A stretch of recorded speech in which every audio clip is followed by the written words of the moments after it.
Events began to take place in a club where there were many people hanging out and relaxing. A girl begged an elderly man named Yang to drink some more of an unknown drink. The rich man asked the girl if she was offended because he hit on her boyfriend, but the brunette replied that the guy was just her backup option. Blushing a little, the scoundrel also replied that Mr. Yang would never compare to that beggar. Having embraced the girl, Ian praised her, saying that it was not in vain that he bought her a bunch of expensive clothes and handbags. Embarrassed, the scoundrel only replied that there was no need to say that, because she was not doing all this for the sake of money. Still, the rich man tried to find out more about the boy named Han Hao, because he did not even manage to touch the young lady's hand. Suddenly, a young guy knocked down the door to the club, and in the background security guards were visible lying on the floor. The indignant young man shouted that Yang Hua was a stupid animal and it was time for him to die. Seeing this boy, all the people were simply shocked, but that same rich man continued to watch calmly. In this guy, the rich man still recognized the same Han Hao whom he had beaten earlier. Looking angrily at the scoundrel, the hero exclaimed that Yan Hua would now pay for past humiliations. 2 hours earlier, events took place in a 5-star hotel called the Scent of Night Roses. As it turned out, the main character's name was Han Hao, and he is a 4th-year student in the city of Qingshui. Due to an oversight, he missed the opportunity to study at the best university, and eventually came to the point where he studies at the worst university and somehow survives at the expense of his work. Obviously. However, what is interesting is that his goddess named Zheng Jiajia, whom he has been courting for as long as he can remember, ironically also enrolled in this institute. In order to gain the favor of the goddess, the young man used all his means. The boy literally studied days and nights. He did his homework and coursework on his own so as not to pay for them. Every day at the same time, the hero brought his beloved breakfast, despite the fact that she lived in a women's dormitory, where men were prohibited from entering. Han Hao tried his best, and in the end he succeeded. The goddess herself finally agreed to go for a walk with him. During the walk, the main character even tried to touch the girl's hand and carefully reached out to her with his hands. However, the girl did not like this behavior on the part of the young man at all, and she ordered Han Hao to control himself since she was not like that. This reaction greatly upset the boy because he did not expect that his goddess would not even give him the opportunity to touch her hand. Next month would be Zheng Jiajia's birthday, and she needed to be patient a little in order to save enough money to buy her lover the most branded handbag and make her happy. Suddenly, the hero from another room heard that some girl was communicating with a certain Mr. Yang Hua. Because of his strong interest, the boy decided to spy on what exactly was happening in the room because he thought that someone was having fun there. However, to the young man's surprise, he saw his beloved there, having fun with the rich man. At that moment, the main character was very embarrassed because he would never have thought that his beloved would do this. Han Hao continued to watch the scoundrel pester his girlfriend, and he immediately had a desire for revenge. After Han was able to witness the betrayal of his goddess, his world immediately collapsed. He could not believe what he saw.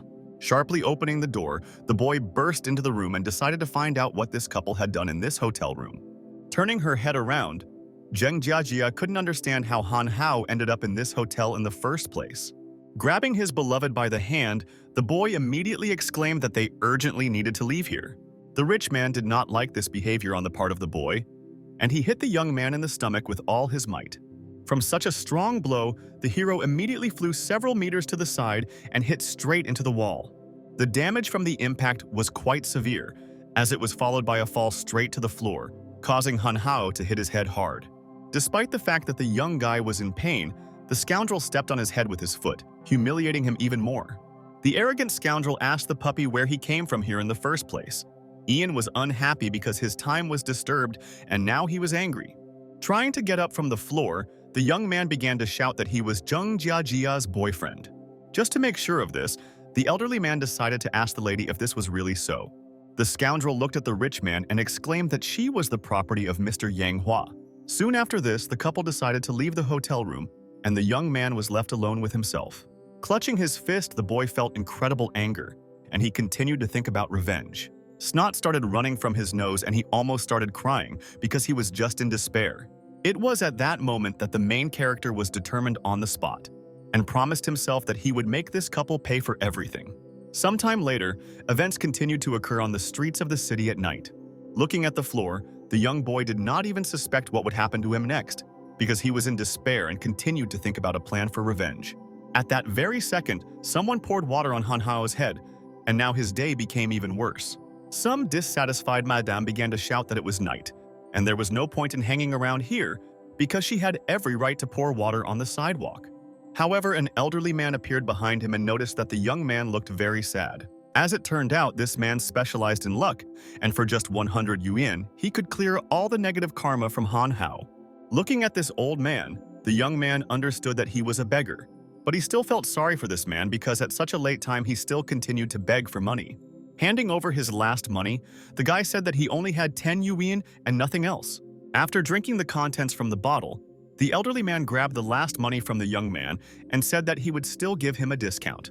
Suddenly, the strange old man with all his strength hit the boy right on the neck with his hand. This blow was indeed painful, as it turned out. Thanks to it, some kind of device was implanted into the hero's neck. This strange device shone with a bright yellow light and was clearly not from our planet. After the events that took place, Han Hao began to feel the rapid healing of his wounds, and he had some strange surge of strength. After looking after the old man, the boy still decided to find out who he was. However, the elderly man did not answer and was very glad that now he could buy himself a drink. Looking around, the boy saw that in front of him there was some kind of strange menu where information about him was indicated. A strange silhouette of an eye also appeared before the young man's eyes. This creature said that Han Hao was probably some kind of loser. It was clear how weak he was, and the invisible creature asked if he was ready to get rid of this weakness. Soon after this, the system began loading. It was already at 50%. Thus, the system was successfully loaded, and soon a new system notification arrived. The download was completed, the fusion with the host took place, and the strongest immortal system was successfully acquired. Not understanding what was happening, the main character heard some strange sounds and saw some notifications in front of him. The system felt that the old man had again chosen some idiot for her, but Han Hao did not agree with this and said that his interlocutor was an idiot himself. The unknown creature looked at the man contemptuously and asked if he even knew who he was talking to now. As soon as Han Hao saw the strange-eared animal, he immediately fell into a stupor. Still, the system wanted to find out what kind of carrier it came across. After all, they had already completely merged together. We can consider that they had entered into symbiosis. A certain animal introduced itself as a system of immortals, but the hero can simply call it a system, or just daddy. Feeling very angry, the young man began to shout that he did not need any daddy, and even more so a stupid merger. He ordered the strange animal to get lost. The creature said that this was impossible, and if he was completely separated from the hero, he would simply die. This information immediately shocked Han Hao. The system began to mock the young man because it considered him an idiot, because even from such stupid jokes, he was ready to shit his pants. Waving his hand, the red-haired boy did not want to communicate with some strange animal, arguing that he was not in the mood right now, and he did not care at all who his interlocutor was. This reaction surprised the unearthly creature, because Han Hao really turned out to be an idiot, because many people were looking for immortality and did everything possible to find such a system. Nevertheless, the creature realized that it was necessary to make allowances for this guy for his youth. The system decided to go against the rules and show what exactly it was capable of. Instantly, it summoned a magical wind. The magical ability literally pushed the boy several tens of meters to the side, which shocked him even more. Over the next few seconds, the hero moved several dozen times and began to rise upward. Once at the top, Han Hao flew opposite the 11th floor and saw the inhabitants of the house. For some reason, one of them was outside the apartment and was hiding in only his underpants, while the husband was politely communicating with his wife. The system again decided to use magic and used a lightning discharge, due to which the hero's hand was completely covered with electric current. Thanks to this ability, the young man was able to break the glass, and the residents of the apartment immediately became indignant because they did not understand who could be outside, because it was the 11th floor.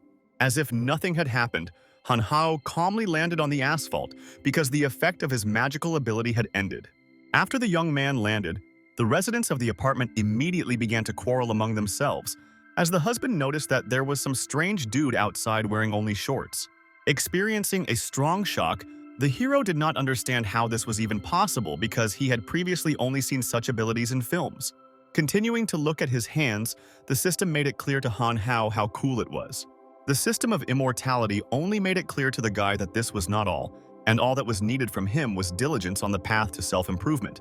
and then an unlimited perspective awaited him. The determined young man exclaimed that most of all, now he wants to take revenge on Yang Hua and Zheng Jiajia, because for him they were now non-entities.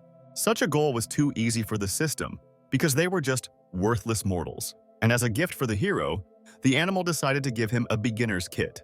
Having looked at the beginner's set, the young man saw that he had some pink bunny ears in his hands. Apparently, this was some kind of mockery. This reaction was not understood by the system, since it was an entry-level item.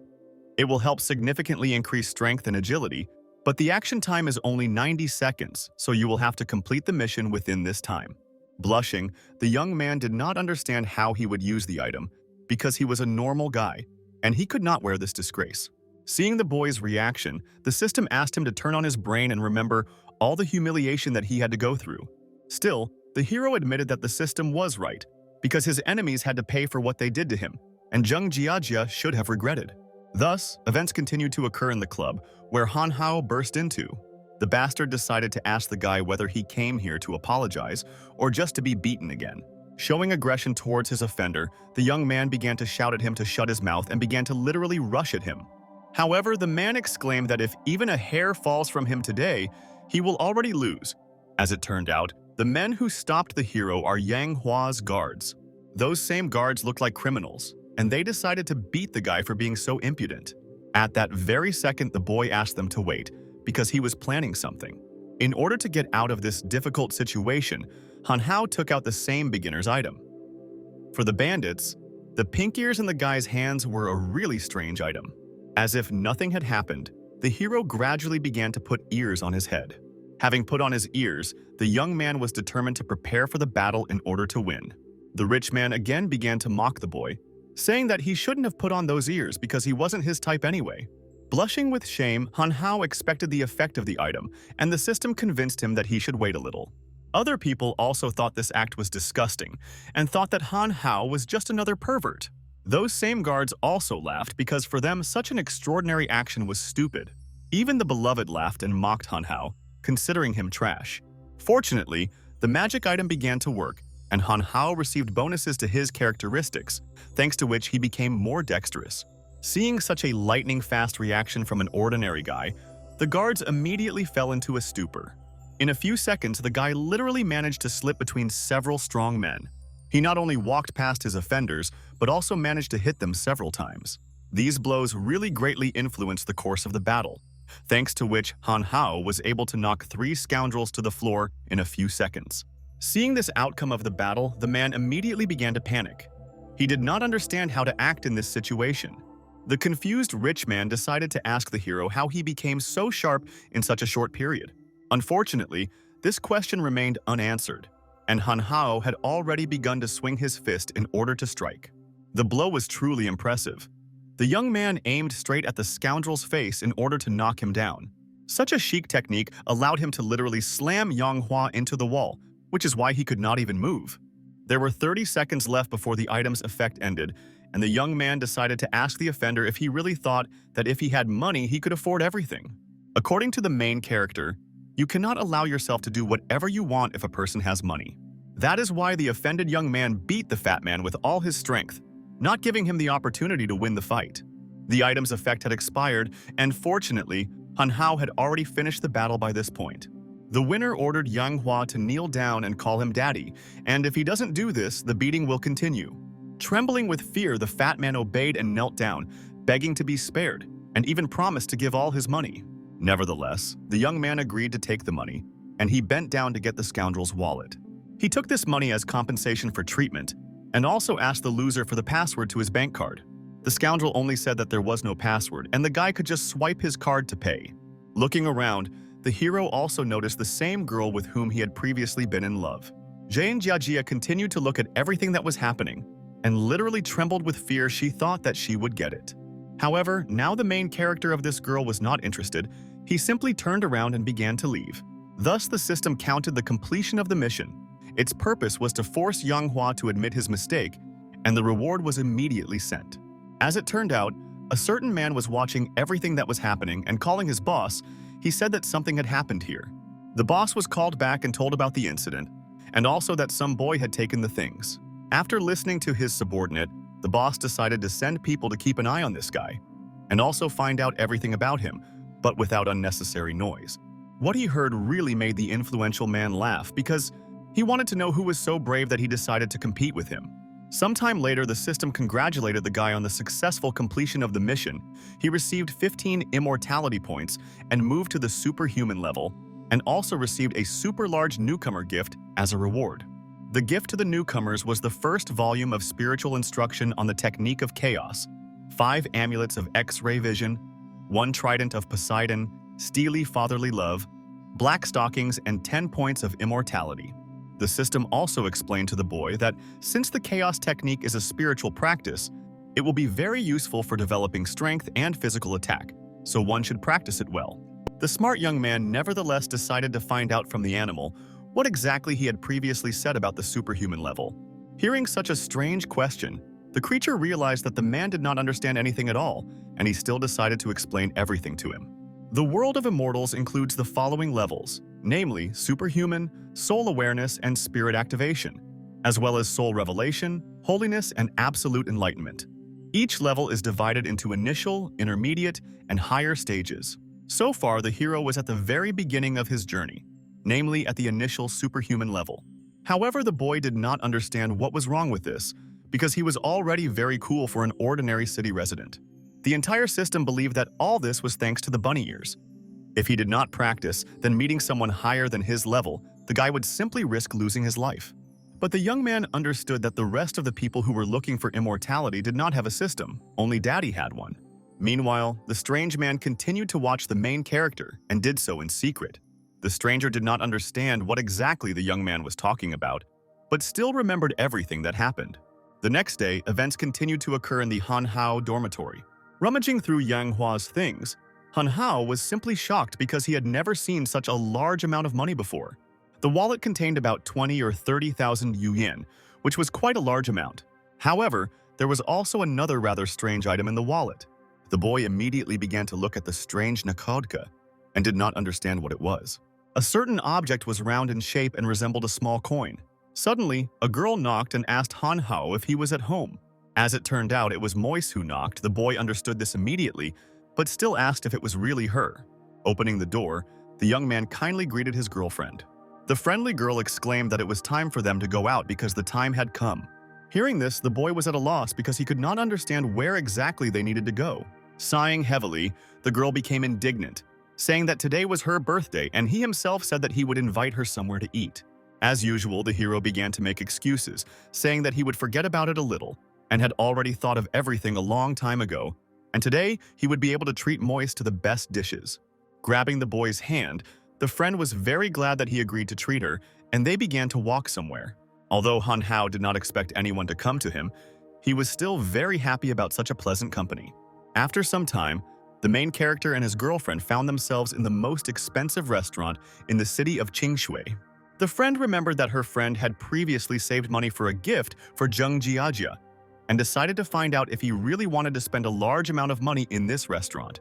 The young man nevertheless decided to admit that he and this scoundrel broke up, and with this money he would rather invite his best childhood friend to the restaurant. A little embarrassed, Moise blushed and didn't even believe that they could break up. Probably, her childhood friend was even happy about this, since it was clear that Han Hao liked her very much. Taking the menu in his hands, the hero began to familiarize himself with it. However, he did not understand what was written in it. Familiarizing yourself with the menu was indeed a rather awkward procedure. However, Han Hao still chose to choose an order at random. Meanwhile, the friend happily said that she would go away for a second. Unfortunately, some inattentive man was walking next to a glass of some red liquid and crashed straight into the girl. The bastard started shouting that he had to watch his step, and in general it was all Moise's fault. Feeling awkward, the friend began to apologize, saying that she didn't do it on purpose. However, the stranger was very angry because he was wearing an expensive suit. The drunk man finally decided to look at the girl's face and immediately realized that she was really very beautiful. Trying to grab the girl's hand, the scoundrel asked her to come with him. But Han Hao really didn't like this behavior on the part of the man. The young man politely said that they could pay for damage to their clothes, but it was too much to let their hands go. Laughing, the stranger suggested that the young man imagined himself to be a knight in white armor, and said that his suit cost as much as 100,000 yuan. However, the hero did not believe in this. He said that no one would give 100,000 yuan for these doormats. But the man was also attentive and understood that this young guy clearly did not have enough money since he had old clothes, and he would not be able to pay, which is why the scoundrel was going to take his girlfriend as compensation. The smart guy still said that he could get money so that he wouldn't get moist. Having arrogantly pulled out several bills, the young man decided to ask his interlocutor if 20 yuan was enough for him to do laundry. If not, he would happily add more money. The rich man did not like this behavior on the part of the beggar, and he even broke his glass on the table. Grabbing his girlfriend, the drunken man began shouting that he was Mr. Shen Hei, and no one dared to disgrace him in public. Feeling furious, the hero began to shout that the man should immediately let Moise go, otherwise they would speak differently. Suddenly, several men nearby stood up from their tables, as if preparing to fight. The arrogant rich man told his subordinates that whoever kills this guy first will get this girl tonight. Several strong men immediately agreed because they really liked this girl, but they didn't know who the main character really was and what kind of power he had. At that time, the young man only thought that all his hope was in the system, because on his own, he would not be able to defeat so many people. Smirking, the immortality system said that it congratulated its owner for activating the secret mission. As it turned out, the secret mission was that for 3 hours the hero would not be able to attack or use offensive abilities, which greatly angered him. Experiencing a strong shock, the boy simply did not understand what to do, because several men were already about to attack him. The bastard continued to hold the girl and told his subordinates to grab Han Hao. The boy was in despair. He did not understand what to do. As it turned out, the secret mission was accidentally activated, and it turned out to be a setup. Although the system could not violate the rules of the mission, it could, however, throw a buff on the hero that would increase his strength by 100 times and last 3 minutes. Having reacted aggressively, the young man did not understand why he should increase his strength 100 times if he could not attack. Meanwhile, the guards were already very close and were preparing to beat Han Hao. The businessman reacted joyfully to everything that was happening and told his subordinates to beat the young man as hard as possible.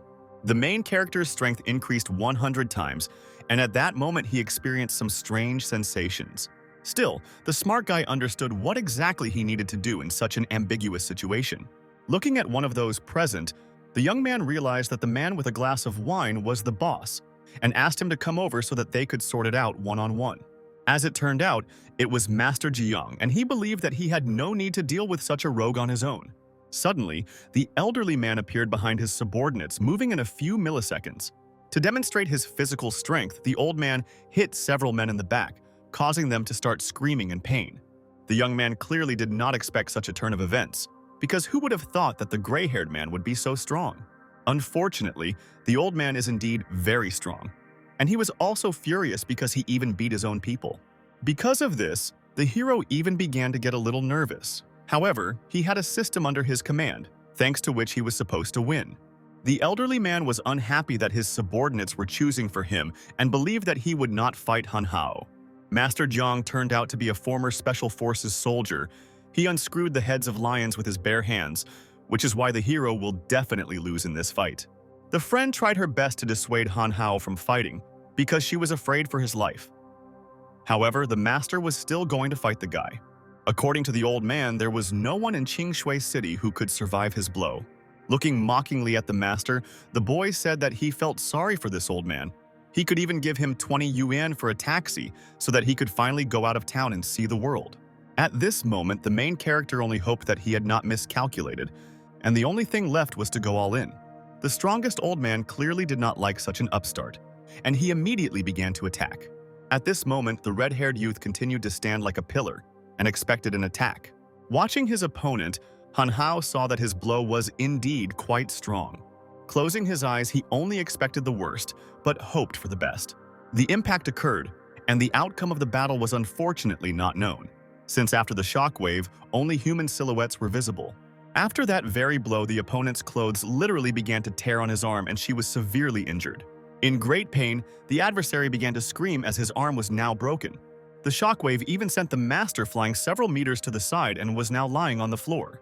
Thus, the well-deserved victory went to the main character, because thanks to the buff that increased his strength by 100 times, it was quite difficult to defeat him. The effect of the buff was not limited only to the attack, but also extended to the rest, so even without attacking you can cause damage. All this is because the force acts in both directions. The counterforce has also been increased 100 times. Watching everything that was happening, the arrogant rich man was simply in shock and immediately released Moise. Looking fiercely at his opponent, the young man decided to find out if he also wanted to know the power of Han Hao. The man began to deny it, saying that it was his fault, he was just blind, and it wouldn't happen again. But the young man was still dissatisfied because when his girlfriend was insulted, they also threatened to beat him. But in the end, everyone was defeated. Because of the threats, the enemy wet his pants and literally trembled with fears. At the same time, the system announced that the effect of steely fatherly love had already ended. It was then that the owner of the establishment named Li Yan came up and said that the head of their family was inviting Han Hao for a few words. The main character immediately realized that now he could not attack, so he did not need unnecessary troubles, and he had to get out as quickly as possible. Taking his girlfriend by the hand, the boy exclaimed that he still had a lot to do and asked her to tell the boss that he would come by next time. Suddenly, several guards stood in his way and decided not to let him out of the room. Smirking, Han Hao decided to ask his enemies if they really weren't convinced of how tough he was, and it was better to let him go.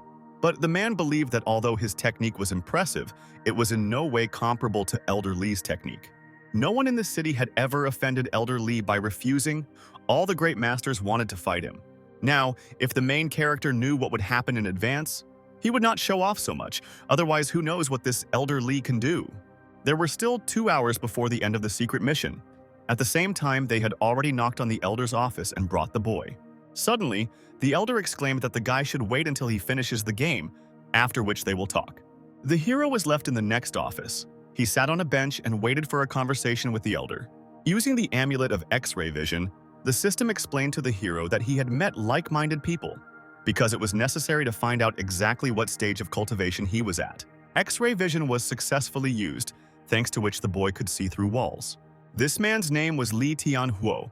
He also had a superhuman level, no spiritual techniques, and no skills either. He was in constant combat readiness, but his lungs were damaged. Thus, the young man realized that this master was above his level, and in case of conflict, he would not have to expect anything good. Because of this, a new plan was needed and action was urgent. In fact, at that moment, Master Li Tianhuo was playing with his granddaughter, and she was outraged that he did not give in the game, since he had won again. Laughing, the grandfather suggested that his granddaughter simply hoped that he would give in and relaxed, which is why he won her. The girl was also indignant because Li Tianhuo simply broke his promise, and she could not be blamed for this. Such assumptions made the man laugh a lot, since he was simply trying to teach his granddaughter about life. Watching everything that was happening, the young man noticed that the old man was drinking and immediately said so. Using the system, the hero saw that the master's lungs were damaged, and he was strictly forbidden to drink. However, the granddaughter did not like this tone of conversation. She was immediately indignant, since no one dared to talk to her grandfather like that. At that moment, the old man asked Xiao Shuang to sit down because he wanted to talk to the young man. Meanwhile, the main character only thought that he must remain calm and should not tremble. One of his legs was twitching, indicating that he was very nervous. The master began to approach his guest because he decided to continue the one-on-one conversation with him. The old man really didn't like what the young man said, and he asked to repeat it. As soon as the master came closer, Han Hao began to feel quite strange. He could not even stand up, the pressure was too powerful. Smirking, the elderly gray-haired man asked the young man to repeat his phrase. The main character's body did not move at all. This was a manifestation of the level of dominance. However, the system notified that this man was only 2 stages higher.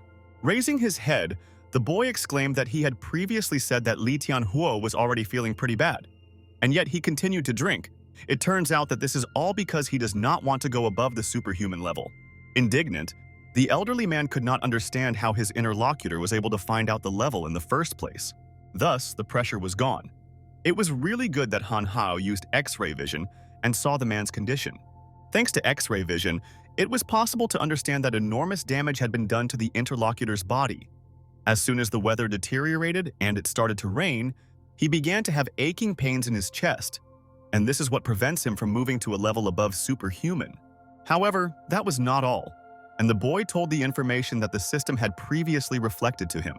Having heard this, The man could not believe what was said since he had never told anyone about his problem before. Indignant, the interlocutor nevertheless decided to find out where this red-haired young man came from here in the first place. The boy said that he was also looking for immortality, and Li Tianhuo should know very well the rule called not revealing all his cards. Xiao Shuang thought that the young man was simply fooling the old man and immediately stopped his chatter. The girl began to threaten the stranger, saying that he would get punched in the face and immediately speak normally after that. As soon as the young lady began to approach the boy and wanted to hit him, he immediately exclaimed that he knew how to cure it. At that moment, the influential man and his granddaughter were surprised and asked to reveal their cards a little. In fact, the young man did not know what kind of disease it was, but he tried to come up with a diagnosis. With all his might, he wanted to come up with something so that he would not be beaten, because he was still under the influence of the task. The boy literally begged the system to help him, because he couldn't pretend for long. The system still agreed to help, but for a certain amount, help in this case cost 15 immortality points. Nodding his head, the young man agreed and asked for help as soon as possible. It was then that the system explained that it would be very difficult to cure this Vostoric using conventional methods, but the healing wounds ball can easily correct the situation. One piece costs 30 points, and so far there are not enough of them. Smirking, the young man exclaimed that in fact it would be very difficult to cure Mr. Li Tianhuo using conventional methods. But still, the hero believed that the healing ball would easily correct this situation. This information immediately made the granddaughter happy, and she asked to take her to the seller who could sell this ball. However, the boy explained that only he can receive this medicine and he will need 3 days to get this ball. Li Tianhuo agreed to the boy's terms. After all, if their friend is not lying, then it will be a great mercy on his part. Coming closer to the young man, the elderly man said that he was now his friend. The friendly gray-haired gentleman said that he would gladly thank the boy for his kindness. Meanwhile, the scoundrel from the restaurant came to Mr. Li and began to make excuses because he wanted to solve the problem. The calm man wanted to drink tea and asked his interlocutor to sit down. As soon as the scoundrel in shorts began to sit down, the elderly man exclaimed that he could not sit there. As it turned out, the request to sit down was addressed specifically to Han Hao. Now, the main character was a friend of Li Tianhuo's family and was treated quite kindly. Trying to find an excuse for himself, the man could not say a word. He only begged the master to spare him. But the gray-haired man didn't care, and he ordered his servant to stand up. With every second, the interlocutor became more and more afraid of the consequences of his actions. The gentleman suggested to his interlocutor that he give the villa in the Huangzui district to their friend as compensation, and he, in the name of respect for him, would no longer want to take revenge on him. Feeling awkward and ashamed, the businessman tried with all his might to save his villa. However, the old man did not care at all about this, and he continued to put pressure on his interlocutor. With every second, the man felt even more ashamed because he stood in only his shorts and his suit was dirty, and yet he agreed to give up his villa. Some time later, the hero came to his girlfriend and showed that he now had the keys to a huge villa. Obviously, Moise did not immediately believe her comrade and thought that he was just showing off. Meanwhile, the granddaughter communicated with her grandfather and suggested that he could simply be deceived. However, the man understood that as long as Han Hao was in Qingshui, he would not be able to hide from the eyes of their family. Fortunately, the main character was finally able to complete the secret mission and was rewarded with 10 immortality points. The boy only had to accumulate 10 points, after which he could buy a healing ball to end the conflict. However, the system convinced the boy that he would soon understand how difficult it is to receive immortality points, and it should not be said later that he was not warned. The tired young man just wanted to get some sleep because he was very exhausted during the day. Entering his room, the hero noticed something very strange and it greatly surprised him. All the things in his room were scattered, and he immediately assumed that there had been robbers in the room. A few seconds later, the boy's phone rang. Probably this call was very important. It turned out that it was Moise, and she was very worried. The frightened girl began screaming on the phone that she had been robbed, and everything in the house was turned upside down. The comrade began to convince his friend that she should not be nervous, and the system did not know anything, since she was not some kind of fortune teller, and only assumed that someone was interested in them. The system also assumed that this person who wanted to rob the room was an immortality seeker, and it believed that they should not stay here since the robbers could return at any moment. The next day, events continued to occur in the villa in Huangzui district. In this villa, every room was simply luxurious, with expensive furniture and a modern decoration. Meanwhile, the friend asked Han Hao to wake up as she had prepared breakfast. Fortunately, the company had the opportunity to spend the night in a villa, which they gladly took advantage of. Having greeted his girlfriend, the young man decided to find out how she slept. Feeling awkward, Moise explained that she was still not over what happened, and she also did not believe that she could live in this villa. But the hero didn't understand why she felt so awkward, since this was his villa and anyone he would allow could live here. However, the hero understood that yesterday nothing was stolen from them, but how could he know if these people would come again? Besides, he doesn't even know what goal they are pursuing. It was impossible to leave Moise alone, because it's too dangerous. The embarrassed young man decided to ask his friend why she was constantly staring at him, as if he had something on his face. Suddenly, my friend remembered that they were having an alumni meeting tomorrow, and you definitely had to come to it. It was just clear that the main character did not particularly like such events, and clearly did not intend to attend that meeting. The girl in charge said that she must definitely be at the alumni meeting, since she used to be a prefect. Still, Han Hao agreed to go with her because in the near future it would be better for her to constantly be with him so that nothing happens. Blushing, Moise was surprised at the attention and realized that her friend had changed a lot. The next day, events continued to happen at a karaoke bar called Color. A certain girl named Xu Qi sang beautifully at karaoke, and everyone present admired her. A lot of guys really liked the popular Chinese song about unrequited love, and they asked for an encore. Also, the obtained Odnoklasniki heard rumors that Zheng Jiajia was cheating on Han Hao. No one expected this from her. However, the other girl believed that everyone was blind to be deceived by her charms, and Han Hao was generally to blame for everything, so now let him clean up the mess. In any case, classmates remembered how a girl courted a guy in high school. All this happened because Han Hao did not respond to her feelings. It was a shame. A tipsy classmate offered to help the girl take revenge on the young man.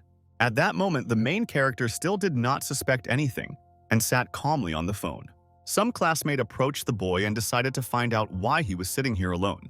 The blushing guy asked Han Hao to go to other people and talk to them and share his experience. However, the young man could not understand what kind of experience he could share with other classmates. As it turned out, this was an experience of how he was cuckolded. Maybe at least others would not step on his rake. Having said this, the scoundrel began to laugh. Rising from the chair, the young man ordered his interlocutor to close his mouth. However, the impudent classmate exclaimed that they did not study together and knew each other like crazy, which is why they would like to listen to Han Hao's story. At that moment, the scoundrel only thought that he had not liked Han Hao for a long time, and today he would finally smear him so that he could not even stand up. The tipsy Odnoklasnian also noticed that Han Hao clearly has no money.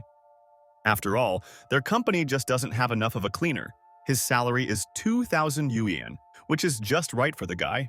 Such a proposal offended the main character, and he slapped his offender in the face with all his might, threatening that if he said anything else, the reaction would not be long in coming.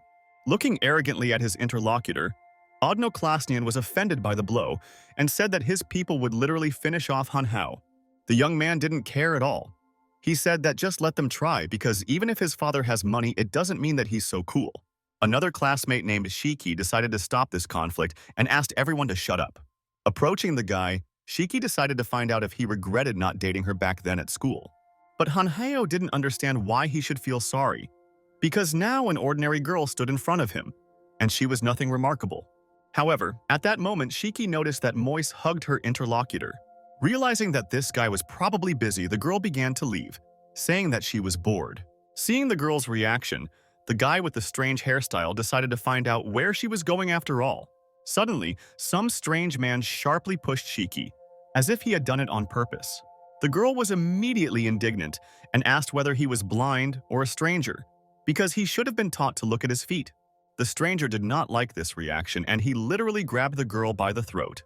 Indignant, the scoundrel asked the poor girl to repeat what she had just said. Meanwhile, someone called the main character on his mobile phone, and the phone number was unknown. It was very loud in the club, and it was extremely difficult for him to hear what they were trying to tell him. As it turned out, it was Li Tianhuo. He decided to find out exactly how the young man's business was going, because 3 whole days had already passed. The frightened boy almost forgot about his promise and could not understand where the old man got his number from in the first place. Feeling awkward, Han Hao began to make excuses, saying that he had already done almost everything and there was no need to worry. At that moment, a fight had already started in the club, and one of Odnoklasniki caught a strong blow. Experiencing severe pain, the guy fell to the floor and literally could not move due to the injury. The stranger grabbed Shiki and brought her somewhere, saying that this woman had just bumped into him and called him blind. This freak was called by Long, and he asked all the guests of the club whether he was blind or whether she was blind after all. Observing the company's reaction, everyone felt that it was not worth confronting such a threatening stranger. No one decided to stand up for the girl, everyone just continued to watch what the scoundrel was doing to her. Long laughed because none of Shiki's friends stood up for her, since in his opinion she was the one who was wrong. As it turned out, at that moment Li Tianhuo informed the main character that he was already not far from him. Suddenly, a strong man turned to the young man, asking if he had any objection to who was right. Looking back, the guy did not expect to see such a strong man. He himself even felt scared. This dude looked like an overseas monster, which is why Han Hao gradually began to move away. However, as it turned out, the hero accidentally called this guy an overseas monster out loud, which is why he clearly got angry. Han Hao began to worry about his own skin, since his opponent was clearly much stronger. Throwing the girl on the floor, the freak was about to attack because he didn't like being called a freak. Using all his physical strength, the giant man was going to kill Han Hao. Using his leg, the enemy made his first attack, and for now the young man simply watched. The girls also watched everything that was happening and were afraid for the fate of Han Hao. Fortunately, the hero was dexterous enough to dodge such an awkward blow. The freak clearly did not expect such a turn of events and was very surprised when he did not see the enemy. The main character dodged in a rather unusual way, using a high jump, and in order to land, he chose not the floor, but the head of his offender. The young man literally stood on the scoundrel's head, thereby humiliating him even more. After the fight ended, Han Hao also added that Fei Long was really scary, like a sea monster. The system nevertheless notified the boy that his strength was only enough to cope with an ordinary person. However, this event had the desired effect, and all Odno-class Sneaky were simply shocked. Even Shiki couldn't say a word. She just continued to look at Han Hao and was extremely surprised. Suddenly, it turned out that Li Tianhuo was watching everything that was happening and praised the main character for his wonderful kung fu. The elderly man noticed that Han Hao was indeed a very capable young man. Handing out a gift for the elder, the young man said that he had been saving this ball for a long time for extracting wounds. However, he had just bought it. The boy also exclaimed that if Li Tianhuo has any doubts, he can take this ball back and double-check everything again. The influential man said that this was not necessary because it was a generous act, that his comrade still kept his word. If he continues to rush around in doubts, it will be cowardice on his part and a laughingstock for other people. Without hesitation, the master immediately decided to take an unusual remedy in order to be cured. Instantly, magical energy filled the old man's body, which made him feel much stronger. The gray-haired man was truly grateful that his friend was honest with him and did not deceive him. So, from now on, no matter what problems he encountered in Qing Shui, he should just say so. Meanwhile, Fei Long recovered and wanted to take revenge on the main character for what he did to him. The freak started screaming that no one dares to hit him, and the boss definitely won't leave it like that. The boy immediately decided to ask his friend who this boss was, but Li Tianhuo got angry because this freak also dared to threaten his friend. Because of this, the man burst into tears and literally begged not to dare call him a freak. Fei Long was very indignant that even half-dead old men insulted him. This greatly outraged him. Swinging at the master, the freak began to shout that his name was Fei Long, and if he didn't kill them today, he would rather die. The determined old man was ready to take the blow, as he was now much stronger. With just one touch of his hand, Li Tianhuo was able to stop his opponent, who at first glance seemed much stronger. The strong man's fist trembled with resistance, but still could not reach his goal. Feeling very stressed, Fei Long simply could not believe what was happening, since he had never seen such strong old men before. Smirking, Li Tianhuo asked his opponent to tell his boss that if he even laid a finger on Han Hao, the gray-haired man would not stand silently on the sidelines. At that moment, the freak smelled death and immediately began to run away out of fear. Thus, the new comrade once again thanked the main character and said that he would no longer distract him from the party, deciding to leave. The wound cure ball really worked very quickly, and if the guy had extra immortality points, he wouldn't mind trying it himself. Suddenly, some guy turned to the main character, calling him his bro. It was the same Odno-class, saying that of course he had mocked Han Hao before, but today he simply conquered him, and today they are brothers forever. A classmate also handed over a diamond VIP card to the spa run by his family, and he decided to give it to Han Hao. Taking this VIP card, the young man realized that this was Odnoklasnian's way of apologizing and literally changing his shoes while jumping. Thanks to this card, you can even invite any girl to dinner and come to the spa without any problems. The classmate decided to thank the young man in a different way and kissed him on the cheek. The classmate's reaction came immediately. He literally turned to stone out of shame. After all, he couldn't thank him like that. This came as a surprise to everyone, because no one expected that Shiki would be so positive towards Han Hao. Some girls were surprised and very embarrassed, and the guys were even jealous of their classmate. Only Moise was unhappy with what was happening, and she was very jealous of her comrade for Shiki. Confused, the hero stepped aside and decided to ask Shiki why she did this. Blushing, the girl exclaimed that from now on, Han Hao was her man, and in time she would definitely return for him. The young man was indeed very embarrassed by these words, and clearly did not expect such a reaction. The system told the boy that his soul was sinful, calling him Mr. Buzzer. His greatest attraction is strength and power. The stronger he becomes, the more people will fall at his feet. However, the hero did not want to listen to the system because it was deceiving him. It was self-development, even though he was having a blast now. Looking at his friend, Han Hao decided that it was already late and it was time for them to go home. The embarrassed friend felt quite awkward and did not understand how to react to what had happened. Meanwhile, the same boss who was negatively disposed towards the main character learned that he had a conflict with another boss. The man considered this an excellent opportunity to get even with Han Hao, because now he would not have to get his hands dirty. The next day, events continued to occur in the mansion. Suddenly, the young man learned that someone had arrived at Qingshui City Airport and immediately began to get ready. As it turned out, it was his mother's friend. The boy asked Moise not to wait for him for dinner today, since he would be busy. But Han Hao forgot that Moise still needs to get to work somehow. Previously, the heroes himself said that if Moise needed to go out somewhere, it would be necessary only with him. Half an hour later, events continued to occur at Qingshui Airport. Mom's friend called out to Han Hao, thereby greeting him. Her name was Aunt Shui, and Wang Xiqin was with her. This time, the aunt decided to take Wang Xiqin on a trip, so she had to disturb the hero. However, the boy didn't even mind, since he and his mother were old friends and of course, he would help them. Stretching out his hand, the young man wanted to take the suitcase in order to help the girls with their luggage. However, Wang Xiqin did not appreciate such an act, saying that Han Hao Itak was dressed in a country style, which could ruin her image in the eyes of other people. Grabbing the girl's hand, Aunt Shui was at a loss because she didn't understand why she was talking to Han Hao like that, because she had brought her specifically to see him.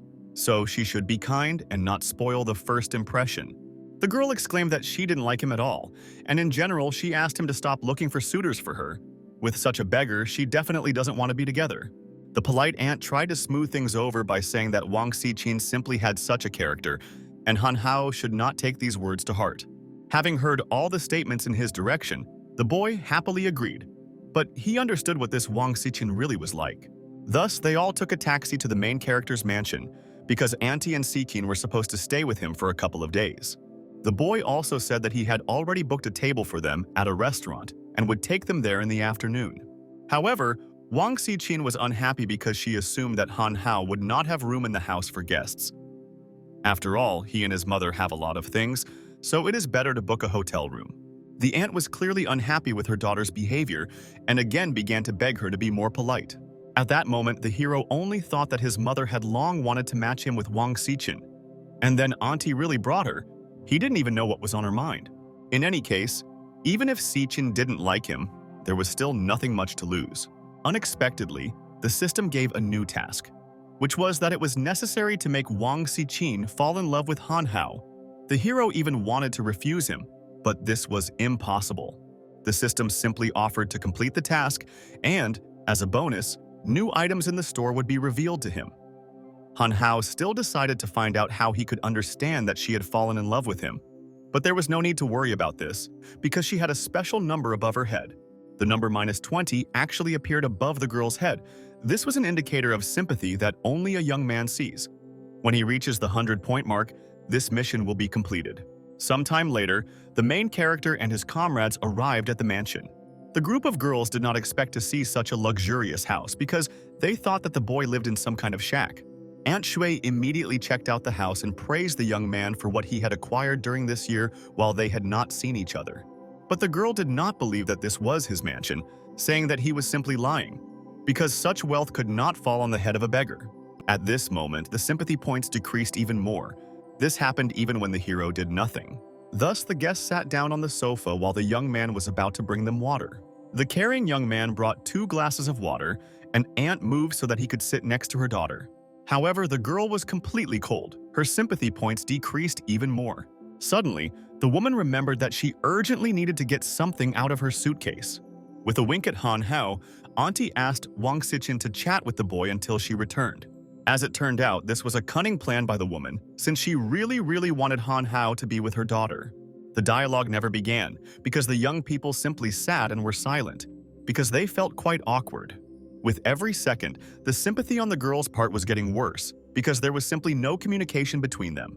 At this moment, the main character did not even understand why the number of points was decreasing, but the system immediately asked him to change his mind. After thinking a little, Han Hao came to the conclusion that he first needed to make a good impression on his partner in order to return the points. Turning his head towards Wang Xichin, the young man simply began to smile ridiculously and even blushed a little. According to the new friend, it was very disgusting, and her sympathy points decreased even more. Turning away from this vile guy, the girl thought that he was staring at her and laughing. At that moment, she sincerely believed that she would never like him. Feeling ashamed and awkward, the boy still didn't understand what was going on because he seemed to behave quite decently. Still, the hero remembered that he had watched a lot of videos on pickup, and there must be some way to save this hopeless situation.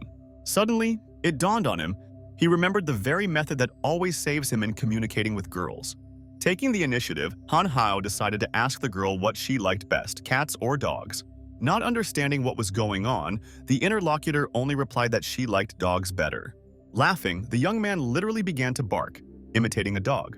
This was indeed quite strange. Wang Xichin didn't even know how to react to it. Suddenly, she also began to laugh. Her sympathy points decreased by 50 units, and now the total was 100. At that very second, the young man realized that his pickup method did not work at all, and he would probably remain a loner. The system even notified the young man that this behavior was risky and should never be repeated. The hero was simply shocked because in the video he watched it worked, but the system understood that it would be strange if this method worked at all. Taking out his phone, the guy suggested that he couldn't handle it alone, and it seemed like he needed help. The hero decided to call Mr. Li Tianhuo and ask him for a small favor. Meanwhile, the car had already arrived at the house because the young man had booked a table at a restaurant and they were going to go eat. The generous guy even decided not to torture his comrades by riding in a taxi, which is why he specially prepared special transport for them. It was a huge limousine, and the road to it was strewn with rose petals. The limousine also came with a personal driver, and in the transport itself there were glasses of wine. The polite man asked Mr. Han Hao and his company to get into the car. Nobody expected this from the young man, and the 2 girls were truly shocked. Embarrassed, Wang Xichin really did not expect this from the guy. Her sympathy points immediately increased because she saw that he was clearly trying. As it turned out, the famous 2002 wine was bottled, produced in the Burgundy wine region of France, famous for its excellent wines. The taste of this drink was indeed very soft, with a long aftertaste.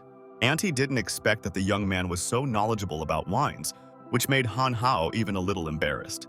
However, the girl was still skeptical about everything that was happening and wondered how much more pretense on Han Hao's part would be enough. The smart guy thought that women say one thing and think something completely different. It was not in vain that he crammed this phrase for half a day. Thus, after a few minutes, they arrived at an expensive restaurant, and the girl's sympathy increased again. Although the hero was dressed like a hillbilly, he still brought his girlfriends to a chic restaurant. At the entrance, there was a collector who immediately asked the gentleman to present his client card. It was then that Han Hao remembered that Zhao Yang gave him his card, thanks to which he decided to come here. Suddenly, while digging in his pocket, the hero realized that he had forgotten his customer card. This situation made Wang Xichin laugh. She didn't understand why the guy was still putting on a comedy and pretending to be a rich man.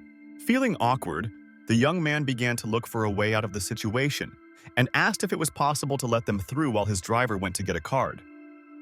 However, entry into the restaurant was carried out exclusively with the client's cards, and they could not be allowed in without a card. Still, Han Hao really wanted to have lunch here, so he decided to purchase a card. However, cards were issued exclusively by invitation. The employee also informed that there was a shopping center next door, excellent prices and quality, and suggested that perhaps a food court would be more suitable for Han Hao.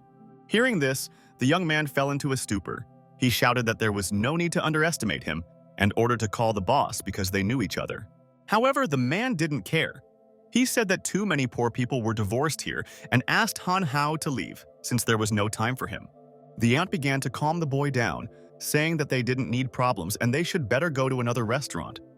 However, the hero was not going to leave it like that. The clerk immediately thought that the young man would be rowdy and was immediately going to call security. Several guards immediately came over to calm the situation. The boy immediately began to protect the girls, and Wang Xichen's sympathy grew even stronger because of this. Pointing his finger at guests without a customer card, the manager ordered the security guards to throw them out. Looking around, the man also saw a mongrel nearby and assumed that some scoundrel had brought it here again. Swinging his leg, the bastard wanted to hit the poor dog and shouted for her to leave. This sight was not for the faint of heart. Wang Xichen immediately began to worry about the poor animal, since she loved dogs very much. Heroes instantly remembered that the girl loved dogs very much, and he already knew how it would end.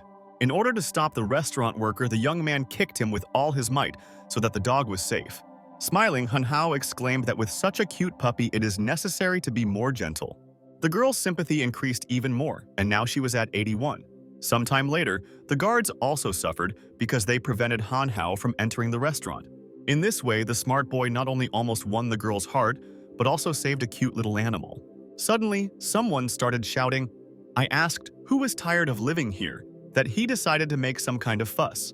Turning around, the young man immediately wanted to understand who it was, assuming that it was the boss. As it turned out, it was a former classmate who just decided to invite Han Hao to come up to him and have a cup of tea. Seeing his classmate, the boy immediately explained that he had decided to come to the restaurant and eat, but it seemed that his people were not happy about such a visit. Addressing the staff, the boss began shouting for his brothers to prepare the best VIP room. Coming closer, he apologized for everything that was happening and told Han Hao to feel at home. The kind guy also decided to give the dog to his classmate for upbringing, because she was not to blame for anything, but her irresponsible owner was to blame. Looking at this cute animal, the boy also did not know what to do with it, but still did not refuse such a gift. This situation seemed funny to Wang Xichen, causing her to laugh sweetly and her sympathy to increase even more. Although they had to go through all this trouble, the atmosphere in the restaurant was indeed good. Blushing, the girl also admitted that the atmosphere was really cool, after which they planned to have a drink together. Now, in Wang Xichen's eyes, Han Hao was already quite a handsome young man and also quite a strong boy.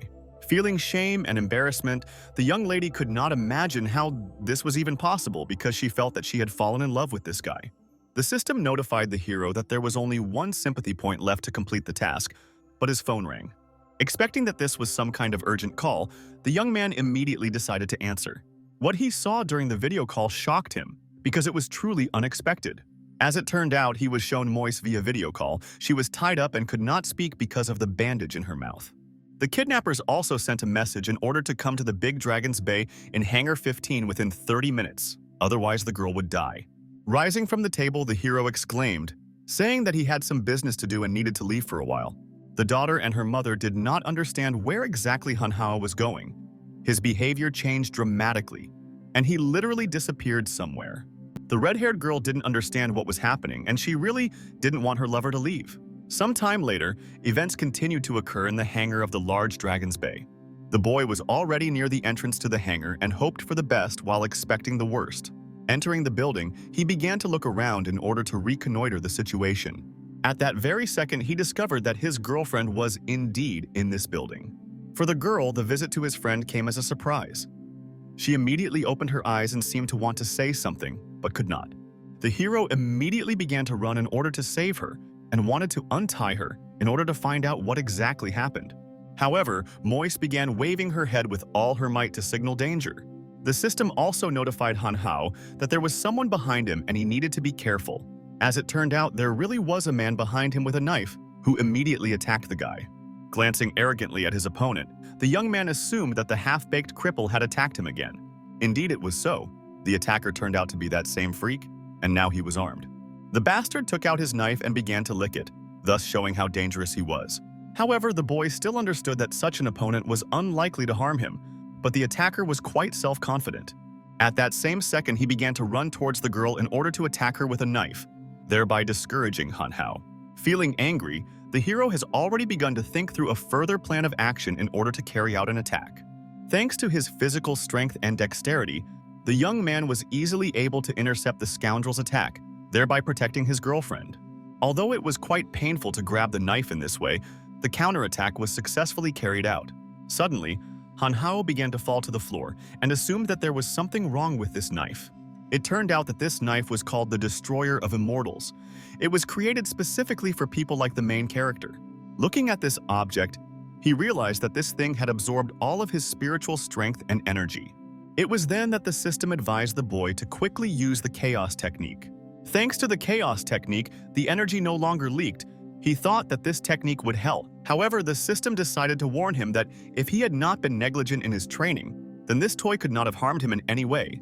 But this knife was really not bad, which is why it had to be taken away somehow. Having fallen to the floor, the young man began to writhe in pain, pretending that he was very ill. The enemy continued to watch the guy who was lying on the floor and was proud that he had almost defeated the immortal. Feigning pain, Han Hao did everything possible to gain time. Even my friend believed that the guy was really in a lot of pain and began to worry about him. The scoundrel decided to approach the girl and told her that soon all the energy would leave Han Hao thanks to the knife, and then he would finish him off. Touching the beauty's face, the freak also began to think about what to do with her. He really had a lot of options. Unexpectedly, the young man sneaked up unnoticed to the offender and decided to find out who exactly he was going to torture there. Turning around, the impudent man did not understand how this was possible. Then he noticed that he had lost his knife somewhere. Feeling anxious, the man began to beg for the knife to be returned to him because it was his boss's favorite weapon. Such items should not be stolen. Still, the hero didn't care at all since it was the freak who would get what he deserved for stealing the knife from his boss. Sweating with fear, the enemy proposed a solution to the conflict in such a way that he would take the knife and they would forget about all past grievances. After listening to his opponent, the young man came to the conclusion that this solution to the conflict did not suit him. Soon after, he kicked the freak straight in the face with his full force using his foot, thus rendering him harmless. Fortunately, the friend was successfully rescued. She hugged her comrade and said that she was really afraid that Han Hao would die. Patting Moise on the head, Han Hao began to calm her down, because now there was nothing to be afraid of anymore, and they were going to leave this hangar. Blushing, the girl was very grateful to her comrade, and now he sympathized with her even more. Meanwhile, the freak was lying on the floor, literally slammed into the floor, and still begging to give him the knife. Sometime later, Moise continued to thank his comrade.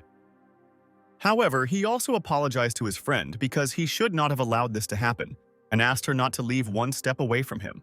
Once at the restaurant, Wang Xichin immediately noticed her lover along with some girl, and decided to find out what exactly happened. Feeling dissatisfied, the lady still wanted to find out what exactly happened and asked for an explanation.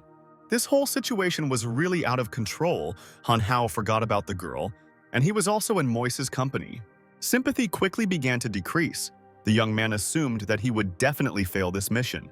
The hero began to worry about what was happening, since he had been accumulating sympathy points for a very long time, and now they were rapidly beginning to decrease.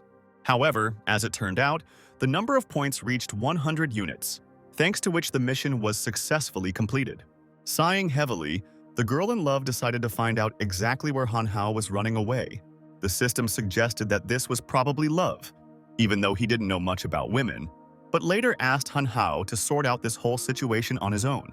The situation was indeed quite complicated, since now everything had to be explained to Wang Xichin and Moise. The simple guy said that these were just two of his girlfriends, and there was a misunderstanding. But all this time, Wang Xichin thought that Han Hao had booked a table at the restaurant for her sake, and also ordered an expensive limousine. Hearing this suggestion, the young man actually began to feel quite awkward. Meanwhile, Auntie had already arrived. She immediately noticed that the hero had returned. The hero found a way out and said that since Auntie and her mother are old friends, of course he must take good care of them, and they must have misunderstood him. Even the system noticed that Han Hao called the girl Wang Xichin when he clung to her, and now that the mission was completed, she suddenly became Mrs. Wang. which was indeed quite suspicious. Fortunately, the situation resolved itself and the boy only asked his girlfriend to rest a little because they must have been very tired. Although we temporarily managed to get out of this conflict, the situation was really quite tough. Sometime later, events continued to occur in a business center called Radiant. As it turned out, they arrived here together because Moise's clothes were dirty, and it was necessary to refresh her wardrobe by buying new ones. However, the girl didn't understand why there were a lot of people in this business center, as if some kind of event had started. Suddenly, a friend noticed a sign not far from them. It announced that the Big Stone Games were beginning. It turned out that stone games were held on this day. People could buy stones, and there could be jades inside them. Having a strong interest in these games, Moise wanted to know if it was legal. The young man laughed at this question and immediately answered that of course it was legal. This is called a risky investment. In other words, a person is trying to guess whether this raw stone contains jade or not, whether it is worth money or just a dummy. Then the interlocutor decided to find out whether it is necessary to saw the stone. Han Hao explained that even in the modern world of advanced technologies, there was no way to discover whether there is jade inside the stone, which is why so many people flock here like bees to try their good luck. During this event, you could lose everything at once, or get rich after all. Everyone has a dream of getting rich in one day, but not everyone has enough luck. However, the system was not simple. I explained to the boy that since technology does not see what is inside the stone, but he can see it. The smart young man remembered that he really had a system, and he had nothing to fear. Using the X-ray vision amulet, Han Hao sincerely believed that he would be able to see the jade in the pile of stones. Looking at the stones, he immediately saw that there was not much jade there. The seller immediately decided to ask the boy if he wanted to buy a pebble in order to try his luck. Suddenly, the lady saw a certain special stone and immediately asked her companion to take a look at it. There was a green mark on the pebble, and Moise assumed that it would be very expensive. The seller also began to claim that a piece had probably broken off from this stone, and those people who purchased it would be incredibly lucky. Only this pebble was also a dummy. All the jade inside had already been drilled out and filled with something else. It was indeed strange that at first glance the two stones in the hero's hands were almost identical, but for some reason the weight was completely different. Feeling awkward, the seller began to convince the young man that he should keep his guesses to himself, and decided to find out if he was buying stones. Putting the stones on the table, Han Hao agreed to purchase them, but not these ones. Some knew about such dirty tricks, but do not expose them for fear of trouble.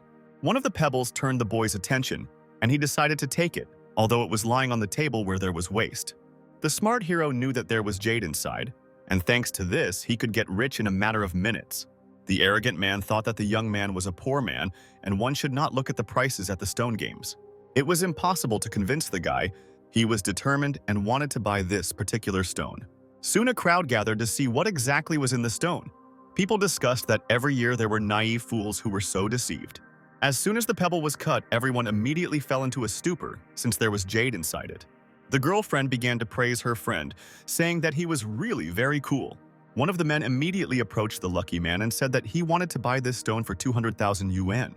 It was clear that the man was nervous, but Moise began to convince his comrade that this was a good price for such a small stone. A younger man stopped the impudent man and said that this was dishonest on his part, and a stone of this quality cost at least 500,000 yuan. Sweating from nervousness, the bastard suddenly changed his mind and said that he really wanted to pay 500,000.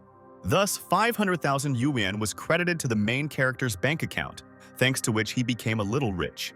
Although the hero initially knew that this stone cost more than 200,000 yuan, he still thanked the buyer.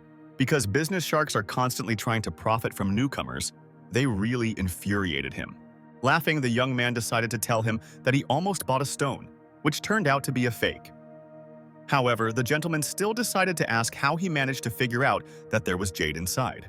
Suspecting something was wrong, the hero began to make excuses, saying that he simply had good intuition. Having said later that there were several more good stones nearby, Mr. asked the young men to try their intuition again. This time, the stones were indeed expensive. They cost hundreds of thousands of yuan. The gentleman really did not deceive the beginner. There were many good stones, but Han Hao wanted to understand which one was the best. Looking at the pebbles, the young man paid attention to the largest one, suggesting that it would be the best. This stone was worth 360,000 yuan, but its contents were worth at least 2 million yuan. Approaching the seller, Han Hao asked to leave this stone for cutting and agreed to pay 360,000 yuan. The gentleman immediately approached and said that this was his comrade, and they would first go and saw the stone, after which they would pay. Rejoicing at such a significant event, Han Hao already assumed that he was about to get rich. Soon the stone was indeed sawn apart. People saw how large a piece of jade there was and began to guess how much it was worth. One of the people offered to buy the stone for 2,300,000 yuan. The joyful entrepreneurs immediately agreed, since it was an excellent price for the stone. Unfortunately, as it turned out later, the new comrade turned out to be a scoundrel and said that this was his stone, and it was he who would sell it now. The stone really belonged to the master, since he had just paid 360,000 yuan for it. No more, no less. Thus, the hero recognized the fraudulent scheme, which was that if the stone was empty, then he would pay, and if there was jade, then his so-called comrade would pay. Mr. Li made some good money, but he still had no idea who Han Hao was. The arrogant man began to leave, later saying that he did not understand what the guy was talking about, and now he urgently needed to go to the auction, and they were here. Next, let them have fun themselves. The crowd of people began to laugh because another newcomer was scammed, but the hero did not lose heart because he wanted to take revenge. Feeling angry, the young man said that it was not for nothing that Mr. Li loved stone games, and today he was going to play with him a lot. Soon, they announced that the auction would begin any minute, and asked respected participants to take their places. As it turned out, to participate in the auction, you need to make a deposit of 2 million yuan. However, the two friends did not understand why so much money was needed, but the auction worker was unshakable. The smart guy came up with something, because he urgently needed to earn 2 million. To do this, he bought another pebble and decided to raise some money in this way. In fact, this stone was bought by a man with one eyebrow, and he was clearly upset. Unfortunately, there was nothing inside the stone, which greatly disappointed him. This was already the third stone that the man bought, and he thought that it was completely unsuitable for stone games. At the same time, someone else came and asked everyone present to step aside. Having bought a lot of stones, the young man asked to cut them all, because he assumed that there would be jades there. This turn of events clearly shocked the men. They did not expect that someone was capable of something like that. All these stones were bought for 500,000, and the man was very offended that some kid was buying them like Chinese cabbage. Closing his eyes, the skeptical stranger realized that it was not in vain that they say that the rich are real fools. If it were so easy to win the stone games, then so many people here would not go bankrupt. However, as soon as the first stone was cut, it contained that very long-awaited jade. Jade was stored in many stones, literally in all of them that Han Hao brought. Looking at everything that was happening, the man with one eyebrow fell into a stupor. He did not know how to react to this. The company of two friends was very happy that they were able to find so much jade. Moise was supposed to accept the money, and Han Hao was in charge of marketing. Angry, other people did not understand how this was possible after all. They had already participated in stone games for so many years and had never seen such a thing. Fortunately, there were quite a lot of buyers. They were happy to buy a good product at a normal price. Due to demand, the guy even asked the buyers to take their time and come one at a time. After selling a lot of jades, Moise decided to ask her friend exactly how he realized that the stones were unusual. The young man did not have time to tell his secret when a man interrupted him and begged him to teach him how to recognize jades. The unfortunate man tried with all his might to convince the young man to teach him, and even called him a master. Still, the boy told me something, and he said that since jade has vital force, you don't need to try to see it with ordinary eyes, but you need to look through the heart chakra. And as soon as the man closed his eyes to open his heart chakra, Han Hao immediately disappeared. After which, events continued to occur at the auction. The smart guy explained that this was his personal secret for finding jades, and of course he would not tell it to anyone. As it turned out, now they were not at the auction, Moise immediately decided to ask the question why they came here. In fact, it was a store he brought his girlfriend to where she really wanted. In the store, the girl could choose any things she wanted. Getting excited, Moise started trying on a lot of things, as she had been wanting to update her wardrobe for a very long time. The way her friend looked literally stunned Han Hao. He would never have thought that Han Hao could look like that. The girl chose a chic dress for herself and looked incredibly cute in it. A little embarrassed, the guy admitted that she looked gorgeous and immediately decided to buy this dress. Moise looked simply gorgeous. He never thought that she had such a great figure, because she usually dressed so simply that the young man didn't even pay attention to it. Now his girlfriend was no longer the same little fool from childhood. Perhaps they had already become too close, but Han Hao realized it was only now. Soon, events really continued to happen at the auction. The young man exclaimed that he had brought the deposit. The last 3 xiaoxue. Lots for today began to be played at the auction. Even at the end, more guests came. And since they did not inspect the stones before the auction, most likely, it will be difficult for them to choose a sample what they want to buy. The smart hero said that he doesn't need to inspect these stones. He will now take one look, and it will immediately become clear what is worth money and what will go to the trash. The auction worker appreciated this joke and asked the young man and his lady to sit down. The next lot at the auction was a stone with a starting price of 500,000 yuan. Many people began to place their bets, and the amount had already reached 1,000,000 yuan. However, the master explained to Li that this stone was too soft. If a deep crack in it began to grow further, it would disintegrate, and it was better to forget about it. Looking at his so-called friend, Li wanted to know why he didn't offer his price, because it was unclear why he came here at all. Since he didn't understand anything, fools can't be lucky twice. The young man explained his position, saying that the crack in the stone was too deep, and the stone was quite soft, it could fall apart. He would not buy something like that. Such deep knowledge in finding stones shocked the scoundrel, and he was truly surprised. The next stone had a starting price of 800,000 yuan. During the next battle, they had to determine the winner. This stone was covered in scratches, and quite unevenly, it couldn't be sold at a high price. Experienced guys wouldn't offer much, which is why there was nothing worthwhile in it. Suddenly, Han Hao began to offer his price and exclaimed the price of 1,800,000 yuan. Looking at his opponent, Li assumed that he was simply stupid, since this stone was not even worth 100,000 yuan. The stone was successfully sold to the main character, and the young man asked him not to rush, because he wanted to open it in front of everyone.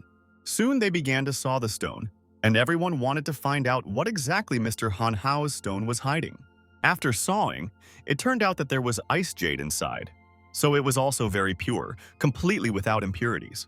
Seeing this, the master suggested that the stone was worth more than 10 million yuan. Meanwhile, the evening was already coming to an end. The next stone was sold at a starting price of 300,000 yuan. People began to place their bets again and increase the value of the stone. They looked at each other. The master told his student that they could place bets. Any price less than 8 million would be profitable for them. The smart guy, meanwhile, began to place his bet and exclaimed the cost of 3,500,000 yuan. Looking at the rogue, Li could not understand where he got so much money from, because it was a fortune.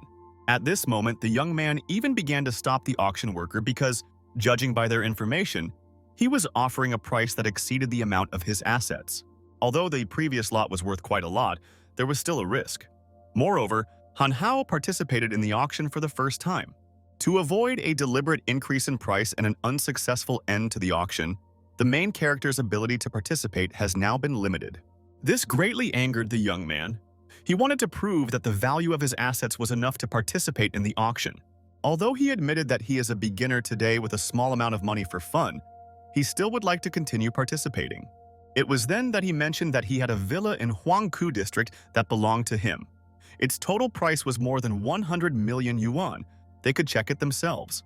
Experiencing strong rage, the hero exclaimed that no one has the right to disgrace him in front of his beloved girl because he always gets what he wants.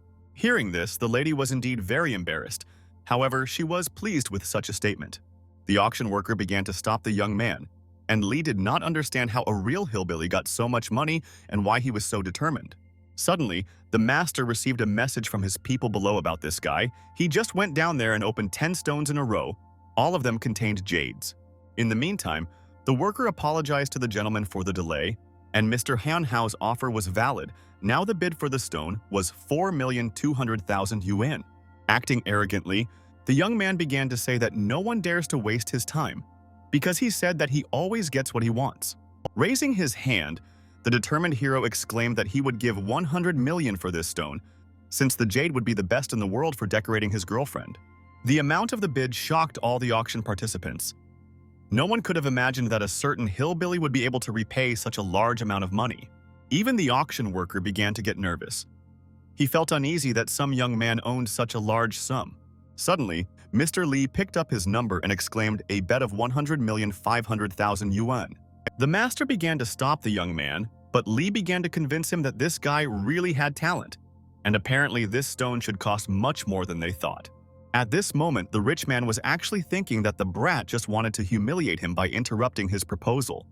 However, nothing should work out for him. Laughing, the boy again exclaimed the bet, calling Lee a redneck. Now the bet was 120 million yuan. The next bet from the opponent was 125 million. However, the hero instantly interrupted her by calling the amount 140 million yuan. The arrogant bastard exclaimed the rate of 150 million yuan and asked Han Hao how he liked it. Suddenly, the boy simply decided to sit down in his place and rest a little, as if he had completely fallen asleep. The opponent was amazed by such a reaction because he thought that they would try to outbid this bet now, and did not understand where exactly his opponent's enthusiasm had gone. Having decided to give up, the hero only said that Mr. Wang was too strong, so he would have to give in to him. Looking at the enemy, the young man also decided to find out if he would open the stone in front of everyone in order to enjoy the moment. This was indeed the case. Lee did not give up, and still decided to saw the stone in front of everyone. At that moment, he was overcome with anxiety. He suddenly realized that there was probably something wrong with this stone. The sawing of the stone began, and all the spectators wanted to know what exactly was hidden inside. However, at the end of the cut, everyone was simply shocked. None of them expected to see the contents of the stone. The auction participants literally started to leave and were a little disappointed, although the auction was quite interesting. The stone was indeed promising, but there was nothing inside, and there was no one to blame but himself. However, Mr. Wang assumed that the young man did this on purpose, putting on a performance for him from the very beginning. The hero only said that he did not know what he was talking about because he initially could not know what exactly was in the stone, and even thanked Van for what he had done earlier, because otherwise he would have lost a lot. Nevertheless, Han Heo took pity on his enemy and decided to give him half of his stone as a token of gratitude. The friendly guy said that this feud was simply pointless, and he was not offended by Van. Holding the stone in his hands, the enemy began to reach out to it in order to take it away. However, suddenly the stone accidentally slipped out of the hands of the protagonist. Thus, the incredibly expensive stone was broken into hundreds of small pieces. It was truly a pitiful sight. There was at least 100 million yuan in this stone. However, the hero did not lose heart since he could earn more. Laughing, the young man decided to ask the master if he was offended, because he knew that he loved jade. There were a lot of jade pieces scattered on the floor, and they needed to be collected, since it would really be useful to Lee. Moreover, Wang had previously literally begged to donate that same pebble to him for 360,000 yuan. Feeling furious, Lee admitted that no one had ever humiliated him so much in his life. At that same second, Moy shouted for her partner to be careful. The young man turned around to see what was the matter, because he did not expect any danger. As it turned out, the scoundrel decided to attack on the sly and hit the hero with all his might, although he managed to defend himself from the attack. This blow was indeed strong. It was superhuman strength, but his opponent was definitely a person who does not seek immortality. The system notified the young man that it was a vital energy pill. It can concentrate all of a person's life force in an instant. It has strong side effects, but with it, you can get power comparable only to the power of immortality seekers. At this moment, Han Hao had already begun to say goodbye to his life. He thought that now it would be the end for him. Suddenly, the girl stood in the way of her lover's opponent and ordered him to stop this mess. The traumatized hero asked his girlfriend to move away because it was very dangerous. However, Moise stood her ground and continued to tell the scoundrel that it was he who deceived them first, and now he was fighting.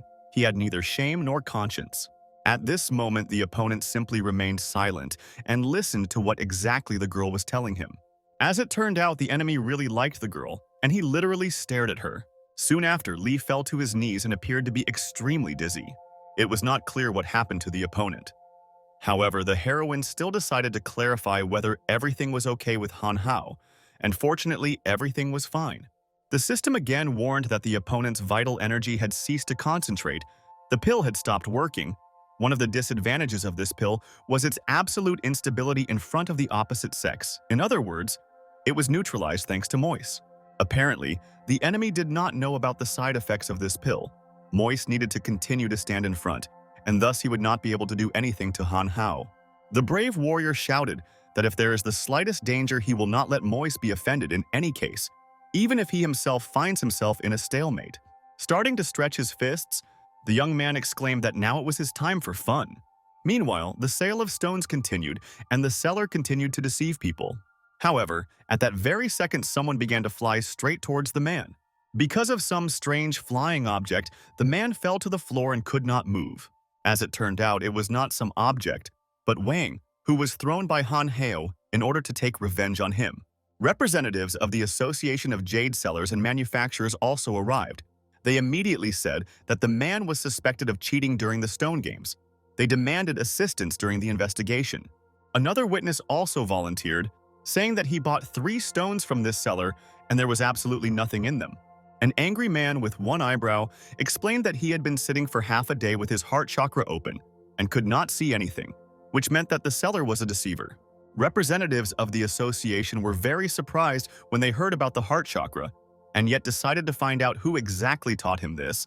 The strange man replied that it was the master. Meanwhile, someone called the boss, and then, drinking a strong drink, he picked up the phone to answer. As it turned out, the scoundrel was involved in fraud at the stone games. However, now it was all over.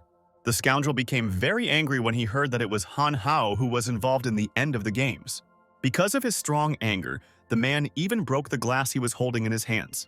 Sometime later, Han Hao discussed with Moise that they had indeed taught a good lesson to the scoundrels. However, the girl remembered something that her interlocutor said during the auction. The lady was very pleased with what her comrade said, because she did not expect this.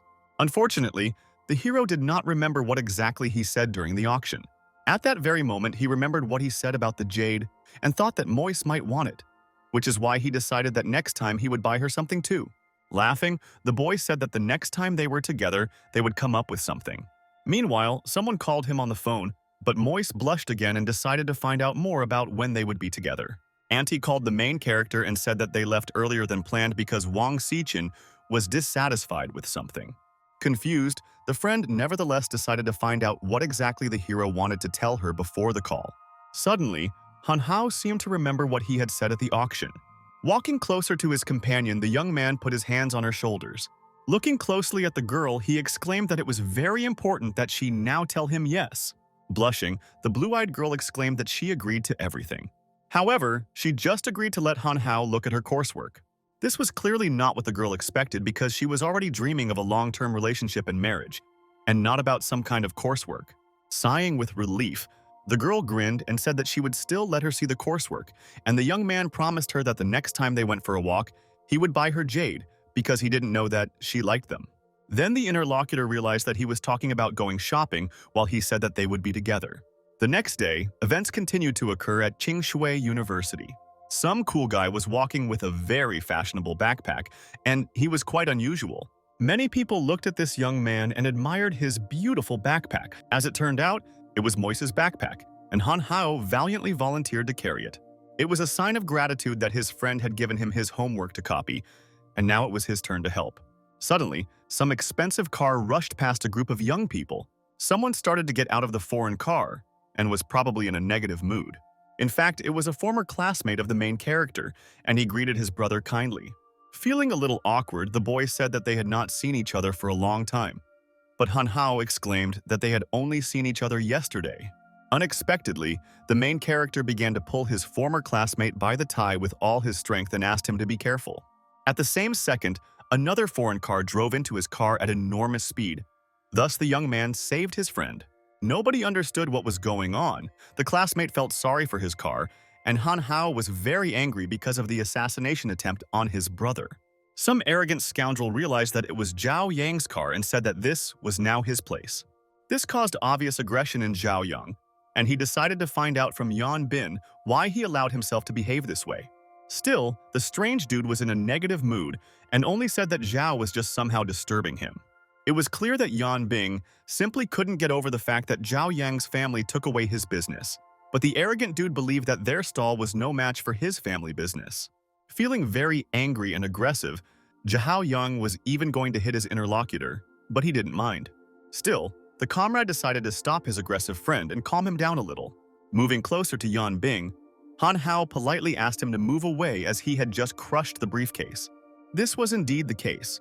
The briefcase ended up directly under the car, and it was impossible to get it that way. Looking down on the main character, the interlocutor only said that if he needs to get the briefcase, then let him move the car himself.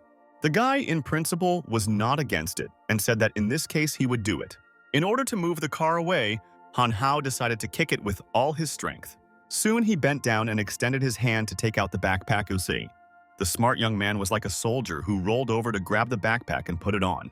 Grabbing the leg of his offender, Han Hao began to shout that he crashed into him. This son of rich parents was offending a poor student. The bastard couldn't understand what was going on and why this student was pretending to be a victim in broad daylight and ordered him to get out of here. In fact, this was the main character's plan, and he showed his friends that everything was in order. The spectacle was indeed not for the faint of heart, but the friends continued to watch what was happening. The poor student continued to shout that he was hit. First he crashed their car, and now he's also hitting them. He had no conscience at all. Bowing his head, Yanbing asked the guy lying on the floor why he was yelling and ordered him to quickly get up. At that moment, his comrades began filming everything on their phones in order to capture evidence of the crime. The plan was indeed excellent. Zhao Yang praised Han Hao for such a brave act. This made Yanbing very angry. He did not expect to be framed like this. The smart guy only said that scum like Yanbing should not exist at all. But the offender did not understand what the young man was up to and ordered to retreat. Since his father was one of the participants in the school problem, he has good connections with the rector, so it is better not to anger him. Hearing this, the young man began to feign fear, although in fact he was not at all afraid. Saying that he was about to die of fear, Han Hao hit the scoundrel straight in the face with his fist. Smiling, the polite young man nevertheless decided to ask Yan Bing to give money for treatment and a puppy for the car. Otherwise, the entire university would have this video. Given the above, he hoped that this would serve as a lesson for each of the students. But everything turned out differently, and a university commission met to sentence one of the students. One of the members of the university commission said that this Han Hao student will be punished for causing damage to the property of another student, as well as causing injury. Having risen, the student began to justify himself, saying that it was obvious that this major had been the first to pester them. The young man was also outraged that it was assumed that he was the one who beat Yan Bing. A member of the commission exclaimed that he personally knew Yan Bing and knew that he was a very decent and obedient student, and no one would have imagined that such a noble and educated person would pester Han Hao. Another man sitting nearby also began to assent, since he believed that Yan Bing was innocent. As it turned out, it was Yan Tianxing. He was also a member of the board, and exclaimed that there would be no evidence. The fact that Yan Bing was now in the hospital was already indisputable evidence. The men also shouted for the student to sit down, since he had no reason to stand. But the boy began to explain that Yan Bing crashed into his friend's car. He was the first to start a fight, and then he also threatened that his father was one of the members of the university's board. Taking out his phone, the hero grinned and said that he even had video evidence. Other students began to communicate with each other about how they had already seen this video, and the major really became insolent.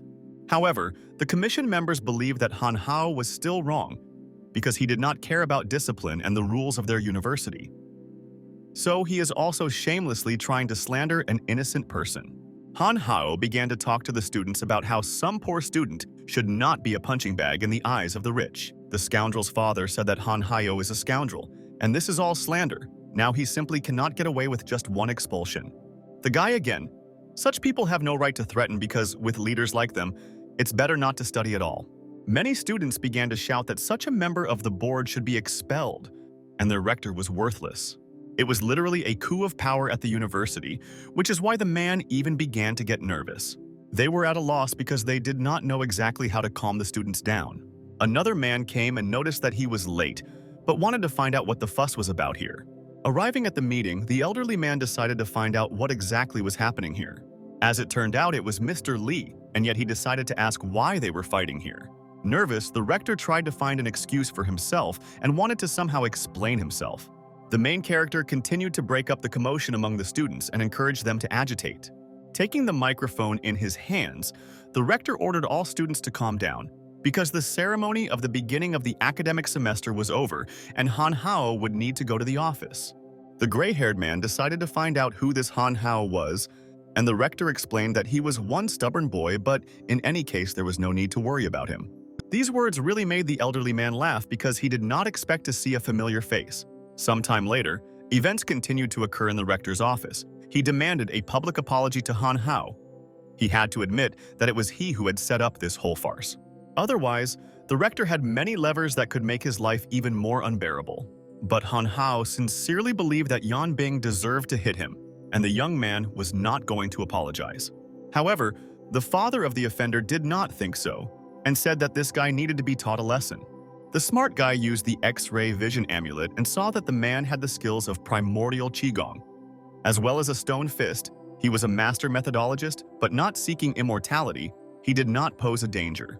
Thus, the main character understood why this man was daring. He turned out to be a skilled fighter. Smiling, Han Hao decided to find out if they were really looking for an excuse to expel Zhao Yang before, because they compete with the Zhao family in business. So this morning, the father told his son to provoke Zhao Yang. But because Han Hao decided to intervene, their plan failed. So all they could do was try to take it out on him. All this time, the gray-haired man was observing the situation and drawing conclusions. Waving her hand away, the father of the family began to make excuses, later saying that this was pure slander. However, the smart young man saw that it was clear from the interlocutor's face that he was still guilty. Suddenly, the scoundrel began to use his physical abilities to hit his interlocutor. Fortunately, Han Hao had quite impressive physical strength, and thanks to the system, he could compete with his opponent. Their attacks converged, and the man's disappointment was visible, since he did not expect that the boy seemed stronger. Because of the outcome of the battle, the hero began to laugh, because he assumed that the father of the family had not eaten porridge in the morning, or that his decrepit body was simply failing. Feeling anxious, the man did not understand how this was possible because for some reason, his stone fist did not cause any harm to the enemy. The hero decided not to waste time on trifles and grabbed his enemy by the hand in order to teach him a lesson. The strong warrior used physical strength and literally turned the old man's hand in the opposite direction. At first, the bastard trembled in pain. Apparently, no one had ever put up such resistance to him. Feeling furious and desperate, the man began to shout that he was going to finish off Han Hao. The next attack was also special. It was called a stone fist. The opponent attacked the young man with the help of internal forces. The system decided to tell its carrier that it was necessary to use the chaos technique as soon as possible. Fortunately, the main character managed to use this technique in time to deflect the attack. The enemy's hand stopped right next to the guy's face, which made him even a little nervous. This attack was indeed very strong. Because of it, even the system began to worry about the young man. However, the enemy's force was successfully dispersed, and he did not understand what exactly the boy had done. After an adult man attacked a student, the whole situation looked completely ridiculous, since in the end he lost. Looking at everything that was happening, the elderly man even laughed, because it was funny. Sighing with relief, the student only thought that if he had taken this blow, he really might not have survived. However, the system told him that perhaps if he were hit, he would only get a little scratched.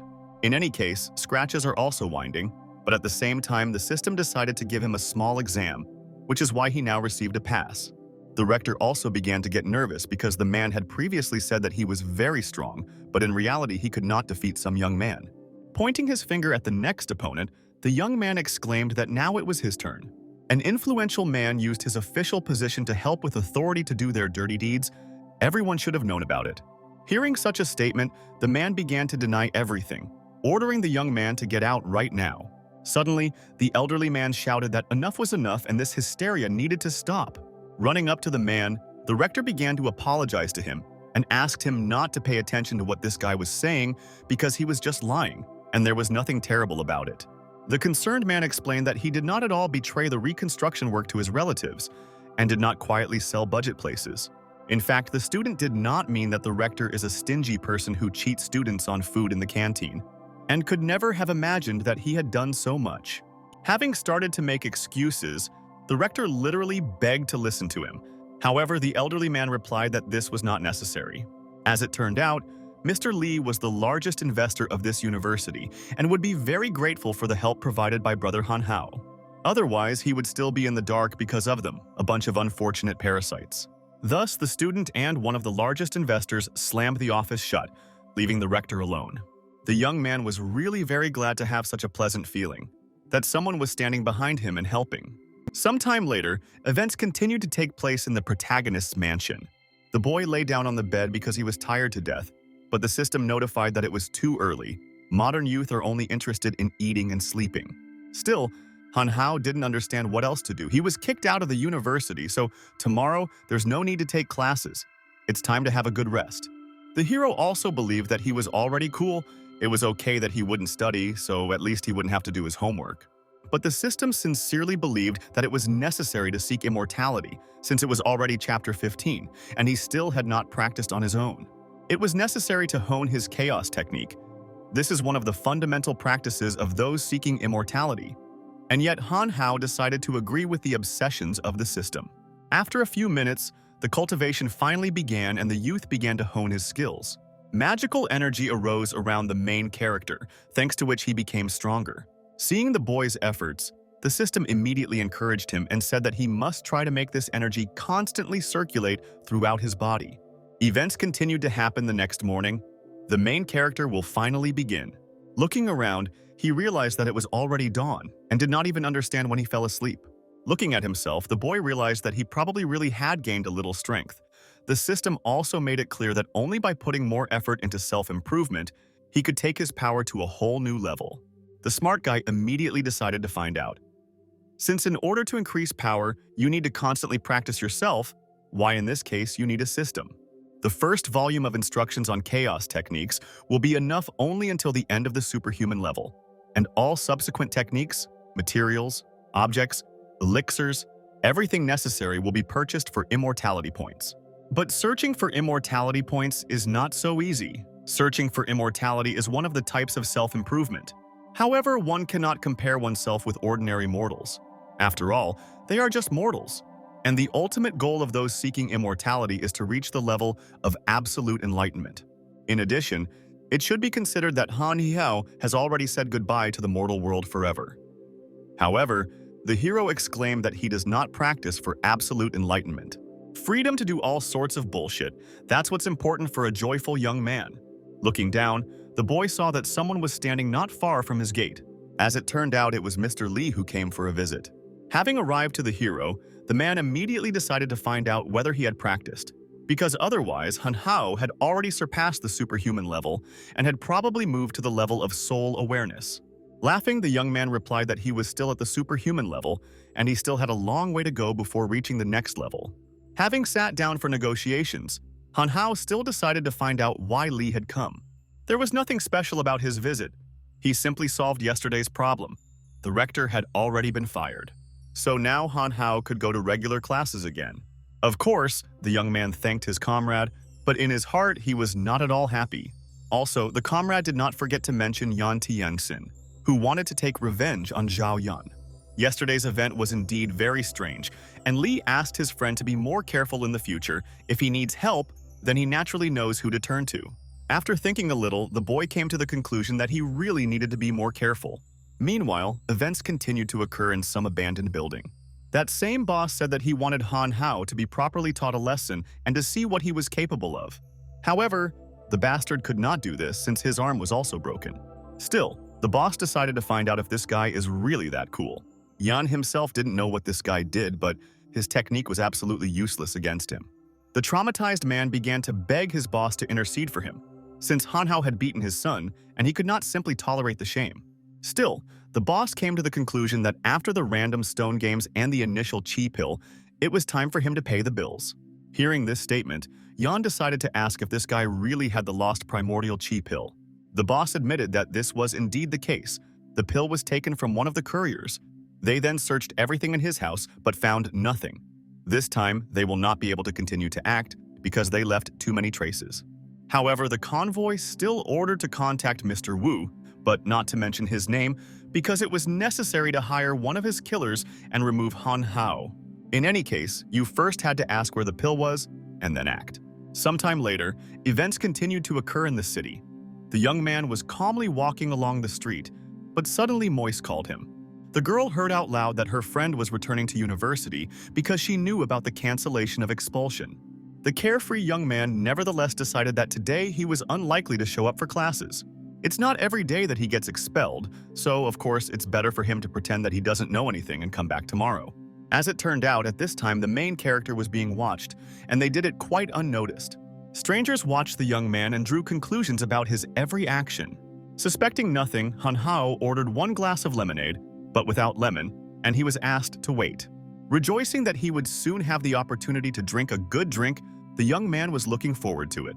However, at that moment, something caught his attention, and he immediately turned around to look back. Several people were visible around. Some of them were quite strange. Meanwhile, the lemonade was already prepared and ready to drink. Suddenly, the hero stopped and remembered that the seller did not even ask him whether it was necessary to sweeten the lemonade or add ice. Laughing, the young man even suggested that this man was probably not even an employee of this store. This also made the stranger laugh, and he began to smile while continuing to hold the lemonade. At that same second, an object resembling a dagger appeared right next to Han Hao's head. It turned out that this was indeed the case. The throwing weapon flew straight near the guy's head. It really wasn't the salesman. He even said that he thought he had disguised himself well and didn't think that he would arouse suspicion in the young man. The lemonade was also a rather strange color, which made the boy even doubt himself. There was also a suspicious man who held the newspaper upside down, who would read it that way. And these two other men, one endlessly pouring free sugar, and the second in a gray outfit, also think that they are well disguised. The smart hero suggested that all these strangers probably came to him for one purpose. Not since now they were all revealed, there was no longer any point in hiding. After all, they were the very same ones. These men were called Golden, Wooden, Water, Fire. They were four brothers. One of them exclaimed that someone had bought Han Hao's life, but he shouldn't worry because it would be very fast. The hero was really surprised by this turn of events, and yet he decided to ask again whether his life was really ordered. He was answered in the affirmative. The dude immediately began to act out the drama. They say that he is such a weak but very beautiful young man, and this is his fate. At least before his death, he begged to be told who exactly wished his death. However, professional ethics did not allow them to reveal such a secret. Although, to be honest, they didn't even know themselves. The boss said they were doing it. This was a chance to find out more about the boss, and the hero still decided to find out who exactly their boss was. One of the brothers began to cover the other's mouth, but he still managed to exclaim that it was Mr. Wu. Because of this, they began to fight among themselves, as the pink-haired youth was unhappy that his brother opened his mouth. After thinking a little, Han Hao still remembered that he had already heard this name somewhere. Be that as it may, the brothers still wanted to finish off the main character and told him about it. Because of this, the young man begged them to stop and not do this. However, the pink-haired one exclaimed that it was time for him to stop pretending, because from his movements it was clear that he was stronger than an ordinary person. The cunning killer began to attack because he was not going to leave even a chance for victory for Han Hao. The boy was unhappy and said that he did not think that he would be discovered because his acting was perfect. With deft movements, the hero began to dodge and shouted that his enemy's aim was really shot down. In fact, as it turned out, the enemy was not aiming at him. Han Hao clearly did not expect this turn of events, which is why he was a little shocked. Those same throwing weapons literally surrounded Han Hao, and it seemed as if he could not move at all. Many throwing darts levitated around the guy and did not give him the opportunity to take a single step. The other brother laughed and shouted for his opponent to appreciate his high-quality craft superglue. Looking at his feet, the young man realized that he was stuck to the floor and really couldn't move. The next two brothers were going to pour alcohol on Han Hao and then set him on fire with their fire whirlwind balls. The same legendary attack of the four brothers began. They were ready to finish off their opponent. Each of the brothers made their efforts to complete the mission easily and effectively. But the boy was a little alarmed by such an initial event, since he did not know at all what to do. Still, this amused him quite a lot. Han Hao smiled and noticed that this was a combo attack. Unfortunately, opponents did not take into account that it is possible to remove shoes in order to deactivate the glue's ability. Thus, Han was able not only to get out of the trap, but also to begin to fight the enemy. To prevent a combo attack, the young man grabbed two bottles with an unknown liquid. Looking at the movement of the main character, opponents understood that this was literally impossible. Ordinary people do not know how to jump so high. The smart guy decided to defeat his opponents with their own weapons and threw those same bottles with liquid. Alcohol was splashed all over the brothers, but that was not all. The frightened brother shouted that he would now end this battle and destroy Han Hao. At that same second, the two brothers decided to turn around and saw that the fire began to spread around them. All this happened due to a whirlwind of balls, and the brother with pink hair ordered the other one to throw them. Meanwhile, the boy moved closer to one of the opponents and said that he finally remembered who this Mr. Wu was. Taking the blade out of his pocket, the young man assumed that it had previously belonged to the master. This was the same missing immortal fighter of Mr. Wu, and the Golden Brother immediately wondered where Han Hao could have it. The question remained unanswered. The main character decided to use the blade to deactivate the levitating throwing weapon. All darts began to scatter in an unknown direction, due to which they were deactivated. However, in order to complete the battle completely, the young man not only deactivated them, but also independently used them to attack his enemies. The frightened brother did not know what to do and simply continued to watch this unpleasant spectacle. After the attack, it turned out that the brother was actually a girl, and all this time he was hiding his gender. It also turned out that the main character immediately suspected that the Golden Brother was not who he said he was. Meanwhile, the brothers looked at their little sister and they seemed to really like her. The pink-haired girl shouted that Han Hao shouldn't even think that he won. Little sister shouted that she would detain him, and they needed to contact Mr. Wu. Unfortunately, the brothers were no longer around, and they all disappeared somewhere. The manly weirdos stepped forward and said that the pink-haired girl could rely on them. This act really charmed the girl. She was grateful to the brothers. However, the main character didn't care about this at all. In a matter of seconds, he found himself behind the golden sister and wanted to attack. Such an unexpected attack frightened the girl. She turned around and almost began to cry. Fearing for their sister, the brothers rushed to her and asked her to take care of herself. Tears continued to fall from the girl's eyes. She begged to be saved. Unfortunately, the hero did not understand what kind of soap opera they were playing here and used the chaos technique. Thanks to this powerful move, all 4 killers were successfully defeated. The smart young man also called the police and said that there had been a robbery on a shopping street and they needed to come urgently. The robbers did not have any weapons with them because Han Hao had already calmed them down. These robbers destroyed the entire store. Sometime later, they began reporting from the scene. A reporter named Shobudui arrived and wanted to interview the main character. They wanted to know from the boy exactly how he alone dealt with 4 robbers. Still, the young man decided that they could take a simple photograph. When Han Hao started posing, he wanted to look more beautiful in the photo. Unfortunately, the photo turned out poorly, but the newspaper headlines now indicated that the student was able to defeat the robbers. After reading the newspaper, someone did not like this event very much, and he hit the young man's photo hard. This was the same boss. He was outraged that even Mr. Wu's people could not cope with this guy. He did not understand how anyone in the city dared to measure their strength with the Mr. himself. The traumatized man began to reassure his boss, saying that he should not be angry because the boy was just very lucky. Suddenly, the powerful man suggested that he was wrong from the beginning, and this guy was probably Mr. Wu's man. Still, they decided to forget about Han Hao for a while because besides him, they had a bunch of other important things to do. Sometime later, events continued to happen in the restaurant. A friend invited the main character to dinner and did so because he thought about that incident with Yan Bin. The former classmate was sincerely grateful that they stood up for him earlier, because of this, Han Hao were not expelled from the university. The friend also decided to find out if the main character is interested in running his own business, because this is a rather promising topic. Slapping himself on the chest, the young man said that he could provide money for the business, and Han Hao would need to find workers. Now he could take over that karaoke bar called Color. The offer was really tempting, and the boy immediately decided to think about it. After thinking a little, he said that the karaoke bar is not so far from the university. It will be convenient to get there by transport. This bar has great potential, and his friend is really good at business. These words really surprised the comrade, and he was grateful for the desire to cooperate together. It was not for nothing that they called each other brothers. Thus, their collaboration began, and they decided to drink to it. Sometime later, the main character arrived home. He had eaten a lot, so he immediately wanted to go to bed. However, he was immediately encouraged by the system, telling him that he needed to cultivate his abilities, and this scared Han Hao to death. In order to further motivate the young man, the system gave him the task of pumping up his chaos technique to the 2nd level. As a reward, he would receive 30 points of immortality.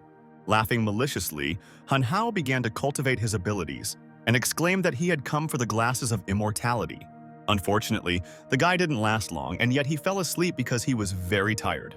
When he woke up the next day, he remembered that he had already seen this somewhere, and for some reason, every time they start practicing, it still falls asleep. The system decided to notify him that the boy was simply still weak. His body could not withstand the long process of practicing chaos. So when he reached the limit, he switched off. It was very difficult, because of which the hero did not know exactly how to practice.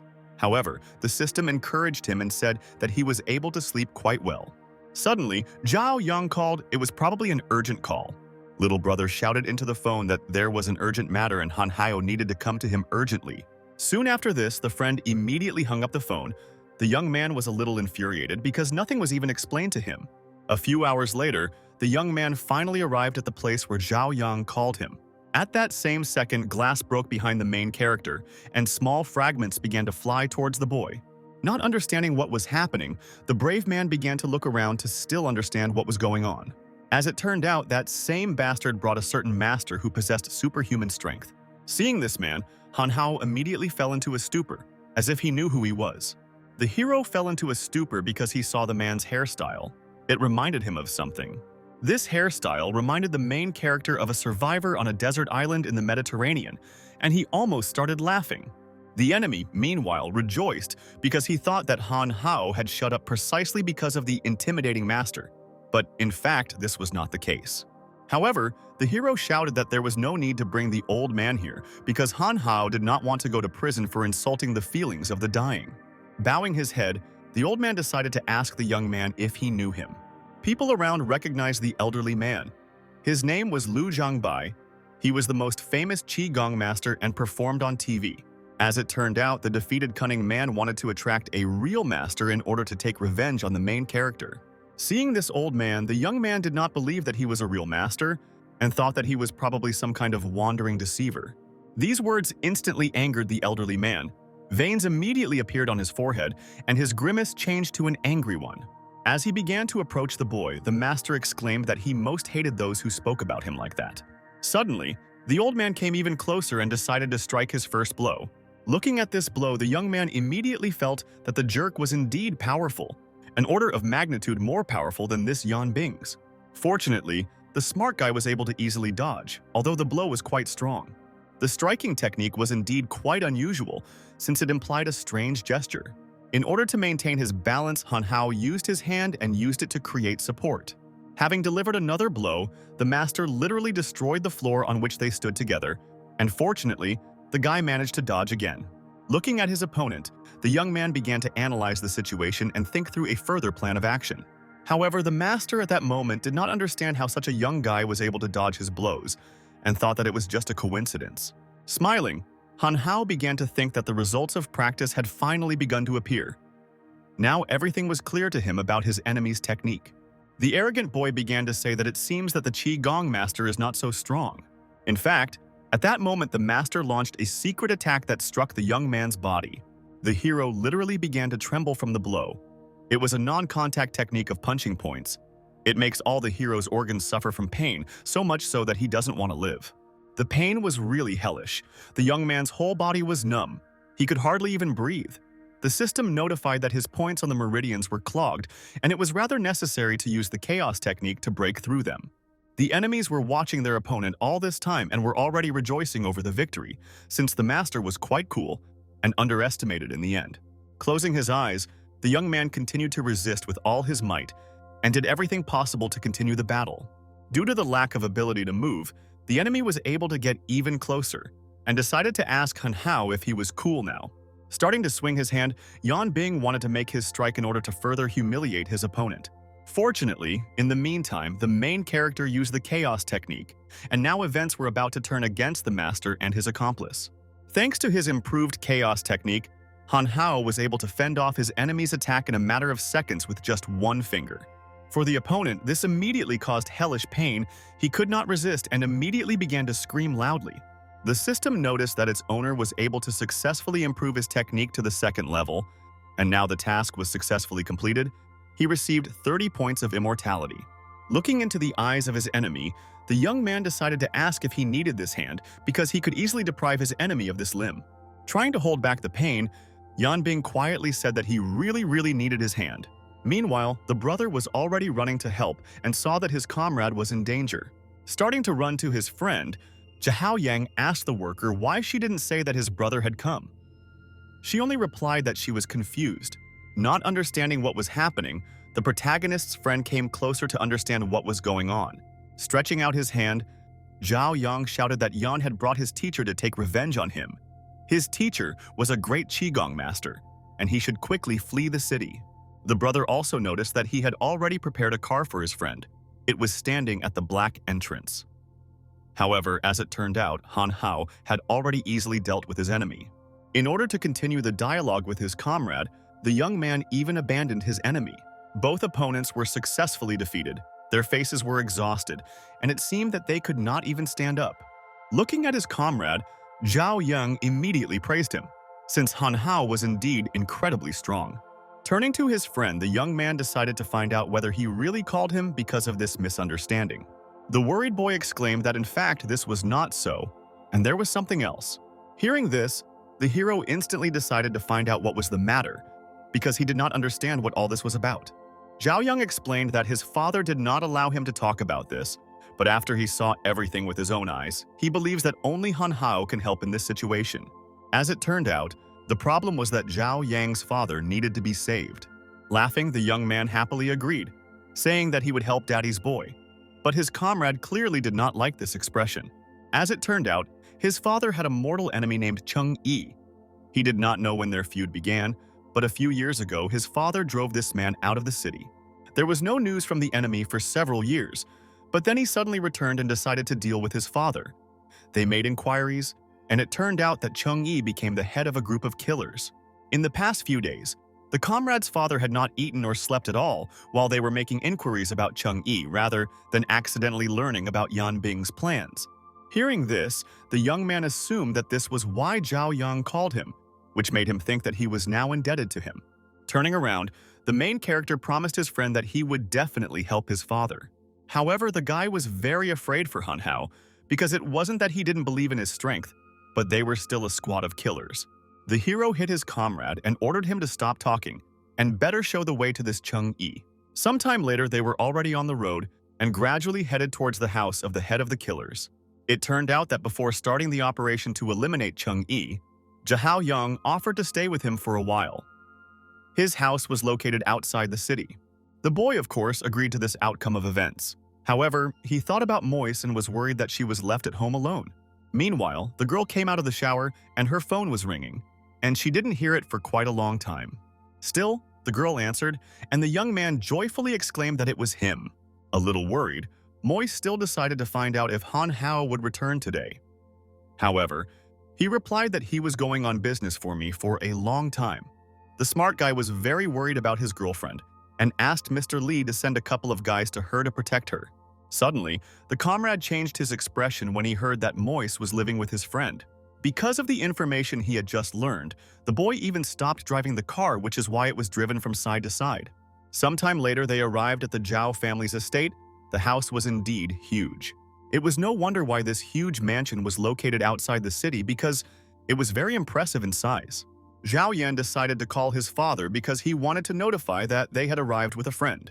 The alarmed father immediately went out to his son and saw that he had returned. The smart guy introduced his friend, named Han Hao, and said that he was cool because he brought him specifically to help. As it turned out, my father had already heard about this guy and was pleased to meet him. Bowing his head, the man was truly grateful for the kindness and desire to help.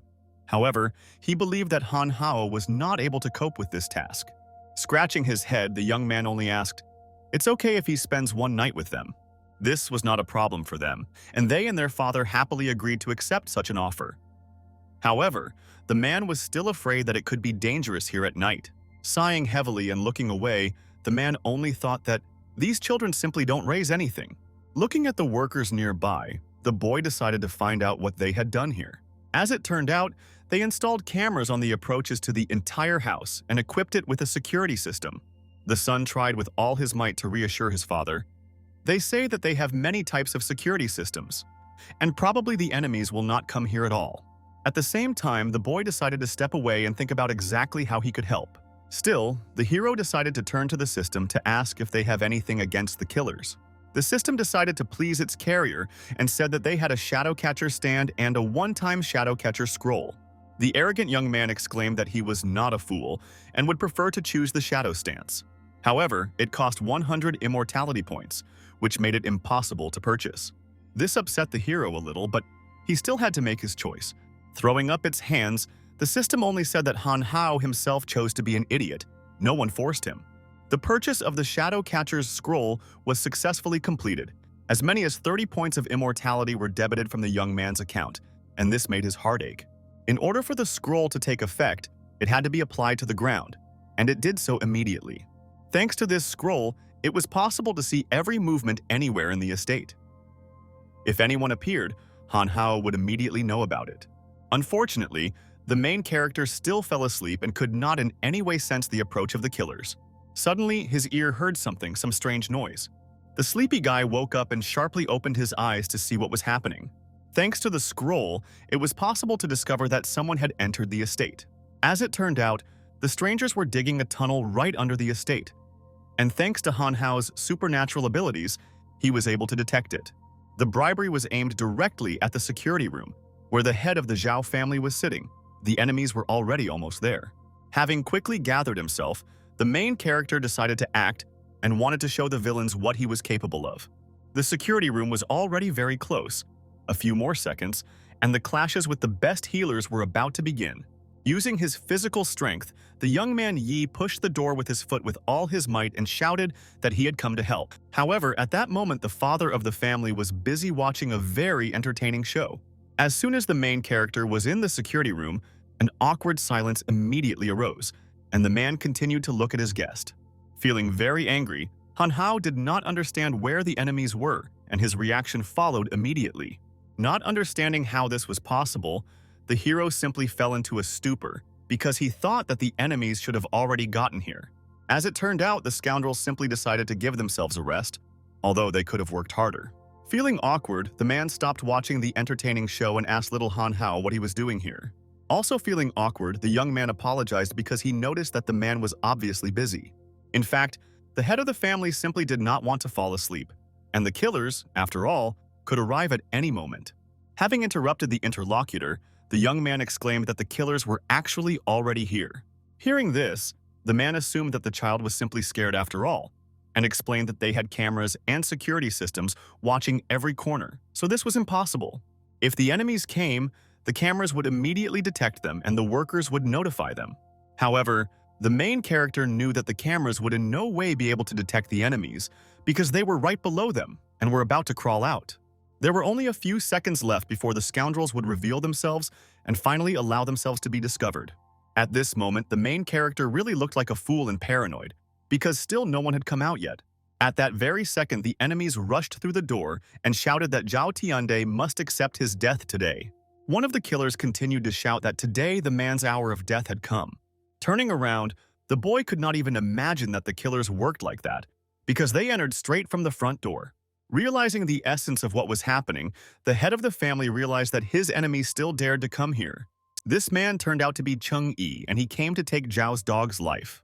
As it turned out, Cheng Yi was thinking about Zhao's wife all the time, and now he was going to kill him. He had never met such unscrupulous people. These events were very interesting, because of which the hero began to observe everything that was happening. There was literally drama and a showdown regarding Zhao's wife. According to Cheng Yi, she and Xiang, who loved each other more than life itself, were forcibly separated because of Zhao. This, permeating every cell of his body, not entirely to Zhao, could not be overcome and in any way forgotten, which is why Cheng Yi wanted to finish him off. Cheng Yi sincerely believed that it was because of Zhao that they could not be together with Nancy, and fate separated them. The woman truly loved only him, and the scoundrel ruined everything. Meanwhile, Zhao's wife called, and the hero exclaimed that they could just now ask her who she loved more. The wife immediately greeted her dear and beloved person, saying that she had spent all the money on the card and asked to transfer her a little more. As it turned out, at that moment, the girl was in New York. She said that there were a lot of cool new products here and asked to transfer her 2 million yuan to have a good time. At that very second, Cheng Yi grabbed his laptop to talk to the girl, saying that it was him, her plump little orange. He decided to find out if she remembered their common vow. Cheng Yi continued to ask why Guixiang was together with Zhao. However, the girl only answered that her name was Nancy and not some Guixiang, although that was her real name. Thus, the girl ended the conversation with Cheng Yi and hung up. Observing everything that was happening, the hero assumed that all this really did not agree with the legend of Cheng Yi. Feeling awkward, the man continued to explain that everything was really wrong, and it was all Zhao Tiande's fault. Throwing several small blades, the man shouted that his enemy had clearly done something to the girl, since she had been completely different before. Standing rooted to the spot, the man did not understand how to act because he did not have the physical strength and proper combat training to return. Fortunately, the blades hit a wooden board, although it was unknown where it came from. The main character was dexterous enough to use all his ingenuity and protect Zhao. Getting even angrier, the man ordered the guy to get out of here, unless of course he wanted to die. Showing 2 fingers, the young man explained that he had already suffered twice because of Cheng Yi. However, the interlocutor did not understand how he suffered because of him. Laughing, the hero explained that as soon as he thought that he had spent 30 points of immortality on their nonsense, he felt sick. Hearing this strange statement, the enemy shouted that he seemed tired of living and ordered his mercenaries to go into battle. The hired killers had phenomenal agility and used shuriken attacks from afar.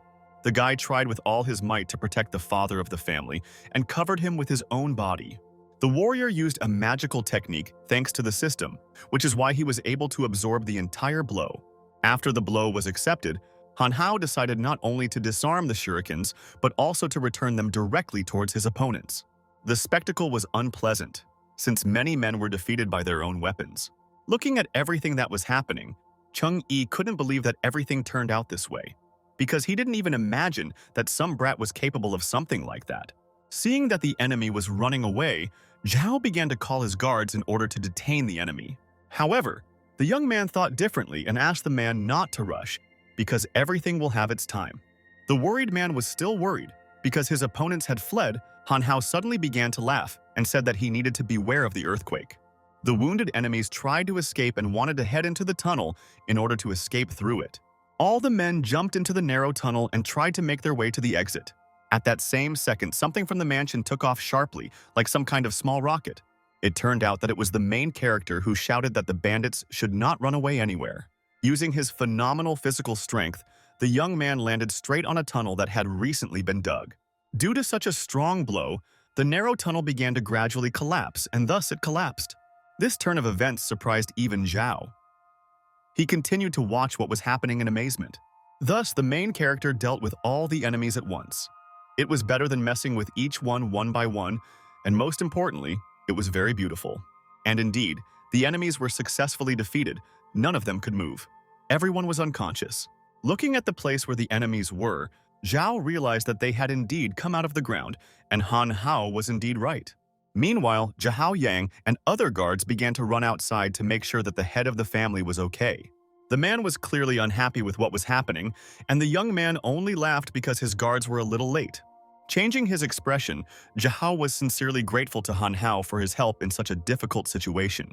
For the boy, it was nothing, and he decided to leave these guys to them. After all, they would be able to figure it out themselves. The next day, events continued to occur in the mansion, and the hero was surprised by the unusual act on the part of the head of the family. The man explained that Han Hao had been kind to their family, so he thought for a long time and decided that this gift would be the most suitable to express their gratitude. The gift turned out to be a sacred tree. It brought people good luck. Zhao did not dare to say about its other uses. However, the hero saw only a piece of wood in this object. The system notified him that he needed to take this item quickly. It was a magical giant tree. It could increase the effectiveness of practice by 100 times. The young man was still quite skeptical about this piece of wood and thought that it was useless. However, the system continued to convince him that this was not the case. Sticking out her tongue, the little animal explained that since Han Hao doubts, it is still his problem if this piece of wood turns out to be useless. At the same time, Zhao Yang turned to his friend and asked if they would go to the city together, because he was going to give his friend a ride. Unfortunately, soon after this, the friend discovered that everyone from his house had already left. At that very second, the boy found himself in some strange place and did not understand at all what was happening. Looking around, the hero found that he had fallen into some kind of hole.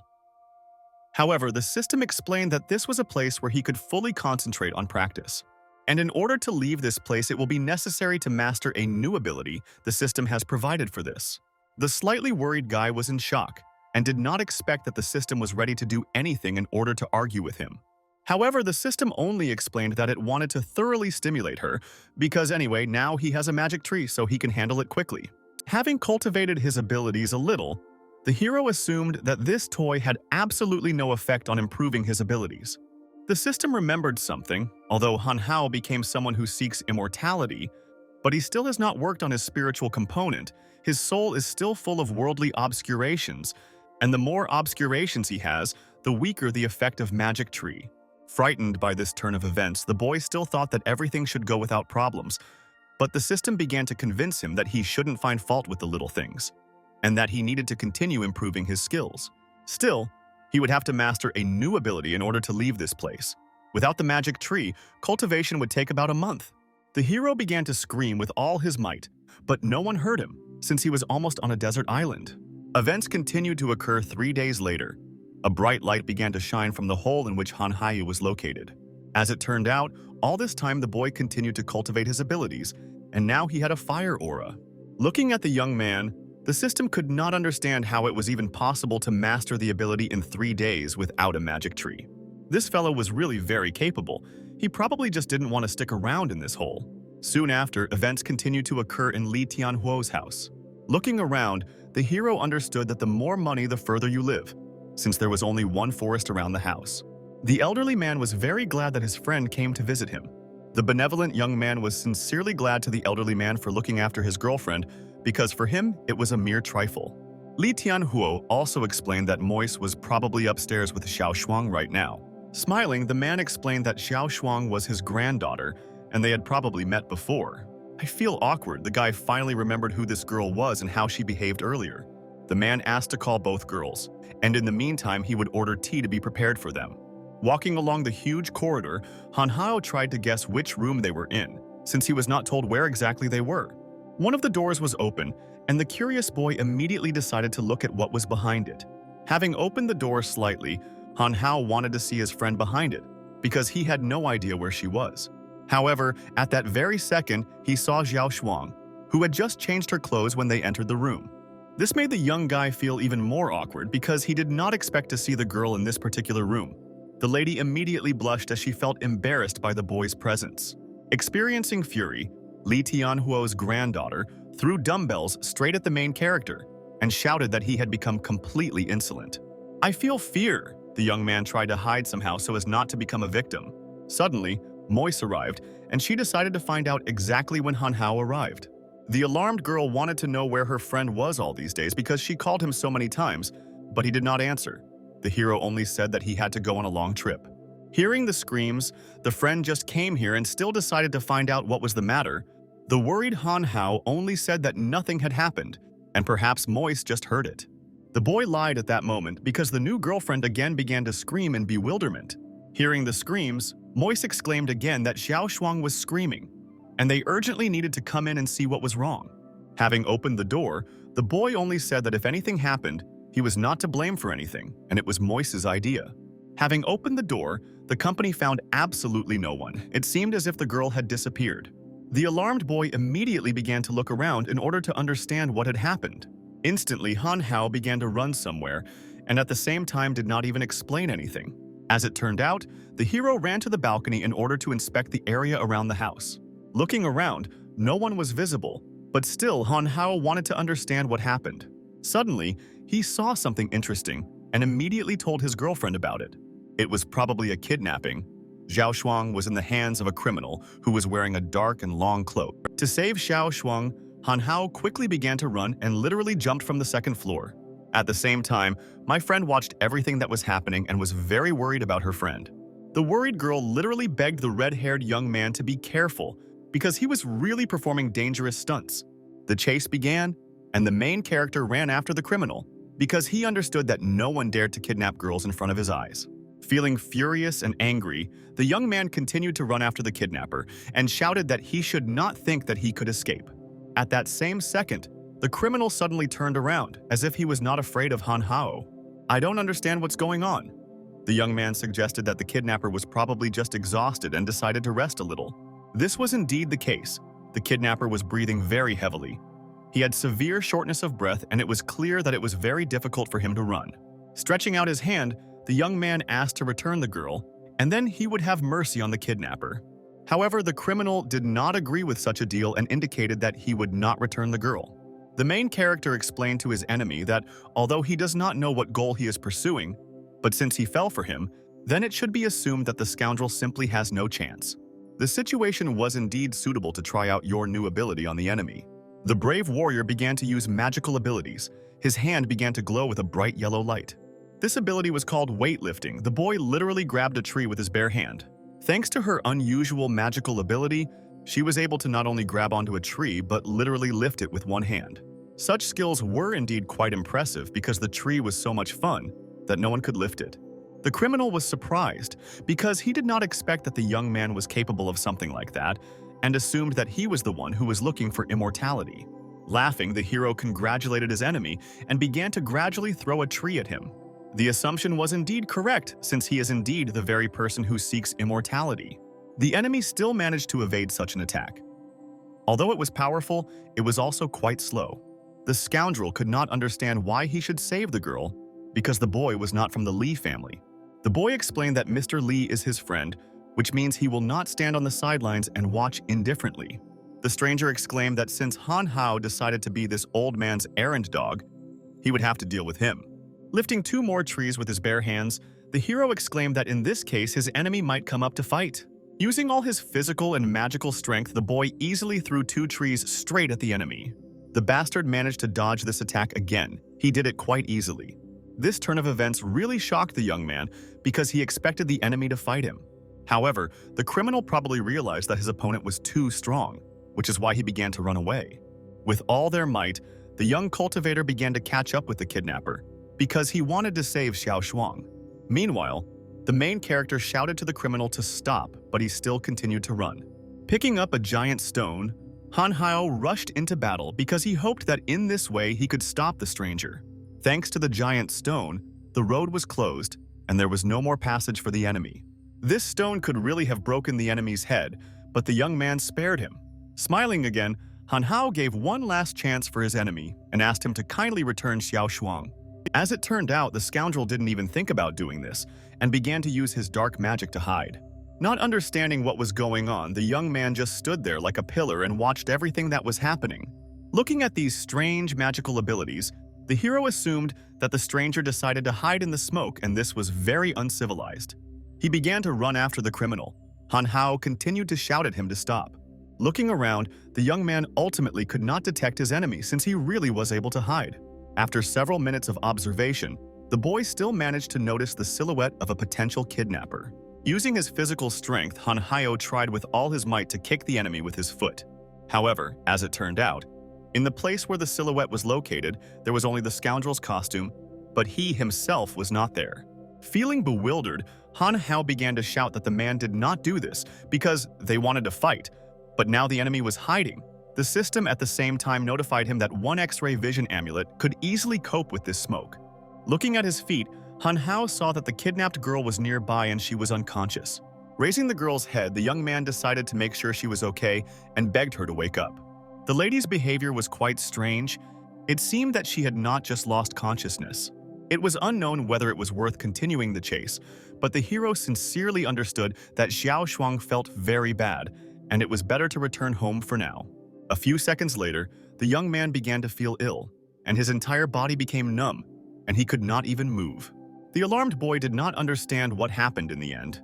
However, the system explained that there was something wrong with this smoke because it was not smoke at all.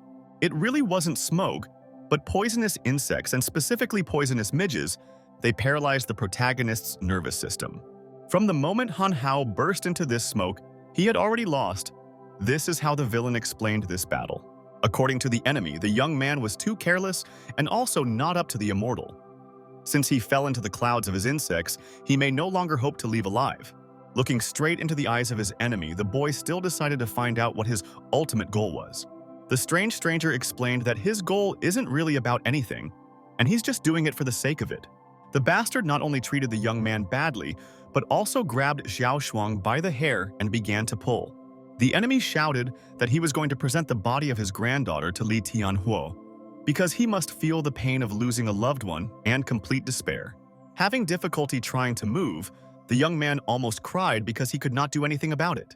The criminal even began to laugh, declaring that only if he slowly tortured his granddaughter to death would he be able to get rid of the hatred accumulated in his heart, and would finally be able to take revenge for the murder of his older brother. The malevolent stranger explained that his brother Xuan Hong was the only one in the family who could pass on the spell of poisonous insects further, but Li Tianhuo killed him. The brothers had previously discussed among themselves that one of them could not control the spell of poisonous insects. However, his older brother convinced him that there was nothing wrong with that. The older brother sincerely believed that the younger brother would definitely be able to find a direction that suited him personally.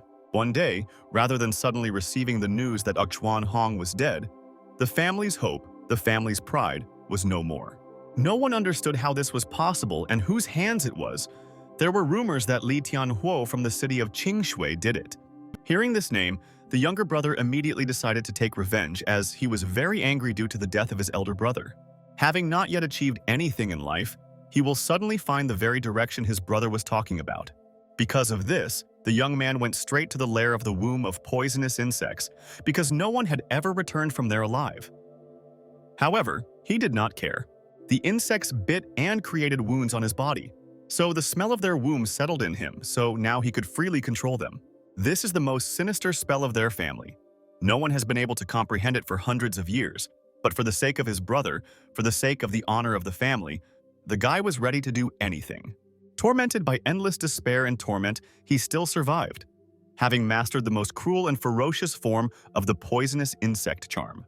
However, now, the main character is nothing more than the first step on the path to revenge on Li Tianhuo. Still, Han Hao probably hasn't heard anything because the insects on his body are gradually paralyzing his senses. First taste, then smell, touch, and then vision. And lastly, the rumor. By this time, his connection with the world would be completely interrupted. The guy really didn't feel anything. It seemed to him that he was already dead. Not understanding what was happening, the young man tried to call the system and asked it if she could hear him. Starting to scream from a lack of understanding of what was happening, Han Hao tried with all his might to call the system. At that moment, the enemy had already reached the girl and wanted to do something terrible to her. At the same time, the main character seemed to find himself in a void. He did not lose hope and tried to call the system. Sometime later, the red-haired guy became desperate, but did his best to continue trying to talk to the system. Suddenly, a strange light appeared, and the system explained that the guy was just stupid because he was not one whole, and the system could not escape anywhere. Starting to cry, the hero was very grateful that that same little animal finally spoke to him. Having asked the boy to calm down, the system explained that until he died, it would never leave him. The magical insects, paralyzed all his senses, that's all. Because of which he had to do whatever the system said. First, it was necessary to maximally accelerate the circulation of qi energy throughout the body, and then release as much chaos energy as possible. Coming back to the current events, the criminal started dragging the girl because he wanted to take her away from here. However, at that moment, the scoundrel suddenly felt some strange and very pleasant smell. Turning his gaze back, the enemy could not believe what he saw. He would never have thought that anyone could resist his magical abilities. The young man laughed, asking his enemy if he liked the smell, because that's what insect barbecue smells like. Turning around, the scoundrel could not believe it, and asked the young man how he was able to wake up. As soon as he asked this question, several stones immediately flew near him. One of them literally destroyed a tree. This was not the last attack. Han Hao was preparing to throw a few more stones. Pointing his finger straight at his enemy, the scoundrel explained that he really wanted to leave him alive, but since he was asking for it, then he shouldn't be offended because now his hour of death has come. These words only made the main character laugh, since he had heard them thousands of times already. The smart guy was not averse to fighting a rather strong opponent and asked him to attack. However, as it turned out, at that moment the anti-hero had already run away somewhere because he was afraid. Because of these events, the young man was at a loss, because he did not expect that his enemy would dare to play a prank on him. In order to see the scoundrel, Han Hao used an amulet of X-ray vision. Fortunately, at that moment he just managed to discover the stranger who was dragging the girl into the house. This house looked like some kind of abandoned mansion, and it seemed that no one had lived in it for a long time. With a deft movement, the young man jumped onto the second floor, pushing straight off the ground. The system asked him not to rush, otherwise he would ruin everything again, but Han Hao said that everything was already clear here. There was only one enemy here, and everything was under control. By opening the door, the main character shocked the criminal, which is why he even got scared. Seeing the young man, the scoundrel couldn't believe how it happened because he didn't even suspect that someone would find him here. Laughing, Hanhyo guessed that he had definitely taken the stranger by surprise now. Preparing for the next attack, the hero began to threaten his enemy, intending to hit him. However, as soon as he tried to strike, his body was immediately enveloped in a sticky web. As soon as she began to touch the body, a strange feeling immediately arose. The guy's body gradually began to go numb, and it seemed that there was poison in the web. As it turned out, the enemy specifically brought the hero here to show him the surprise that he had prepared in advance. Fortunately, the guy was still able to move, and yet he decided to find out what kind of surprise they had in store for him. This surprise was that many insects would attack him. Initially, this surprise was for Li Tianhuo, but the stranger was also quite fed up with Han Hao. The enemy had seen many different seekers of immortality, but this guy was the first to be so arrogant. As far as he knew, those seeking immortality must temper their minds, but it was unknown why exactly Han Hao was so reckless. Experiencing pain, the young man began to scream for the scoundrel to let him go. Having touched his enemy, the hero began to resist, doing everything possible to get out. Just the touch made the stranger feel pain, and he really didn't understand where Han Hao got so much strength. Due to the bite of many insects, the boy fell and could not move because he was almost powerless. The poison has already spread throughout his body, and now he is no good for anything. Yet there will be an end to his nonsense. Finally, the stranger shouted that Han Hao should never overestimate his strength, although he should have been taught this earlier. The hero continued to think about what he should do and how to get out of this situation. The enemy began to laugh and shout that Han Hao simply decided to play a knight on a white horse, but he should relax because now he will die. This time fortune spat in his face. Even God will not save him from such a mixture of poisons. Suddenly, someone else came in and started asking if Han Hao was here. Experiencing pain, the young man still realized that it was the voice of Mr. Li Tianhuo. Probably Moist told him what happened. Hearing the familiar voice, the stranger also realized that the elderly cultivator had found them too early, and now was not the time to fight him. However, the girl also could not be left in this state, and the madman had an idea. First, he grabbed Xiao Shuang by the head, and then began to carry out his insidious plan. Having planned something terrible, the enemy decided to give the girl his bodily fluid to drink. Trying to do at least something, Han Hao began to shout that the scoundrel should not dare to do this. Unfortunately, the guy's eyes were closing at that moment. He no longer had the strength to resist the poison. Soon, the system laughed and exclaimed that as long as it is in the body of the main character, he will never die. Thus, together with the strange little animal, they finally saw it. Han Hao had never even seen it before. The situation was quite dangerous, so the system doomed the guy to make a choice. It could make him whole again, but then he would become an ordinary person. At that very moment, the young man was flooded with memories of when he was little. Every summer, the fruits of the neighbor's cream tree hung from the wall. None of the guys could reach them, and then all hope was on him. Therefore, they revolved around the guy all the time, and at that moment, he considered himself special. The main character's superpower was to pick the neighbor's plums. In elementary school, he always had good grades and was the teacher's favorite. Then, his superpower was to get more red flowers than others. At that time, Han Hao considered himself special because the eyes of all teachers and school children were always focused on him. He simply could not be ordinary, and he was definitely not like the other students at school. Maybe he even had some undisclosed superpowers. Perhaps one day he could also save the world or something like that. That's when he thought so. Once they wanted to give a boy some kind of certificate in honor of winning a competition. However, as it turned out, the organizers made a mistake and read the wrong list. Unfortunately, the main character only received a consolation prize. However, everyone saw this when he came out with the winners of the competition. Then the young boy began to feel ridiculous and awkward because he was humiliated in front of everyone. The hero was well aware that he was not at all worthy of first place. Yes, this was not some kind of important competition, but he could never forget it. And then the young man found out what despair tastes like on an ordinary day in an ordinary summer. He suddenly realized one thing. The boy realized that he was an ordinary person. He did not have any superpowers, and he was completely no different from others. If nothing supernatural happens, he will spend his whole life just like an ordinary person. Returning to the events of the present, the system gave the guy a choice. He could be safe and sound, but he would turn into an ordinary person. After thinking a little, the young man exclaimed that he refused because he did not want to become ordinary. The system was really surprised by this decision because it did not expect it to be so decisive and suggested the guy to think a little more. Han Hyo knew how big the difference was between first place and a consolation prize, but then he had no choice. Therefore, once he realized that he had a choice, he would never choose to become an ordinary person again. Thus, the young man was really intrigued and wanted to know what the second solution from the system was. This question surprised the little animal. She did not expect that the boy would guess about the second option. If the choice was only between becoming an ordinary person or dying, then the system would not allow him to choose. After laughing, the little animal really explained that he understood everything correctly, but only the second option is not so simple. The insect poison can spread throughout his body and kill him. After all, it is now being contained by his chaos technique, so it is necessary to use the chi energy and remove the poison from the body. The process will be painless and will require much more force for circulation than when he practiced the chaos technique. But if he manages to withstand it, then he can stay alive and also become much stronger. But if he doesn't cope, he can die. After listening to the system, Han Hao began to touch the little animal on the cheek, saying that it doesn't suit him to be serious with such an appearance because he is funny. He needed the external form only for communication, and so the system could take any form. And this should not have bothered the main character, as long as he liked it. Still, the little animal asked the boy to be more serious and wanted to clarify whether he had made his choice.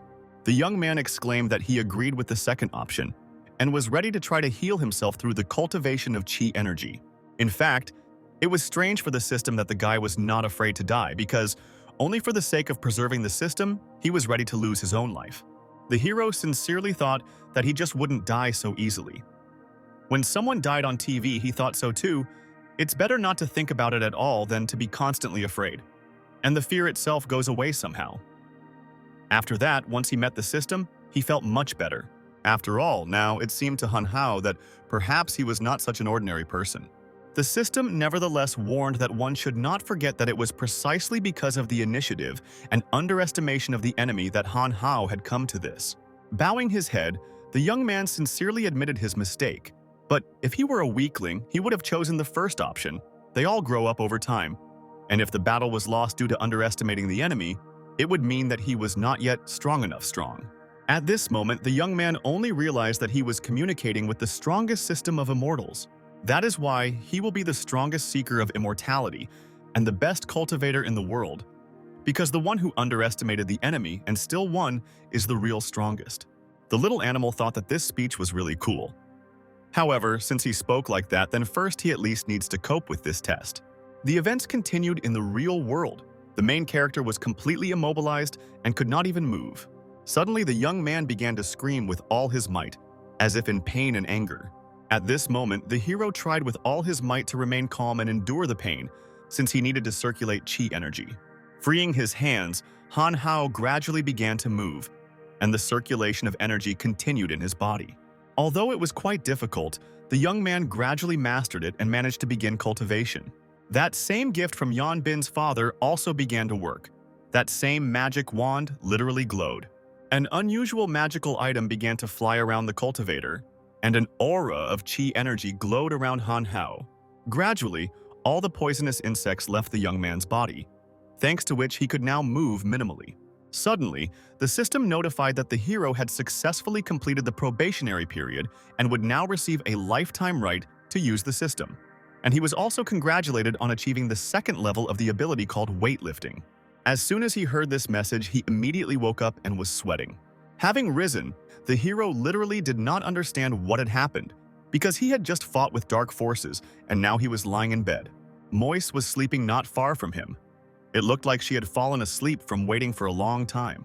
At that same moment, Li Tianhuo entered and was glad that his comrade had finally woken up.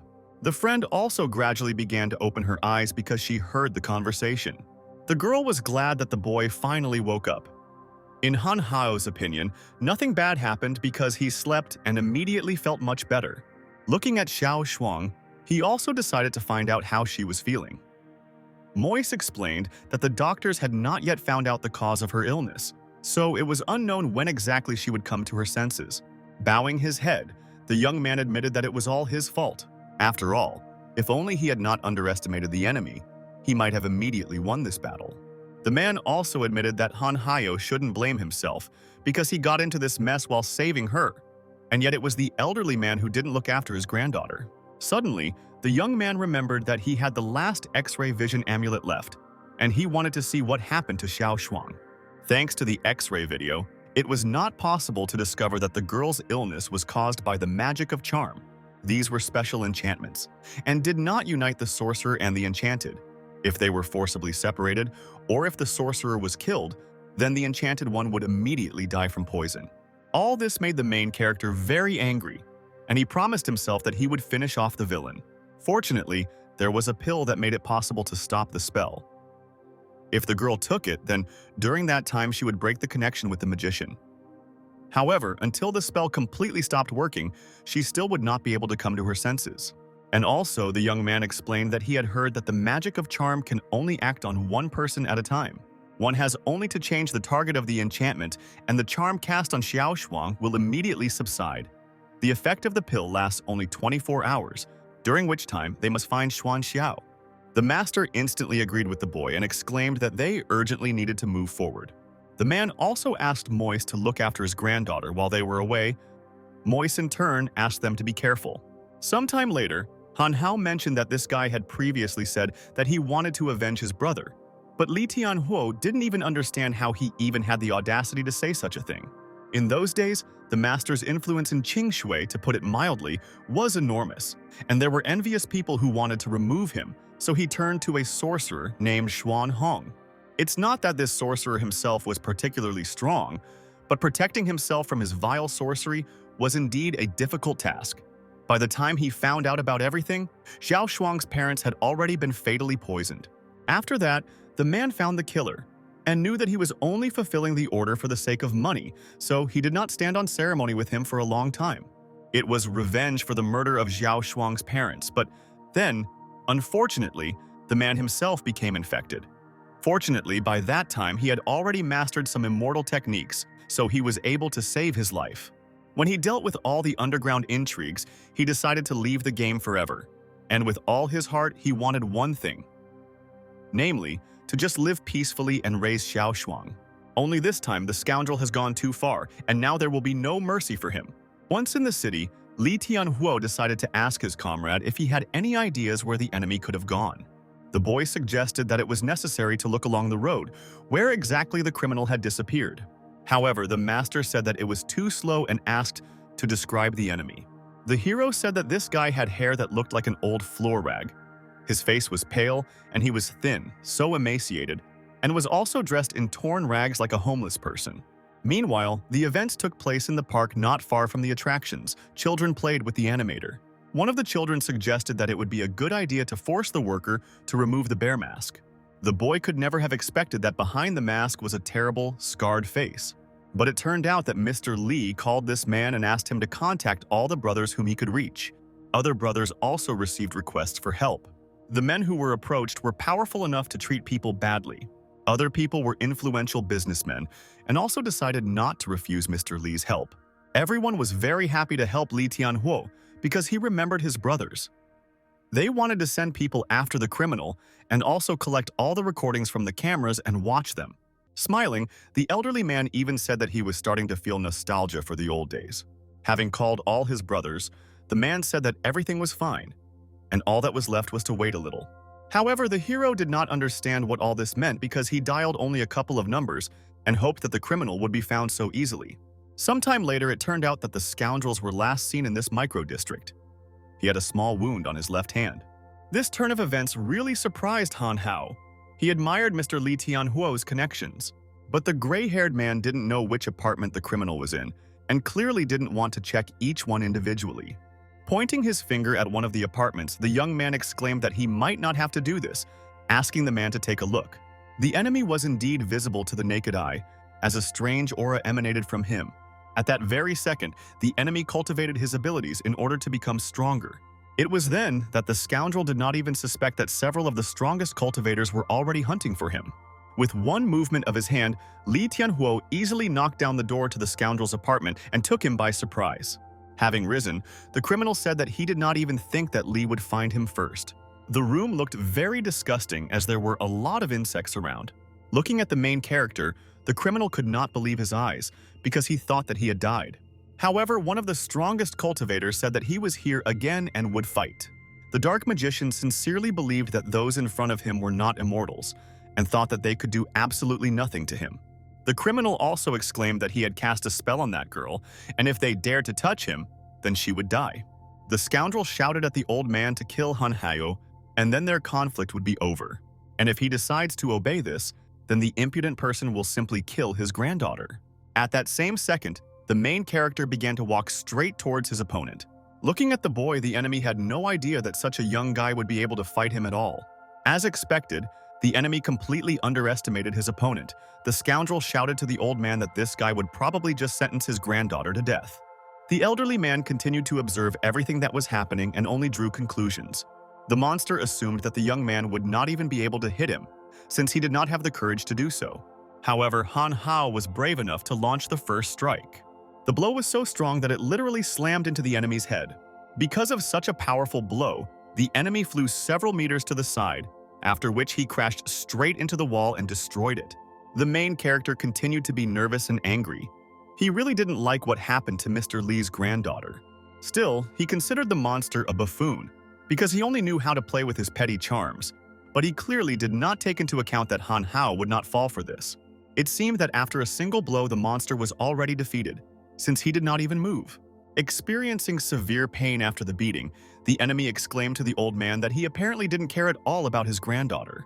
But according to the elderly man, the monster's only trump card was that he sent a curse on his granddaughter. These words only made the enemy laugh, since he did not even consider it a trump card. As it turned out, the enemy was hiding something else that absolutely no one knew. The bastard used all his magical abilities to summon thousands of insects, which instantly began to attack. Trying to save the young boy, Lee pushed him away and asked him to be careful. At that moment, it seemed that the man wanted to take the blow himself, as he began to back away forward. In fact, the seasoned cultivator decided to use his magical abilities to repel the scoundrel's attack. Such effective magic could easily destroy several thousand insects. This turn of events surprised even the main character, because he did not expect his comrade to be so strong. Still, for some reason the boy stopped the gentleman, which was quite unexpected. He stopped the elderly man only because all these actions on the part of the enemy were just a trap. After the attack was used, there were even more insects. It seemed as if they had been revived and were ready to attack again. The undead shouted again for all the insects to attack. But the brave warrior exclaimed that he was not going to hide and was ready to fight. Fearing for the elderly man, the young man told him to move away, because now Han Hao had to enter the battle. In order to win this battle, the hero decided to use his new ability called weightlifting. Thanks to the use of this ability, a magical yellow light shone in the hands of the protagonist. The cultivation was clearly not in vain. The reverse chaos technique was also applied, and its application occurred over the maximum area in order to cover all insects. The bright fireball literally enveloped many insects, making it impossible for them to even make an attack. The boy tried with all his might to restrain the invasion of insects. Han Hao fought bravely, like a seasoned warrior. Gradually, the insects literally disappeared because they were incinerated due to the power of cultivated magic. The enemy continued to watch everything that was happening and saw how his opponent was trying. However, he did not imagine that the insects would now begin to attack him. Many insects were thrown straight at their owner, causing him to start screaming in pain. Thus, thanks to only a few magical techniques on the part of the protagonist, the enemy was successfully defeated. Not far behind the wall were jars with bones similar to human ones. The enemy hid this all the time. As it turned out, his superhuman abilities were possible only thanks to human charms. It turned out that he tested his charms on living people, which made him crazy. The insects on the enemy's body turned out to be very heavy, because of which he could not even move, and yet he decided to find out from Han Hao what he had done. All this time, the enemy only thought that his insects also could not move. They no longer obeyed his orders. Looking at the room where there were strange boxes, the young man realized that they contained poisonous spells. Looking at the villain, the hero ordered him to answer where the binding charm was. This question only made the impudent man laugh, because he was amazed that they could not remove the binding spell. While the spell was cast on that girl, the main character and his comrade literally could not do anything with the undead. That's exactly what he thought. The boy assumed that among these poisoning chara there must also be binding ones. Laughing at this assumption, the enemy exclaimed that even if so, he still would not tell where they were. The main character had no choice but to find those same binding charms himself. However, if he uses them on himself, he could simply become a victim. Lee W. instantly decided to ask his comrade whether he would really do such a thing for Xiao Shuang. The elderly man exclaimed that if Han Hao felt guilty about what happened to his granddaughter, then it was completely unnecessary, and asked to give it to him. If only it would help her, then he was ready for anything. A little embarrassed, Han Hao still decided to find out from his comrade and enemy what they were talking about.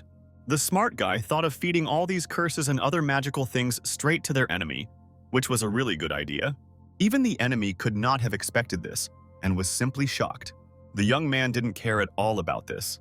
He said that it was nothing to worry about, and the enemy didn't have to talk to him, because this time he came prepared. Sometime later, all the curses and other magical things were shoved straight into the enemy. However, he believed that it was useless. The undead exclaimed that his insides had long been full of insects, and there was no way he could be subjected to the effect of the spell.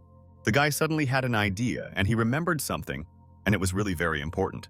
The smart guy also suggested that if you give the antidote to the enemy, then his spell will start working on him.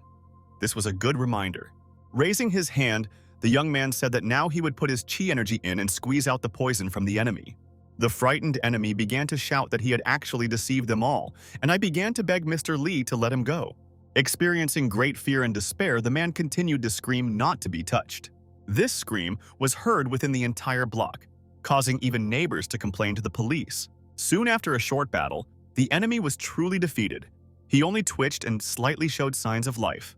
At that moment, his friend called the main character and told him that Xiao Shuang had finally come to her senses. This news was simply excellent, which made Mr. Lee very happy indeed. Sometime later, events continued to occur in the hospital.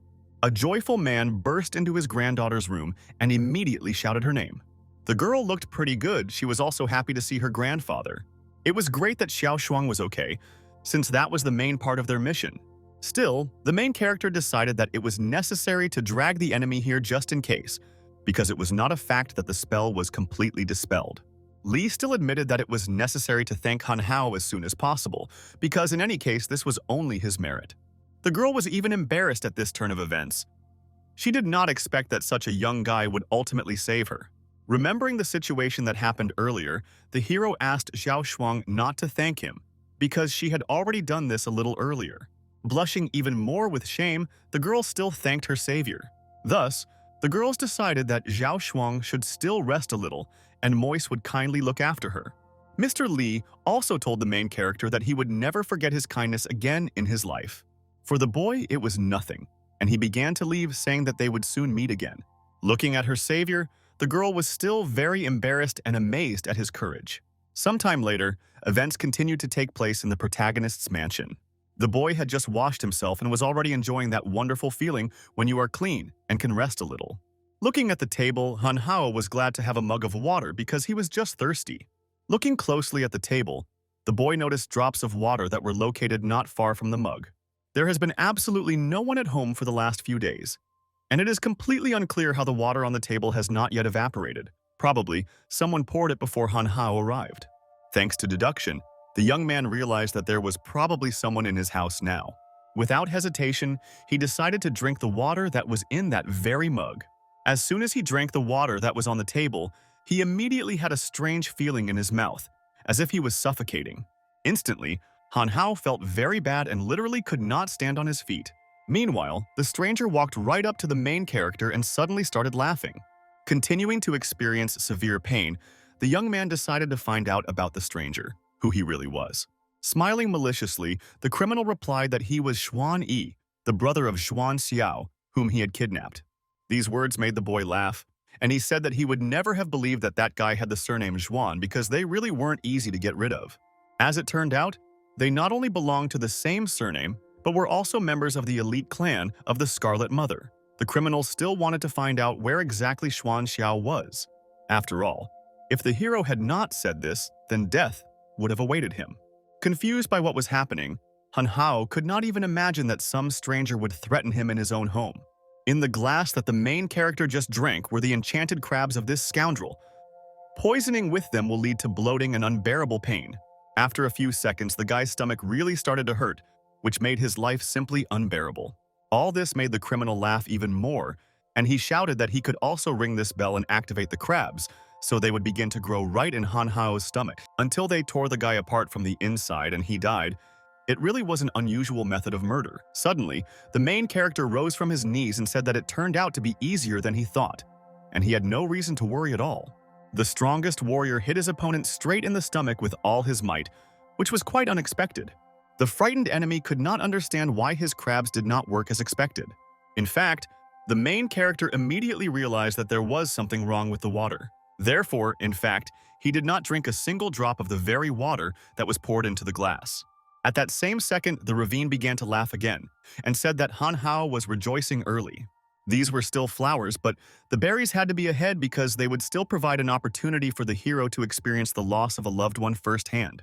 The red-haired guy at that moment did not understand what kind of loved one this bastard could be talking about. After thinking a little, the young man suggested that he was probably talking about Moise. Laughing evilly, the enemy exclaimed that the very girl he was thinking about had already been kidnapped. With his tongue out, the bastard didn't even want to tell the main character where the kidnapped one was. However, the smart hero took his enemy's phone right out of his pocket and read in the message where exactly the girl was taken. The enemy clearly did not expect such a turn of events, and was left with literally nothing. Previously, Mr. Lee told Han Hao that when Moyes went down to the supermarket, she never came back and did not answer calls. Deciding to take action, the boy suggested that it might be a good idea to call this Zhuan Nan. Looking at the message on his opponent's phone, the boy couldn't even understand where he needed to go. Looking back, he discovered that the expensive car passed him at great speed, which even made him scared. Suddenly, Han Hao discovered something very unusual, because there was an unusual person sitting in the car. This man continued to drive at high speed, and on the road stood a child who was crying and in danger. The main character tried with all his might to save the baby and began to run towards him in order to get him out of the way. At that same second, the mysterious girl rushed to help the baby and stood right in front of him. The fearless girl wanted to stop the car so that the child would remain alive and whole. The blue-eyed lady was very brave and fearless because she was not afraid of death and wanted to show it in this way. However, as it turned out, the stranger was a cultivator because with just one blow she knocked down the trajectory of the machine. This turn of events impressed the main character even more. He would never have thought that an ordinary girl would be so strong. The car began to fly in an unknown direction because now it was impossible to control it. A man got out of the damaged car. He immediately turned to the stranger because he wanted to know where such a hysterical woman had come from. Blushing, the impudent man recognized this girl as the daughter of the Chu family and wanted to find out from her exactly how she was going to compensate for the damage. Perplexed, the girl did not understand at all why she would need to compensate for anything. Leaving her fist straight at her opponent, Lady exclaimed that she could only compensate with her right hook.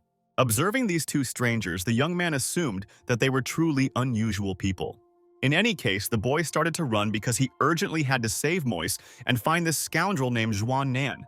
While running not far from a group of strange people, the young man suddenly heard that that same guy's name was Zhuan Nan. As it turned out, it was the same bastard, and he even began to threaten the girl because he was angry that she crashed his car. Sighing heavily, the scoundrel explained that he wanted to go and find the scoundrel who had kidnapped his brother. This scoundrel turned out to be the main character, and fortunately, he was already very close and put his hand on Zhuan Nan's shoulder. The turn of events was indeed unexpected for the villain. He turned around because he wanted to understand who was behind him. Han Hao was about to hit his opponent, but he jumped back and asked who the young man was. Laughing, the scoundrel exclaimed that he was the strongest sorcerer of the Scarlet Mother clan, and it was better not to interfere with him. If someone thinks of attacking him on the sly, then he is 100 years too late. However, the enemy did not expect that he would not be able to dodge Han Hao's blow. Stretching his hands, the hero calmly said that if the enemy doesn't want to get hit in the face again, then I should immediately tell him where Moise is. Experiencing severe pain after the blow, the arrogant enemy explained that his girlfriend was in one place that he would never be able to find out about, and he, of course, would never say anything about it. Using the method of deduction, the young man realized that Zhuan Nan had previously said that he had just left the house in the car, which meant that he was returning now. It was then that Han Hao realized that Moise was probably at Zhuan Nan's house. This assumption only made the villain laugh, which is why he began to laugh loudly. However, from his facial expression, it was clear that he was actually nervous and denied it. Thanks to just one guess, the young man was already able to guess the whereabouts of his girlfriend and immediately understood it. The enemy continues to claim that in fact the guy is wrong because except for the members of the Scarlet Mother clan, no one knows about the location of the shelter. The smart guy decided to go straight into his villain's phone and saw that Zhuan Nan had ordered a bunch of deliveries from AliExpress, and there was just the address there. This shocked the criminal even more. He was ready to give up his life to preserve the confidentiality of their clan. However, he made such a ridiculous mistake. As he began to attack, Han Hao exclaimed that the enemy should taste his fist of building a new information era of the internet. The enemy clearly did not expect this because he carefully hid his location from everyone. And now he was so absurdly defeated, this guy showed off too much for someone who falls from one hit on the head. The stranger also decided to thank the boy for the helping hand he extended. She would never forget his kindness again. Bowing before the young man, the lady exclaimed that she would definitely repay him for everything in the future and said that they would meet again. Looking at the running away girl, the boy at that moment thought only that he did all this for his own purpose, but successfully helped someone. Feeling a little awkward, Han Hao realized that he didn't even know the name of this girl, but he realized that he still couldn't hesitate. Having called Mr. Li, the hero said that he had already dealt with 2 of the Scarlet Mother's clan and would like to hand over both of them to him. And right now he was walking and wanted to deal with the rest of the group members.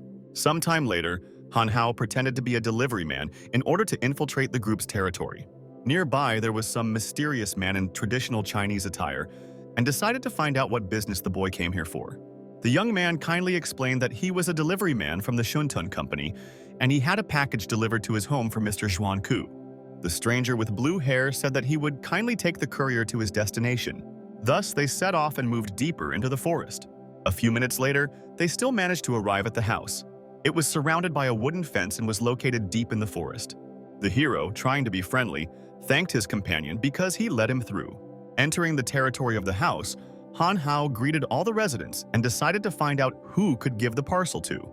As it turned out, before these events, the system decided to go somewhere on vacation, so it couldn't be disturbed unnecessarily. However, there was no need to worry because it left its colleague for itself. Now the system looked like a girl with ears. She said hello to her friend and decided to find out what exactly he wanted to buy. The guy was a little confused because the system was really very nice. The girl even asked not to call it a system. Her name was Liner. Well, the main character can just call her sister. Unfortunately, after conducting a small test on the suitability of the system carrier, the girl discovered that it was hopeless, and she left. The main character begged her to stay, and she said that Daddy ordered a summer beach gift set for him. The original price was 130 linariks, but she was going to discount it and sell it for only 13. Hearing this, the young man was immediately filled with joy and said that he wanted to buy it because it was only 13. It was so cheap, although he did not know what linariki were. As it turned out, 13 linariks are 1,300,000 yuan, and they were successfully sent to Linar. This event greatly upset the boy since he lost a large amount of money, although the system did not consider itself to blame, since it was not even asked what it was. In any case, the beach set had already been purchased, and it was necessary to find out what was inside. It turned out that the set contained swimming trunks. They increased male attractiveness. The effect could differ from person to person. But the boy didn't understand why he needed it at all, because he's Han Hao, and he'd rather die than wear something like that. The next day, events continued to happen on the beach, where the main character was already in those same swimming trunks. The new system also gave him a sinking Pokeball. He set the goal of drowning and immediately saved. The smart guy immediately wanted to test the new Nakodka and used it on one of the strangers. The Pokeball splashed into the water right not far from the girl. She clearly did not expect this. The young man did not at all expect that he would meet his girlfriend here, since Moise was not supposed to be here. Feeling intense fear and despair, the girl screamed and begged for help as some creature began to pull her under the water. The brave boy shouted that he would immediately swim to save his girlfriend. However, before she could swim to the girl, another lady rushed to the rescue, and with all her strength she pushed off the rock in order to jump into the water.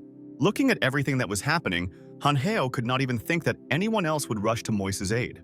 Thus, the stranger again provided assistance and saved the protagonist's friend. At this moment, the young man felt incredibly helpless because he wanted to help, but did not even have time to do anything. The next item turned out to be a surfboard. It helped to perform all sorts of difficult tricks while surfing. Han Hao thought that he could easily do the most difficult tricks and thereby attract the attention of girls. In order to impress the ladies, the young man has already started running towards the giant wave to do his first trick. Except, unfortunately, this dude couldn't surf at all, and something went wrong, as the surfboard was now destroyed. The system nevertheless decided to explain that if a guy doesn't know how to surf, then the surfboard in his hands is just a board. The next item turned out to be a candy of affectionate speeches and gentle words. It had the effect of affectionate speeches and gentle words on the first person you speak to. After eating this candy, Han Hao hoped to talk to one of the girls. However, a man approached him and asked if he had seen his volleyball. "I don't suspect anything." The young man replied that he didn't see any volleyball, and in general, he was busy. However, at this moment, Han could not imagine exactly what effect this phrase would have on the man. The effect was such that the hero began to say that although he did not find the man's ball, his heart had finally found that very loved one. For an even greater effect, the attractiveness effect of the swimming trunks was activated. Han Hao continued to claim that the stranger has a very powerful body, just like in his passionate dreams. It speaks to his restless soul, and his embrace is the most desirable paradise. These words were really confusing and unfamiliar, but he felt that this guy was emitting gentle rays of light, something he had never seen before, and even thought that this was true love. A lot of people gathered nearby to look at these strange men, and they were all very impressed. Soon the effect of eloquence disappeared. However, the stranger continued to run after his pet named Han Hao. The system only said that she knew absolutely nothing, and these events did not even concern her. Returning to the events, what is happening at the moment, the main character found himself not far from the house of the clan of Scarlet Mothers. Some strange branches created a dome around Han Hao, from which he was now in captivity. Turning around, the hero decided to find out what was the matter, since he did not understand what was happening. Smiling, the boy suggested that this stranger was probably the same Zhuan Ku. The mystery guy also laughed because his rival had the audacity to come to his house in person. Before the main character, it was really surprising that such a big house and not a single person was visible in it. Still, the boy thought that he had disguised himself well, but he did not understand how the enemy was able to see through him. Laughing, the enemy explained that Han Hao had made one fatal mistake. This mistake was that only DHL can reach here, and Shuntong has never delivered packages here. The mistake was indeed quite unusual, which made the boy even a little upset. And then the guy realized that he had taken into account the high-tech information component, but forgot about the features of the infrastructure.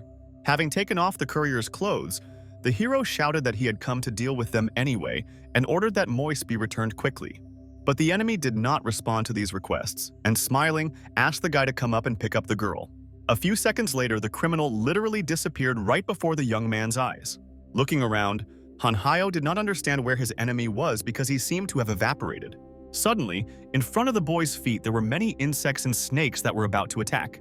The smart hero used the technique of lifting weights, thanks to which he could control insects. All the snakes and beetles were successfully defeated, and now they could not move at all. Turning back, Han Hao discovered that another flock of insects was attacking. There really were a huge number of different beetles and midges. It was almost impossible to fight them off using physical force. Using the technique of maximum circulation of the chaos technique once again, Han Hao successfully fought off another attack, and gradually began to make his way inside the house. Opening the door, the boy felt a surge of magical energy, but it was hostile. Because of this strange magical purple energy, Han Hao immediately began to cough, because it looked like some kind of smoke. As it turned out, these were the most powerful poisoning spells of their clan. 5 seconds after the first inhalation, the hero had to die. Although they had a slight drawback, they were fire and explosive. That is why the criminal decided to lure the hero into this room, and he successfully fell for this bait. The scoundrel used a fan to spray out such a large amount of smoke. He was glad that Han Hao could be deceived so easily. Turning back, the scoundrel saw that his enemy was ultimately safe and sound. Scratching his head, the young man nevertheless decided to ask what exactly the interlocutor told him, because of the stupid fan, he did not hear anything. This shocked the scoundrel even more, and why did he simply fall into a stupor? Jumping up for another attack, the smug hero said that he had not yet been able to surprise. At this moment, the boy with blue hair continued to stand rooted to the spot, as if he was expecting an attack from the enemy. The attack was made using Han Hao's leg, and it was so strong that it literally slammed into the villain's face. After the first attack, the criminal fell, and it seemed that he could no longer move. The hero decided to turn to the villain and find out exactly where his girlfriend was, but the interlocutor chose a different tactic and decided to pretend to be dead. This tactic turned out to work because Han Hao thought that his opponent was a wimp, and he had already passed out. Meanwhile, several more people came to continue the battle, and they did it quite suddenly. As it turned out, all these guys belonged to the Alloy Mother clan, and one of the men was holding Moise hostage. The alarmed girl begged to be saved, but the bastard was not even going to let her go. Seeing his girlfriend, the young man immediately flew into a rage. He wanted to take revenge on the offenders. The main criminal exclaimed, "For the other allies to release their spells." Thus, the attack from the insects continued again. The hero was clearly unhappy with this. The smart guy decided to use his magical abilities and asked the enemies if they could release anything other than bugs. To destroy all enemies at once, the young man used the reverse chaos technique and made an effective attack. Thanks to the reverse chaos technique, it was possible to turn the Zhukov against their own masters. Each of the scoundrels present received what they deserved, and after only the first attack, they all fell to the ground and experienced incredible pain. Breathing a sigh of relief, Han Hao said that he would not fall for the same trick a second time. Thus, the enemies were successfully defeated. Moise clearly did not expect that her friend was so strong. Running to his friend, the boy immediately decided to find out if she was okay. The joyful girl immediately rushed into the arms of her savior and was very glad to see him. Smiling, the lady thanked the boy, and there was some strange ring on her hand. As it turned out, this ring was with a trap. There was some kind of spike on it, thanks to which she pricked Han Hao. Bewildered by what had happened, the young man did not understand what was happening or what had happened. In fact, in front of the hero, it was not his girlfriend, but someone else. Although this girl looked like Moise, in reality she behaved completely differently, not like a real girl. Angry, the girl shouted to all the bandits to get up, because there was no point in waddling here. In fact, it was the stranger herself who was the leader of the clan, and all the men immediately apologized to her. Soon after, the clan leader began to take off her mask and wig as she wanted to disguise herself as Moise. Laughing, the girl with pink hair noticed that the Seeker of Immortality fell for her bait. Other representatives of the clan wanted to know what exactly the leader was going to do with Han Hao. At that moment, the main character grinned a little. It was clear that everything was fine with him. Unfortunately, the boy did not want to upset his enemy, but the chaos technique had long permeated every cell of his body. So the poisonous gas and poisonous needles did not impress him at all. The clan leader exclaimed that this guy should be locked up along with that girl. At the same second, Han Hao exclaimed that initially all this seemed strange to him. Hearing the words from the enemy, the girl fell into a stupor because she clearly thought that he was already unconscious. This should not have happened, since the young man should have already been lying unconscious and completely immobilized. At that very second, the boy realized that he should be locked up together with Moise, and perhaps the best solution in this situation would be to simply play along.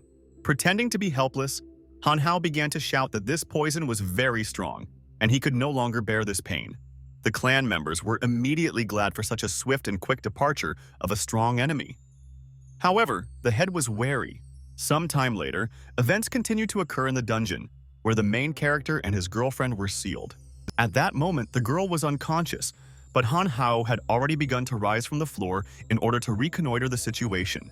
Addressing his friend, the boy asked her to get up and tried to bring her to her senses.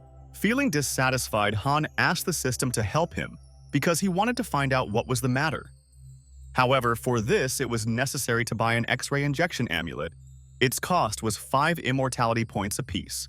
Unfortunately, the balance of immortality points was 0, and the system refused to purchase. At such a critical moment, all that same animal cared about was only money, so Han Hao suggested that he negotiate some other way. Nevertheless, the animal decided that he could lend immortality points, and after completing the mission, they would be returned to him. For one X-ray amulet, in this case it would be necessary to give 50 immortality points. This proposal literally made Han Hao go crazy, because previously an omelet cost 5 immortality points. However, this was the retail price. And this is the price with interest, although it all looked like robbery. Unfortunately, a rare spell called Sleeping Beauty was cast on her friend. Such a spell could only be cast on a person in whose heart love lives. On the other hand, removing this spell is quite simple. Just a kiss from her lover was enough, and the spell would be successfully removed. But Han Hao did not know who Moise's lover was. The system offered another item called the Love Test Amulet, The original price was 20 immortality points, but now, on receipt, she was ready to sell this item to the boy for only 200 immortality points. This proposal upset the hero even more because he did not know where he would look for 250 points of immortality in the future. Looking at the young man, the head of the clan was pleased because she knew that this little one was just pretending. Feeling awkward, Han Hao realized that at this moment he was being watched all the time.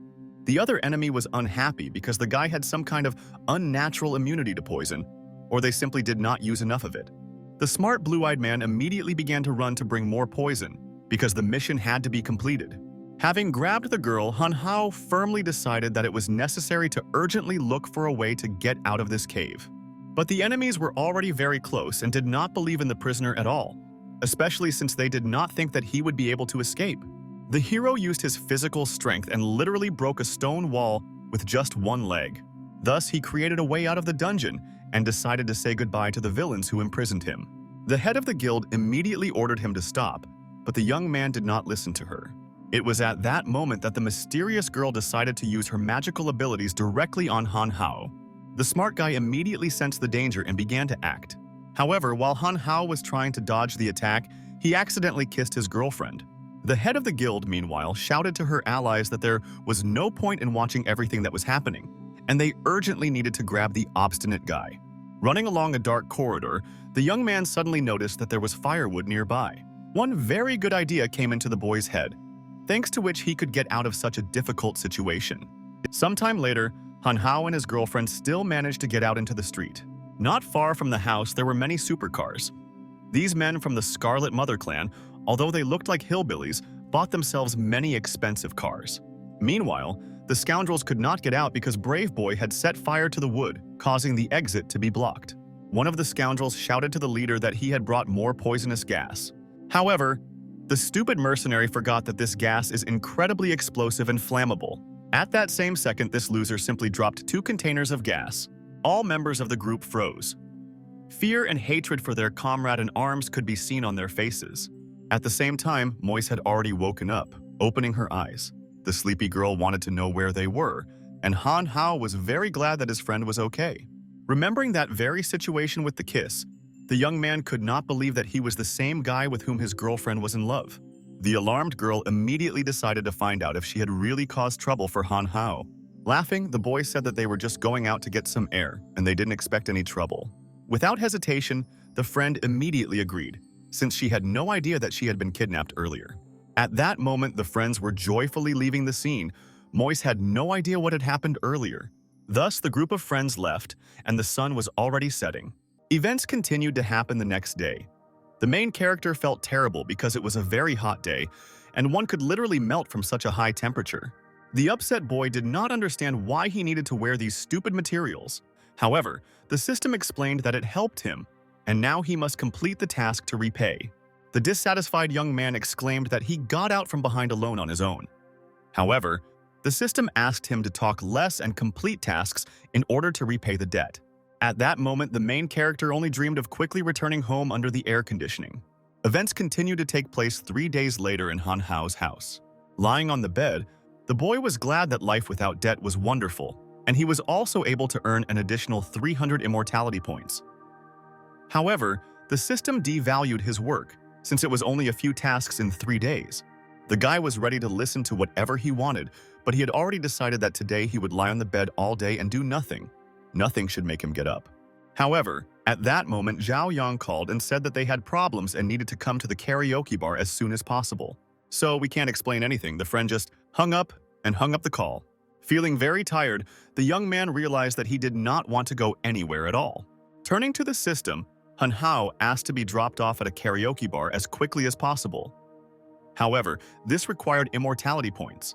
Looking around, some time later, the young man was already thinking that the weather was just super, and he needed to spend more time outside while he was young, and it was good for his health. An hour later, events continued to happen in a karaoke bar called Color. Chao Yang was unhappy because another new karaoke bar recently opened in the neighborhood and lured away a huge number of their customers. If this continues, they are losing a lot of money. However, the boy did not pay much attention to this and was surprised that he was called for such a trivial matter. But my friend believed that this was a very serious reason. since their business was in danger. Also today, distinguished guests were supposed to arrive at the bar. They had to be accommodated in the VIP room.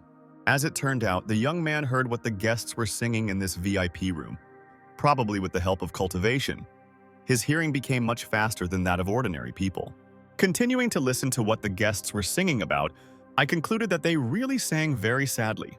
The guests actually sang in the VIP room, but someone still cried and was clearly unhappy. Two girls cried and were forced to sing. The man was clearly unhappy since their companion literally imitated the squeaking of mosquitoes. One of the scoundrels took out his knife and began to threaten the girl so that she would continue singing. One of the guests behaved quite impudently, even with the staff of the karaoke bar.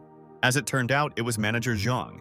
The receptionist named Liu Ming did not want to communicate with this man, and since he had nothing to discuss with her, she was about to leave.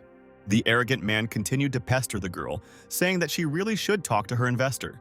The girl clearly did not like such methods of seduction, which is why she hit the man right on the arm with all her might. Getting even more angry, the blue-eyed girl ordered the scoundrel to get away from her. But Zhang was obviously unhappy because of this, because he poured a lot of money into this establishment and asked the girl to have a conscience and be more grateful. Angry, the lady exclaimed that she had not forced him to invest anything in the first place and ordered him to stay away. Zhang did not react to these requests at all, and on the contrary, he continues to pester the innocent girl. Taking his tongue out of his mouth, the insolent man began to shout that they shouldn't be disdainful because he gives money, and Liu Ming has been in show business for a long time, and now he's also playing hard to get. Trembling with fear, Liu did not know what to do in this situation and tried with all her might to resist the pressure from the man. They just watched everything that was happening. The men did not react at all, as if, and not the other way around, they approved of Zhang's actions. Soon after this, the scoundrel took the girl to some closed room and said that since she doesn't want it in a good way, it will be in a bad way.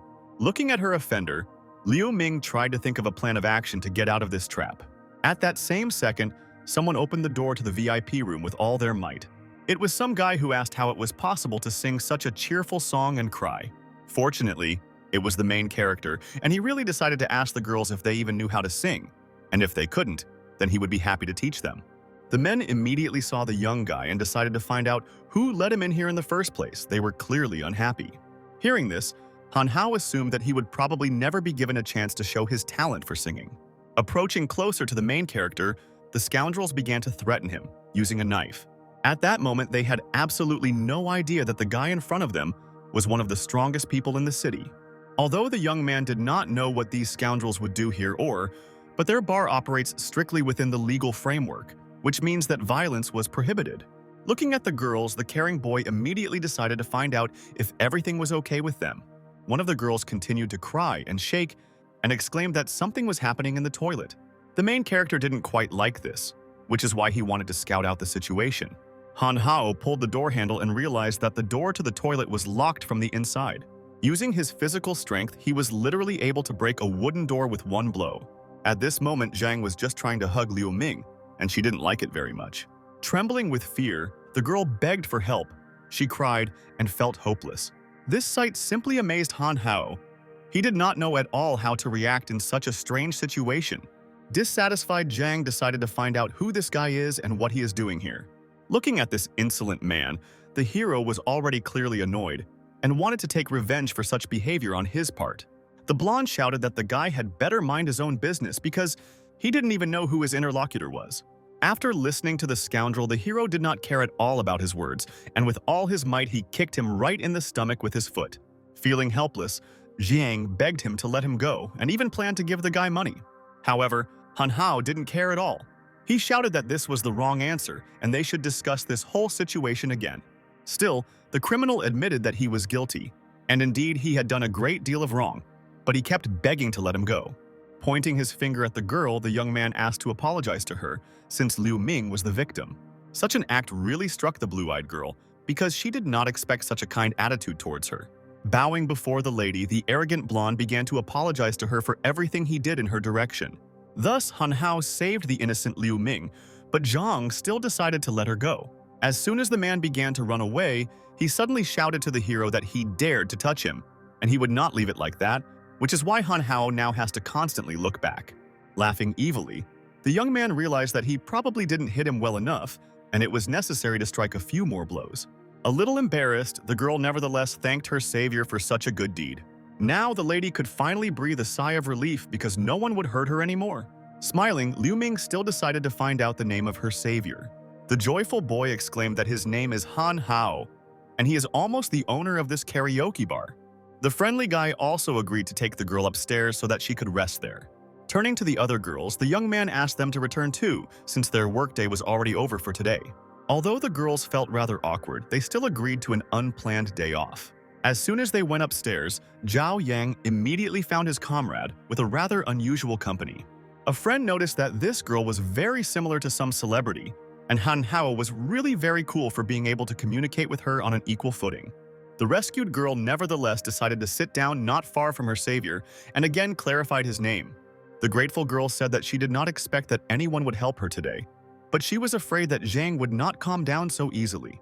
At that very second, Zhao Yang shouted that if he dared to touch Liu Ming again, Han Hao would immediately be able to sweep away Zhang. After thinking a little about the whole situation, the hero offered to take Liu Ming to the police so that she could write a statement there. Fortunately, the girl was not against this outcome of events because here, the man really violated her personal boundaries. Thus, the police report was successfully filed, and thanks to this, Zhang should have less desire to pester Liu Ming again. In fact, Liu Ming didn't even think that it would take so long, and she apologized to the hero for causing him so much trouble, although for him it was a mere trifle. Still, the grateful girl wanted to repay at least somehow because she sincerely wanted to express her gratitude. But Han Hao only said that she shouldn't do that. Grabbing the guy's hand, Liu Ming suddenly exclaimed that she would literally agree to anything. All you have to do is say this, and Liu will do everything in her power because she did not like to stay in debt for too long. Bowing his head, the young man only said that since she insisted so much, then so be it. A little embarrassed, Han Hao asked the girl to perform at their bar. In fact, the blue-eyed girl was not at all expecting such a request as a sign of gratitude, and even asked again if he really wanted her to perform. Confused even more, Han Hao even thought that he had been refused because there was a big star next to him, because he just thought it would be a good idea to give Zhao Yang a good idea. Still, the celebrity happily agreed because she understood that it was necessary to repay as a token of gratitude for the help. This turn of events surprised the boy a little because he did not expect that Liu Ming would be able to perform despite her schedule. But fortunately, she was just about to perform at this bar. Han Hao also decided to finally ask his interlocutor for her autograph. But unfortunately, the girl did not have a pen with her, and she did not know how to leave an autograph. After rummaging in his pockets, the young man discovered that he also did not have a pen. Taking out her lipstick, Liu Ming decided to ask if he would mind if the autograph was on his clothes. In amazement, Han Hao watched as his t-shirt was autographed using lipstick. The guy was very pleased. Now he was going to keep this t-shirt for years. He also managed to find some numbers at the bottom of the signature, and he decided to find out what it was. Having asked a question regarding the numbers, Liu Ming did not answer anything, but pressed herself directly to Han Hao and decided to kiss him on the cheek. As it turned out, Lady left her phone number right under the signature, and from now on, Han Hao will be able to call her if needed. But Liu Ming asked not to tell anyone that she gave the boy's phone number. It was clear that the boy was very embarrassed. Even the system noticed that he did not behave like that even when he opposed the whole Scarlet Mother. Even the girl noticed that Han Hao was behaving somehow strangely and even laughed because of it. Meanwhile, someone was filming everything that was happening with a video camera. Some guy was giggling and was clearly planning something bad since he had incriminating photographs. The next day, events continued to occur in the main character's house. Reading the news, the young man discovered that it was stated that in the evening the famous singer Liu Ming was seen kissing right in the middle of the street. It seems that this is the beginning of a new romance. This news hit the trends because it also indicated that her new lover was student Han Hao, previously known for his heroic reprisal against robbers. Moise immediately discovered that her friend was behaving somehow strangely and decided to find out what was the matter. Only he answered me. The boy's behavior was indeed quite strange, but the girl did not pay any attention to it. Sighing with relief, the young man realized that Moise had not checked the news, but sooner or later she would find out about it anyway. Still, those same spells dissipated from the kiss, which meant that she loved him. However, the system did not want to flatter the boy and said that perhaps the duration of the charm had simply dissipated. After all, those charms were not poisonous at all. Because of this, Han Hao began to feel awkward. because he had done so much to save his friend, but her life was not even in danger.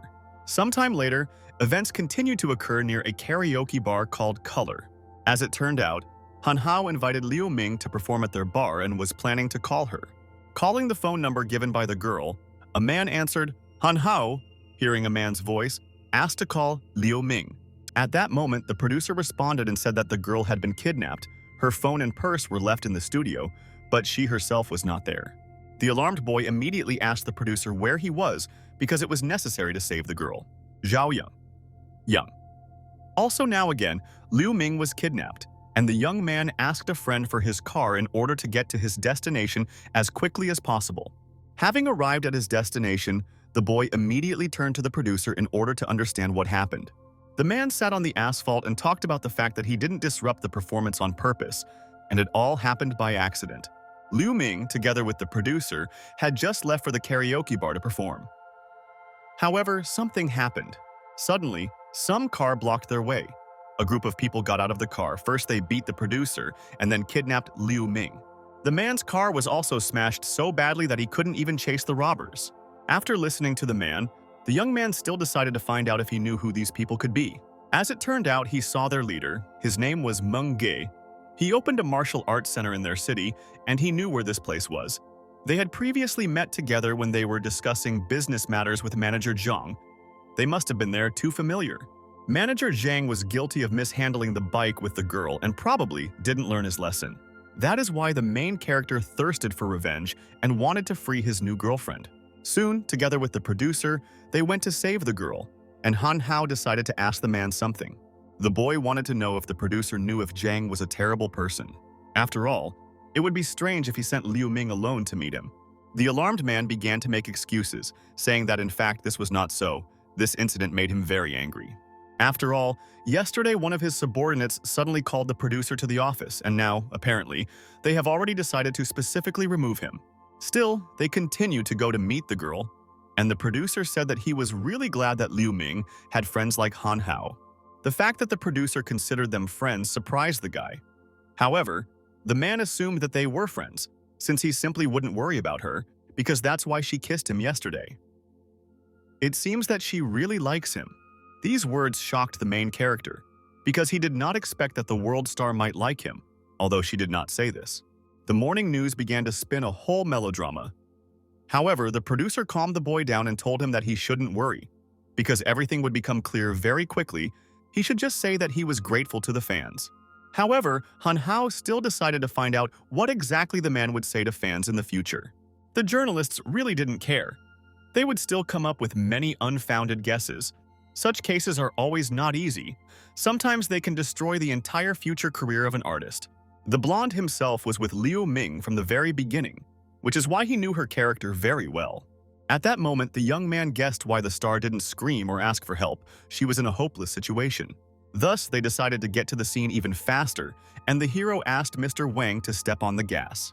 A few minutes later, they found themselves exactly in the place where they had planned to go. The brave guy said that he himself would solve this conflict and go on his own.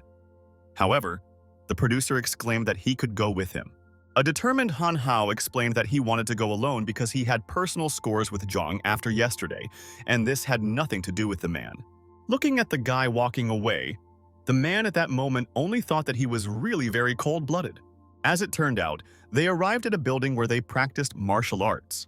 Many guys trained their skills and honed their fighting skills.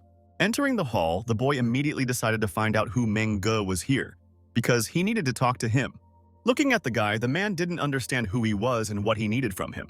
Coming closer to the martial arts master, Han Hao still decided to find out where Liu Ming was.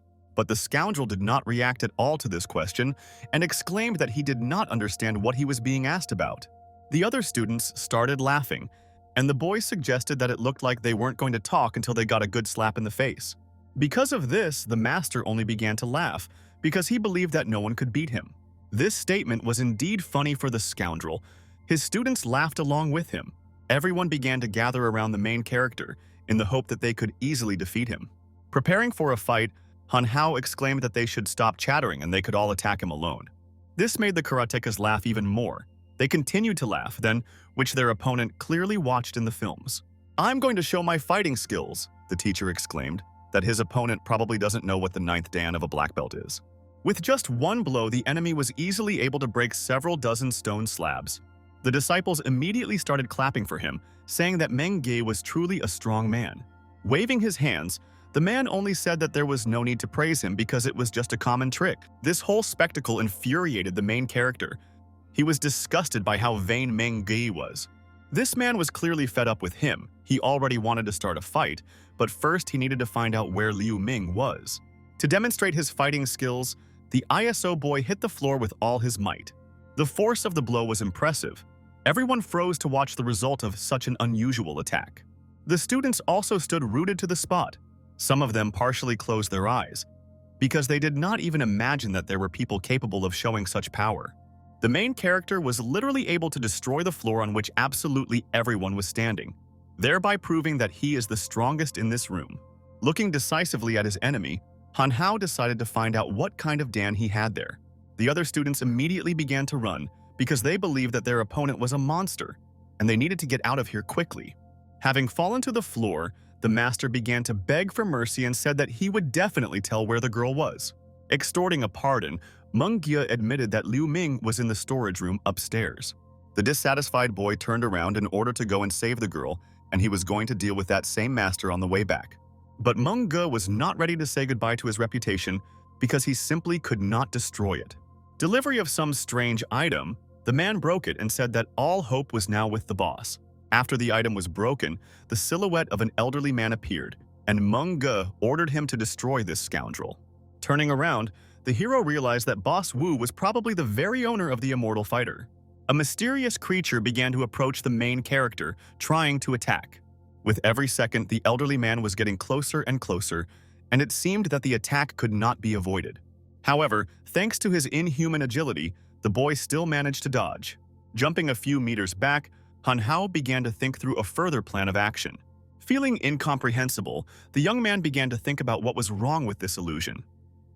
These were clearly unusual blows, and it was unknown who he was after all. Starting to laugh, Meng Ge said that it was Boss Wu who, using the technique of immortals, sealed his illusion. He personally gave this artifact to him, so Han Hao clearly ran into the wrong thing. Thus, the hero realized that Boss Wu was also a man who was seeking immortality. The young man was actually very happy about this, since he had long wanted to fight an opponent of identical strength, and apparently, the boss was not going to let him go so easily. Trying to make an attack, the boy realized that in this case, he needed to be the first. Using all his physical strength, Han Hao sincerely hoped to defeat his enemy with just one blow. However, unfortunately, the enemy was easily able to stop our attacks by using some kind of magical technique. Physical strength had absolutely no effect on the course of the battle, since the blow was simply blocked. This technique was like some kind of vibration, thus all the energy from the force of the blow was absorbed. The illusion also showed that it was ready to take the next attack. The determined protagonist realized that he would continue the battle in any case, no matter how strong his opponent was.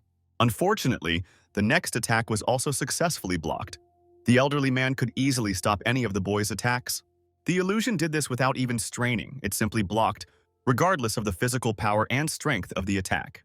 This even forced the main character to retreat for a while, because it was necessary to decide how to defeat such a powerful enemy. After the next blow, even the guy's hand went numb, and he didn't understand how some stupid illusion got so much power.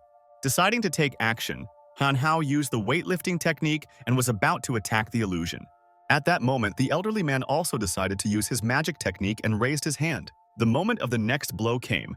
The hero again attacked straight into the palm of his opponent, and it seemed that the attack was blocked. The full power of the attack was visible around the two opponents as magical energy was in the air. Due to the failure after using such a strong attack, Han Hao retreated again. Due to the power of magical resistance, the guy was even thrown several meters to the side. The vain Meng Ge began shouting at the illusion to kill Han Hao as quickly as possible. The boy did not understand how this was possible, because even lifting weights did not help. Probably his opponent had already surpassed the superhuman level. The system explained that one should not worry. This old man is still at the superhuman level, but he is also already at the peak. He has almost reached his potential. This roughly corresponds to the average stage of the superhuman level. But the young man did not understand why, in this case, his techniques did not work on this old man. The system again made it clear that the enemy simply had cool abilities. It was impossible to stand like an idol since the illusion began to attack, and did so with impressive speed. The enemy did not care at all about the strength of the protagonist. He simply acted, trying to end this battle by striking the fingers of killing the immortals. Feeling afraid of his opponent, the boy realized that he would not have time to dodge this blow. Standing rooted to the spot, Han Hao was already ready to take this blow and was preparing for death. At that same second, for some reason the illusion began to dissipate. The hero did not believe that this happened because he was fine. As it turned out, the illusion wore off, and she gradually began to disappear. Boss Wu didn't have much time, and he was very sorry that this battle was not over. The frightened boy thought that the end would come for him. However, the system noticed that the illusion's duration had expired. Watching his enemy, Meng Ge had already begun to sweat profusely as he realized that they were now facing a battle. He began to bite his nails. The man realized that in front of him was a guy who turned out to be seeking immortality, and this was clearly bad. At that very second, the man accidentally slips and falls straight to the floor, hitting his head. Experiencing severe pain, the insolent man began to scream and began to foam at the mouth. Looking at his enemy, the young man could not even imagine how exactly he managed to fall like that. However, now there was no time to think about it, and it was necessary to act. As Han Hao began to quickly run, he only thought about the need to save Meng Ge as soon as possible. Meanwhile, Zhang mocked the girl, saying that apparently they were destined to be together. The beaten man claimed that no matter where she hid, he would still find her. As it turned out, the girl's mouth was gagged, which is why she couldn't even say anything. The insolent man exclaimed that there was no point in staring at him, and he asked Liu Ming to be a darling. After all, this time she would run nowhere anyway. Zhang believed that no one else would come to the girl's aid. Even believing in this was a useless exercise. However, Han Hao arrived, and laughing, he said that one should not hope that the villain would reform. Turning around, the man could not believe his eyes. He could not imagine that this was even possible. Frightened, the bastard still decided to find out from the guy how he found this place, and warned him that his friend Meng Ge was down there and he was very cool. The hero did not react at all to these phrases and hit Zhang right on the head with all his might. From the force of the blow, the villain fell to the floor. It looked like he was not just a scoundrel but also had problems with his brain. Soon the girl was successfully released, and Han Hao even apologized for making her wait so long. Rushing into Liu Ming's arms, she first thanked her savior. She was grateful that everything was fine with her now. Sometime later, the hero carried the girl outside to get out of this ill-fated building. As it turned out, at the time of her arrest, the girl sprained her ankle and needed to go to the hospital. Still, they decided to go to the hospital to examine the girl's leg. At that moment, someone was watching them from the bushes.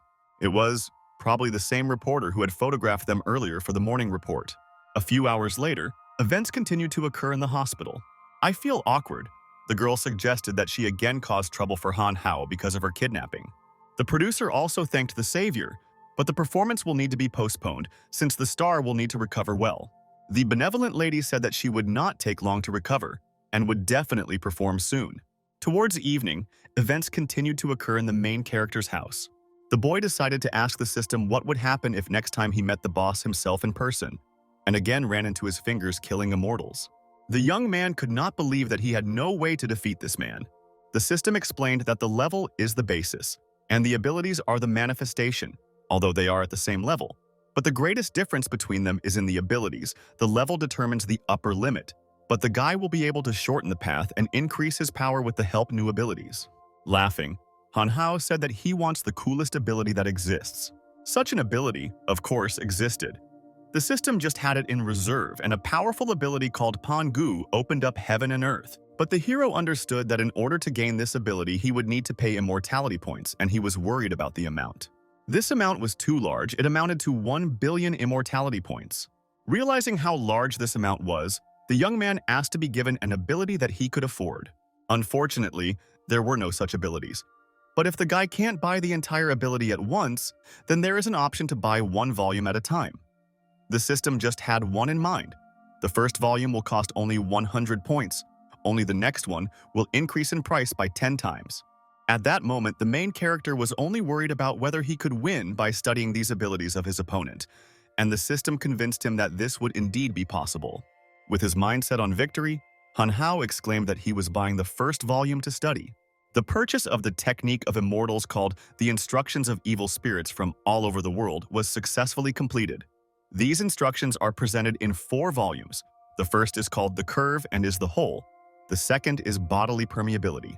The third is To See the Invisible, and the fourth is Return to Non-Existence.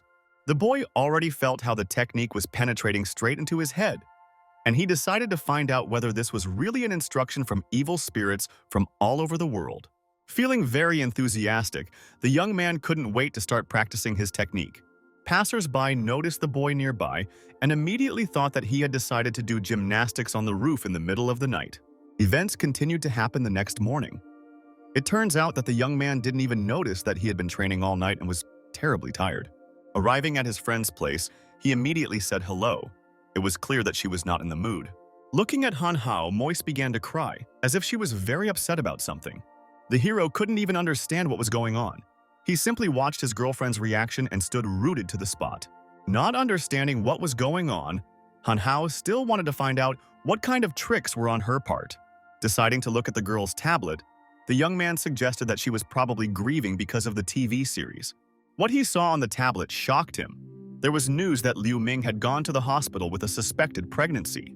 Testing strong rhinestones, the young man could not understand what kind of scoundrel could even invent such a thing. At that same second, someone started calling his phone number. It was an unknown subscriber. As it turned out, it was producer Liu Ming.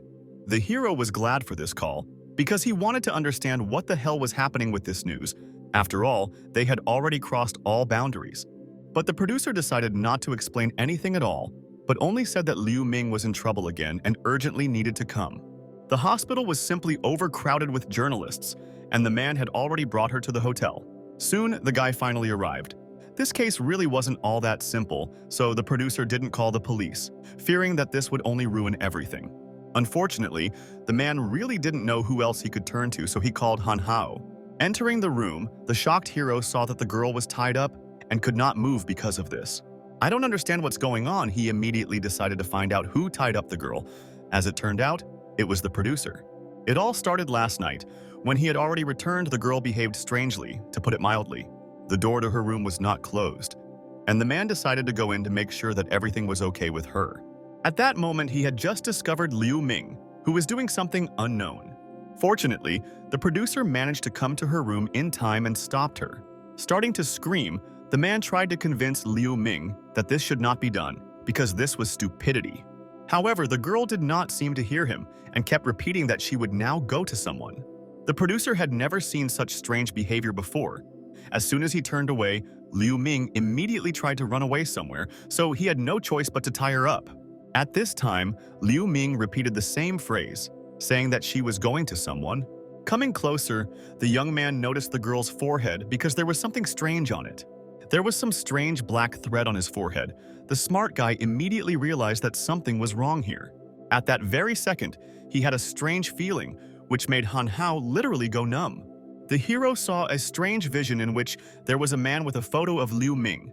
In the woman's hands was a photograph of a girl, and there were also many different spells on the table. Thus, Han Hao realized that someone had placed a curse on Liu Ming. The determined young man asked the producer to contact the hotel security service to check the surveillance cameras, because it was necessary to find out who had come yesterday. A few minutes later, events continued to occur in the video surveillance room. A strange man came to her door and asked her to sign. After some time, the girl went to the second floor, and thus they managed to understand what had happened. Realizing what had happened, Han Hao wanted to break this curse and asked to leave this matter to him. The guy still managed to understand where exactly the person who cast the spell on Liu Ming was. Suddenly, he kicked the door with all his might, thereby knocking it out. I look into the room, the boy discovered the very spells that were in his vision.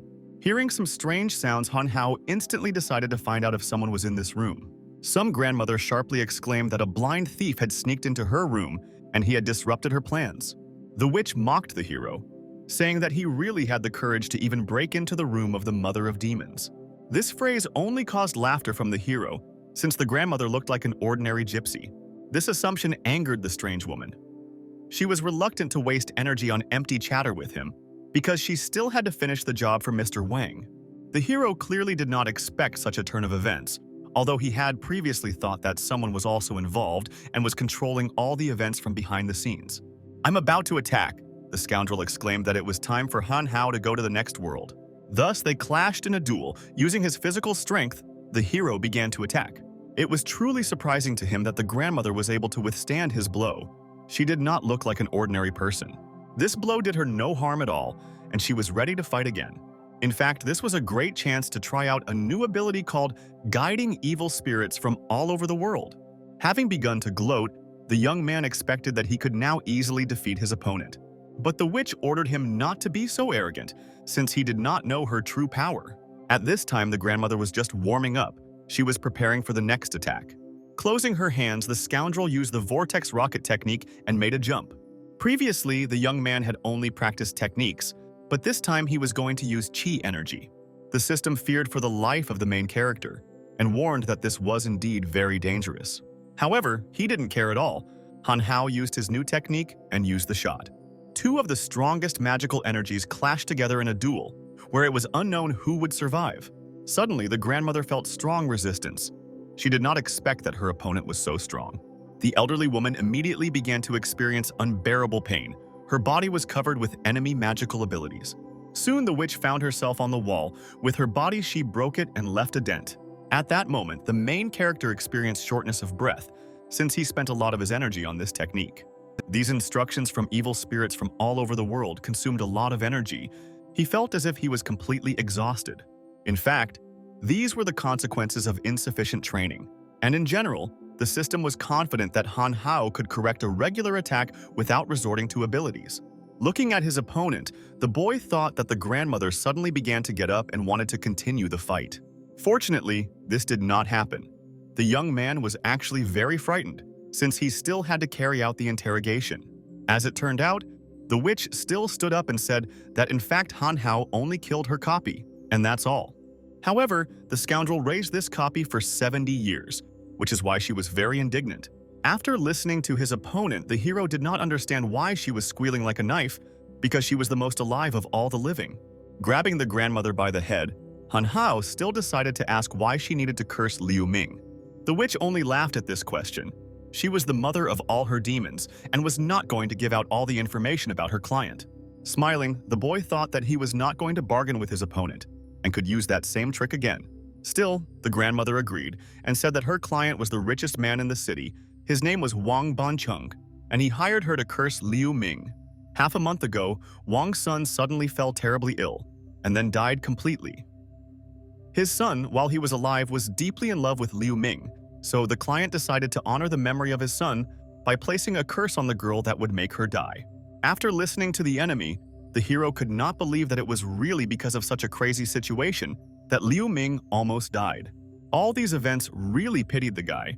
The more he heard stories about his opponents, the worse he became. He definitely didn't want to leave such an act unpunished. Frightened, the grandmother began to beg for mercy since she was forced, and she had no choice. This woman's children died in her youth. Her lover also left this world a long time ago, and she was left alone with nothing but clothes, spending every day in hunger and cold. Continuing to listen to this woman's story, the guy even felt sorry for her for a second. When the woman was asked to curse Liu Ming, she strongly opposed it in her heart, but could not refuse because she had no choice. Trying to arouse pity, the woman continued to say that for Han Hao, she was good enough to be a grandmother, and that the stupid old lady should be pitied. Watching the guy's reaction, the grandmother even thought that they would probably feel sorry for her. However, Han Hao realized that in front of him was a scoundrel, mired in sins from head to toe, for whom there was no longer any salvation. This was clearly not the reaction the enemy expected. The woman simply fell into a stupor and didn't even know how to respond. The hero did not believe in the sad fate, and that the grandmother was generally sad, but it had nothing to do with him. Even though she was all so pitiful, helpless, that's why she decided to kill the man. However, it was just some kind of... That's nonsense. One should not think that her weakness is a sufficient reason for this. After all, no one knows how many people she has killed in her life, and now with an insolent look she asks for mercy. Han Hao made it clear to her that this is simply impossible. Instantly, the grandmother's expression changed. She exclaimed that even this guy didn't buy her trick. About to attack, the woman warned that in this case he would face a continuation of the battle. However, while using magical abilities, the chandelier that was hanging on the ceiling suddenly broke off and fell straight on the enemy. Looking at the ceiling, the young man suggested that this technique probably rocked the chandelier. Fortunately, he didn't even have to get his hands dirty. Things were really going well. The boy even thought that it really was a happy ending, since the battle was successfully completed. A few hours later, Liu Ming finally woke up, although she did not understand where she was. The young man and the producer watched the girl and were glad that she had finally woken up. Not understanding what was going on, Liu decided to find out from her comrades what ultimately happened. In just a few minutes, Han Hao was able to clarify what exactly happened while Liu Ming was unconscious. As it turned out, the girl could not even think that Van invited her to perform at a corporate party for precisely this purpose. Even the producer realized that this was a mistake, since Wang offered too exorbitant money for their performance. Since they now knew his true intentions, the best option would be to find some excuse for refusing to perform. After thinking a little, the producer came to the conclusion that they should probably leave the city. However, someone called him abruptly. As it turned out, it was Van who called, and none of those present understood what to do. The hero suggested that perhaps their opponent does not yet know what happened to the Mother of Demons. That's why he is calling in order to test the waters, and the producer may refuse, saying that Liu Ming is bad. A little worried, the man answered the phone and told Mr. Wang that he was sorry because Liu Ming was not feeling well and she would not be able to come to the performance. Laughing, Van asked not to say that, since such meetings do not happen every day, and at least let him at least show up and have dinner with them. From such a proposal, the man even began to stutter. He said that he probably shouldn't go to dinner. In fact, Mr. Wang had already arrived straight to the hotel where they all were and was about to go inside to meet Liu Ming.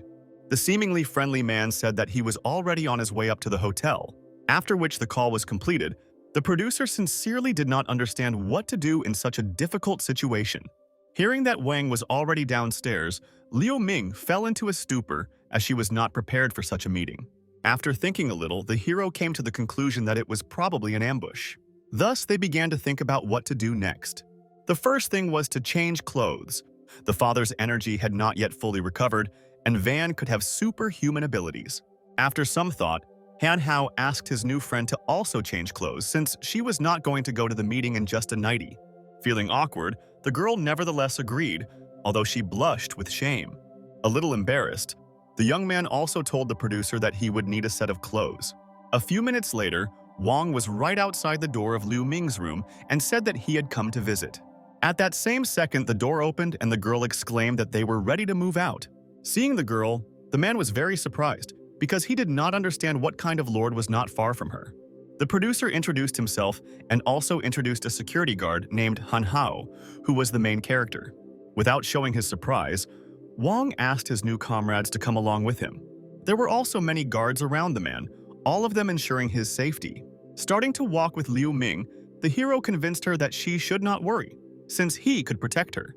Thus, the star began to behave more boldly and was ready for any outcome of events.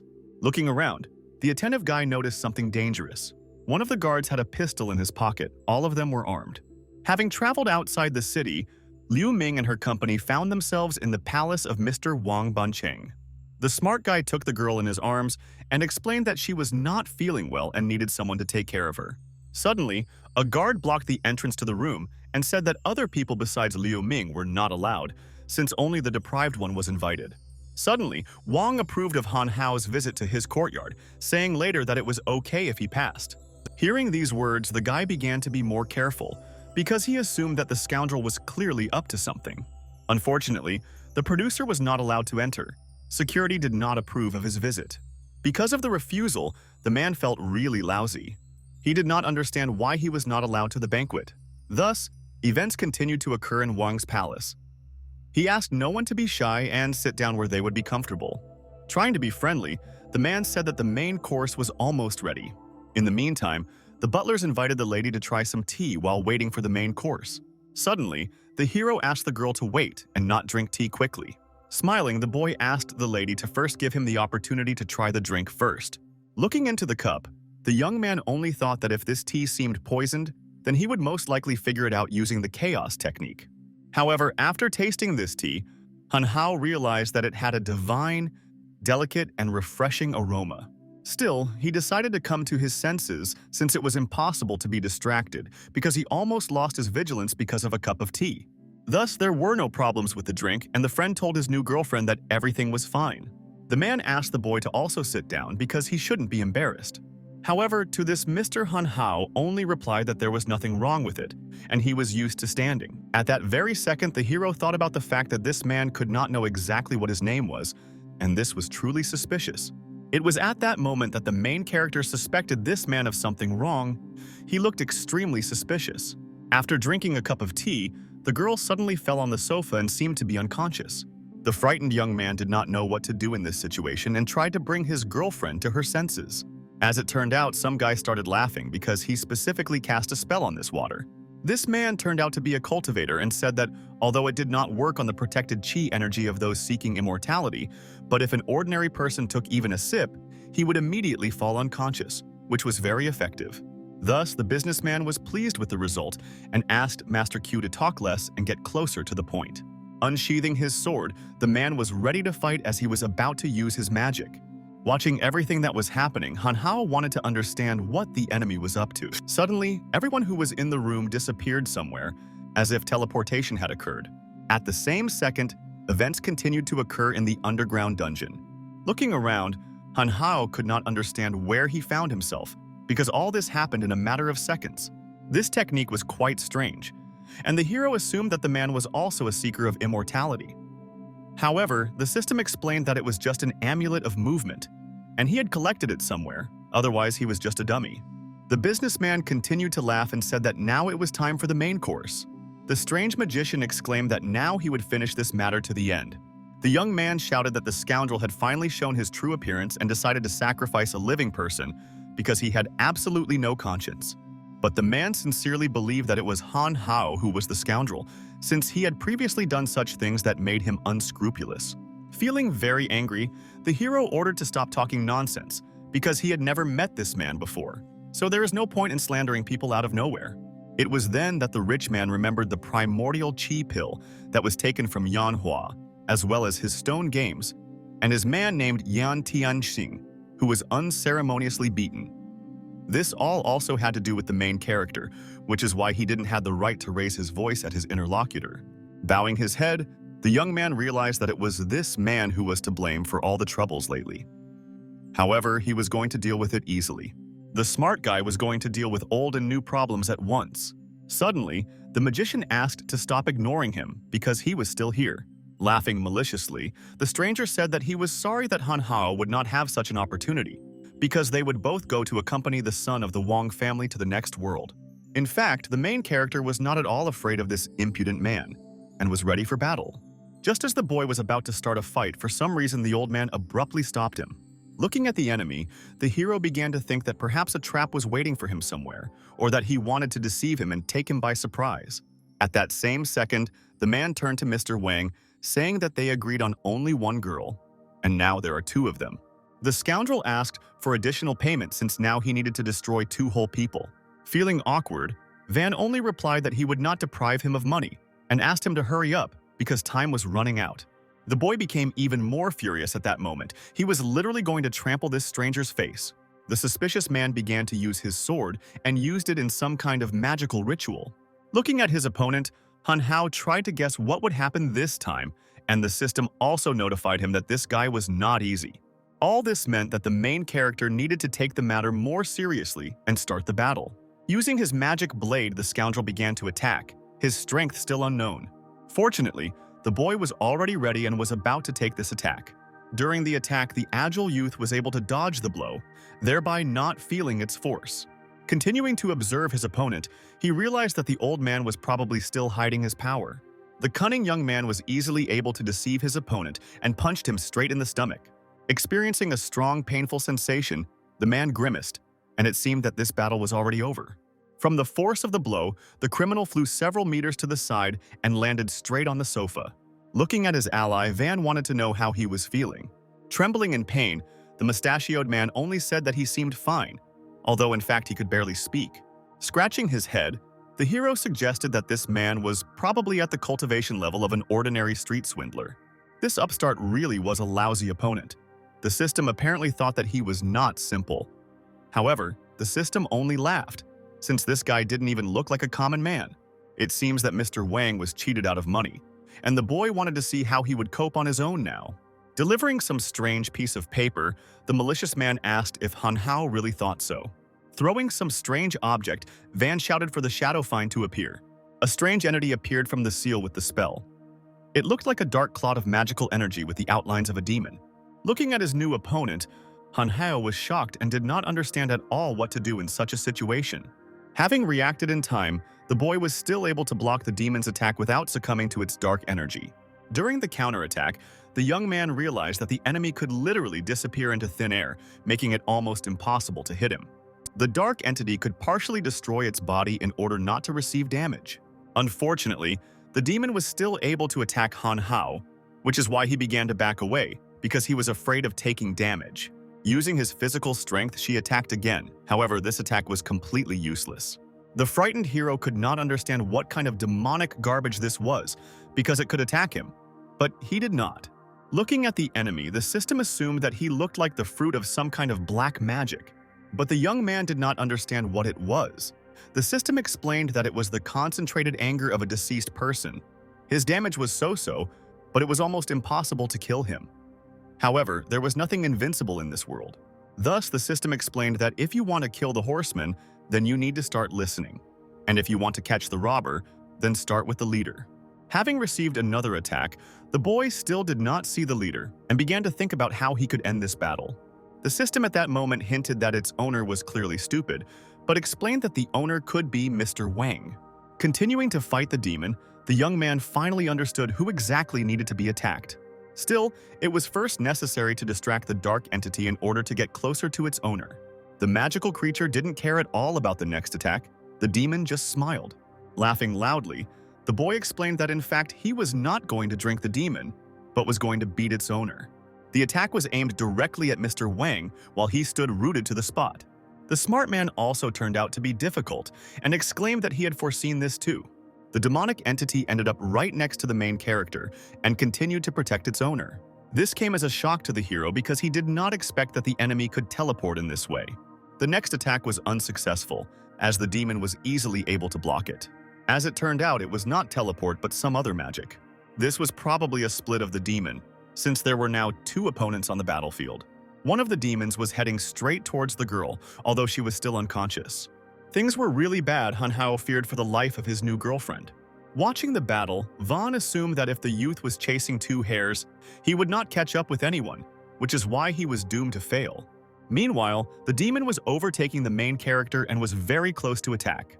Using its magical abilities, the dark essence literally wrapped itself around Han Hao's body, making him unable to move. The other demon continued to attack the guy because he was defenseless. At that moment, the young man was even confused. He did not understand what to do in such a difficult situation. Suddenly, the hero began to laugh loudly and asked his enemy if he really thought he could take him by surprise. Grinning, the boy said that he had not forgotten about his second opponent. Taking out a magic knife, Han Hao made a blow, thanks to which he was able to easily deal with the demon. Another dark entity was also about to attack and looked angrily straight into the young man's eyes. The brave warriors swung their blade again, and with its help they took the life of another demon. This blade was called the Destroyer of Immortals. If he can cope with immortals, then cutting apart some ghost is just a piece of cake for him. Looking at everything that was happening, Mr. Wang clearly didn't like it, because everything didn't go according to plan. Feeling very angry, the man shouted that Han Hao was a scoundrel because he had killed the demons that had been cultivated for over 10 years. Starting to scream with all his might, the man declared the main character his sworn enemy from that day on. Suddenly, at that very second, some people sitting on top exclaimed that they themselves would resolve this conflict. Raising his head, the boy decided to understand what kind of enemies were still waiting for him. These were the three heroes from Yin Mountain. They were going to help Mr. Wang destroy this arrogant one. A rich man paid a tidy sum to destroy the guy. Looking at his opponents, the young man realized that the three of them were probably also looking for immortality. One of the men used fire magic and asked to use their signature art of fire to incinerate this little scoundrel. Fortunately, at that time, the hero's chi energy had already been restored. One use of the instructions of evil spirits should have been enough to solve this misunderstanding. The system also explained that although they are also looking for immortality, the level of their technology is much lower. That is why the system gave the boy a task. He needed to destroy the enemy with one blow. If successful, he would receive 20 points of immortality. The enemy noticed that the boy stood rooted to the spot, which is why he began to attack. In fact, he was already ready to fight, and Han Hao was clearly hoping to get 20 immortality points in addition. Thus, two people who were looking for immortality clashed together in a duel, and its result was still unknown. Grabbing the man's hand, the smart guy began to act and was about to attack. Using all his physical strength, Han Hao delivered his strongest blow, causing the opponent to literally bend over. The force of the blow was simply impressive, as the villain was thrown 10 meters to the side, and it seemed that he would not even move again. The scoundrel's allies were shocked and felt sorry for their brother, who suffered from the force of the blow. The man with pink hair was very angry, and said that they were not finished with the guy yet, and also began to use magic. In order to pacify his opponent, the scoundrel used a technique called fire bombs. Several bombs were thrown straight at Han Hao. The result of the attack was unknown, since the entire battlefield was shrouded in thick black smoke. Fortunately, this attack turned out to be too slow. The hero managed to see each fireball and dodge it. Looking at the enemy, a pale man with long hair said that they should not rush, and now they could attack together. The arrogant young man decided that he should now use the technique of instructing evil spirits. However, the system asked him not to rush. There was no hurry, since one of the opponents still had not shown his true abilities. Mr. Wang continued to observe everything that was happening, as if he was analyzing his enemy. Unfortunately, the boy was surrounded. The fat and thin men were about to make their attacks using magical energy. Looking around, Han Hao was still able to understand that he was surrounded, and it was all an ambush. The long-haired opponent launched an attack using a fireball, expecting that this way he could overthrow the enemy. Jumping high, the hero still managed to dodge such a strong attack, thanks to which he could continue to fight. Suddenly, it turned out that the attack with a magical fireball hit the fat man straight, causing him to start screaming in pain. This outcome of the battle was unexpected even for the main character. They, together with the enemy, stood and watched the pink-haired dude. Lying on the floor, with the last of his strength, the enemy tried to call his brother for help, but it was clear that he was already finished.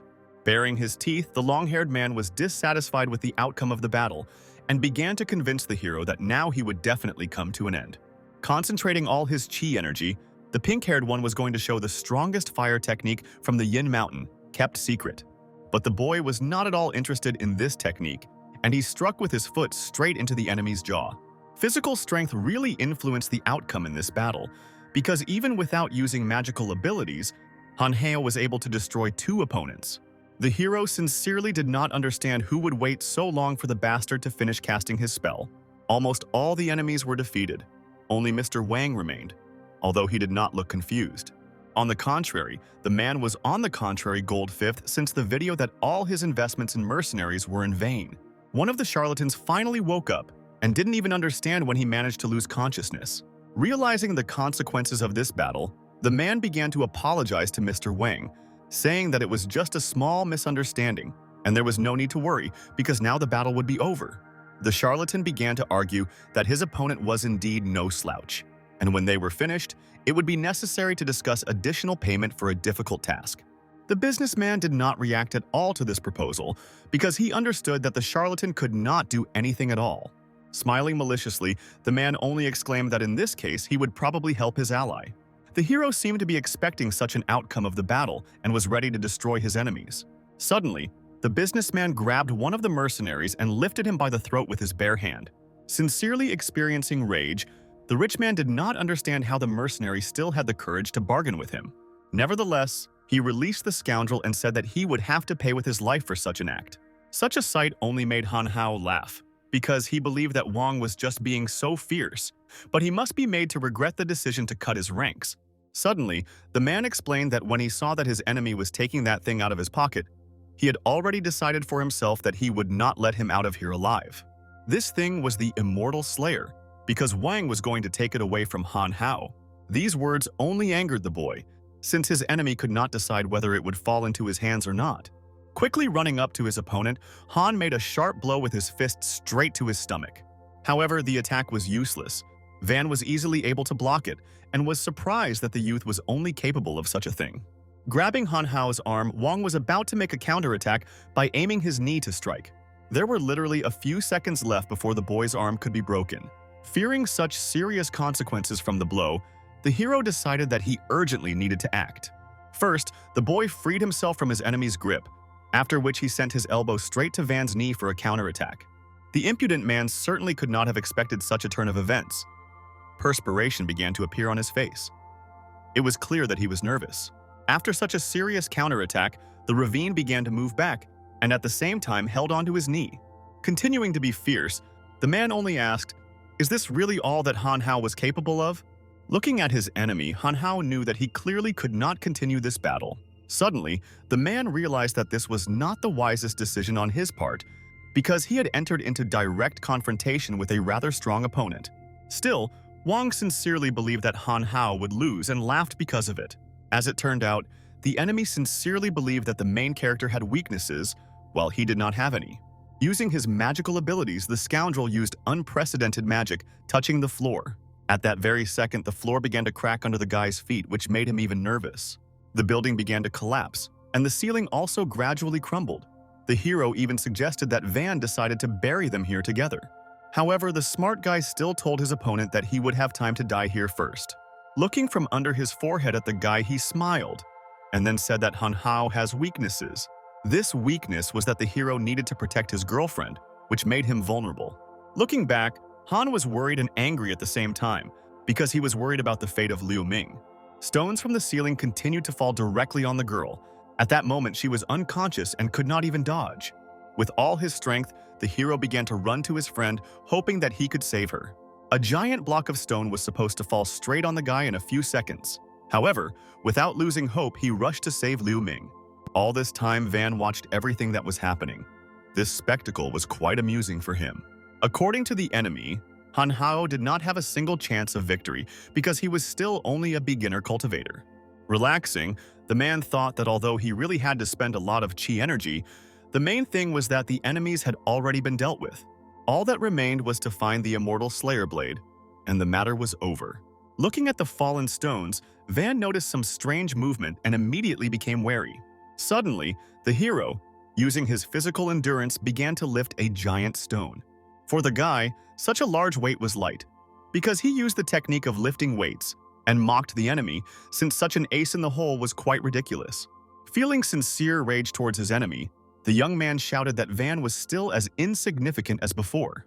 The elderly man could not believe his eyes. He would never have thought that an ordinary person was capable of such a thing. Thanks to his incredible physical strength, the boy was easily able to lift a stone that weighed several tons. Looking at everything that was happening, the old man really couldn't believe where the hero got such power. In order to neutralize his opponent, the young man threw at him the same stone that he had just picked up with one hand. The enemy was clearly wary of this outcome of events. He did not understand what to do in this situation. Thanks to his incredible agility, the enemy had already jumped back to avoid being hit. Taunting the hero, the man exclaimed that he could not be killed with such a weak throw. Han Hao took these words as a challenge and decided to act, because he still wanted to win this battle. To do this, he used the ability to lift weights. It worked in both directions. It could not only make the heavy light, but also the light heavy. Looking into the sky, the boy used the bottom called the flower rain of the heavenly maiden. Looking up as well, the enemy saw something very strange. It was a sneak attack. As it turned out, small stones literally began to fall from the sky. However, they were very heavy. But the enemy completely underestimated the main character and thought that he was simply puffing himself up in vain. "I'm trying to brush off the stone," the scoundrel said that he doesn't care about such an attack at all. This attack was completely unusual. One small pebble caused colossal damage to the enemy. Experiencing severe pain after another blow from a small pebble, the scoundrel realized that these stones were indeed not simple. Many stones fell straight onto the enemy's back, making him barely able to stand on his feet. Still, he was unable to stand on his feet, and the bastard fell to his knees from powerlessness. Feeling incredible heaviness, the enemy still wanted to find out what exactly Han Hao had done. The hero only exclaimed that he didn't really do anything, only the stones became a little heavier, and Mr. Wang now decided to bow to him because of this.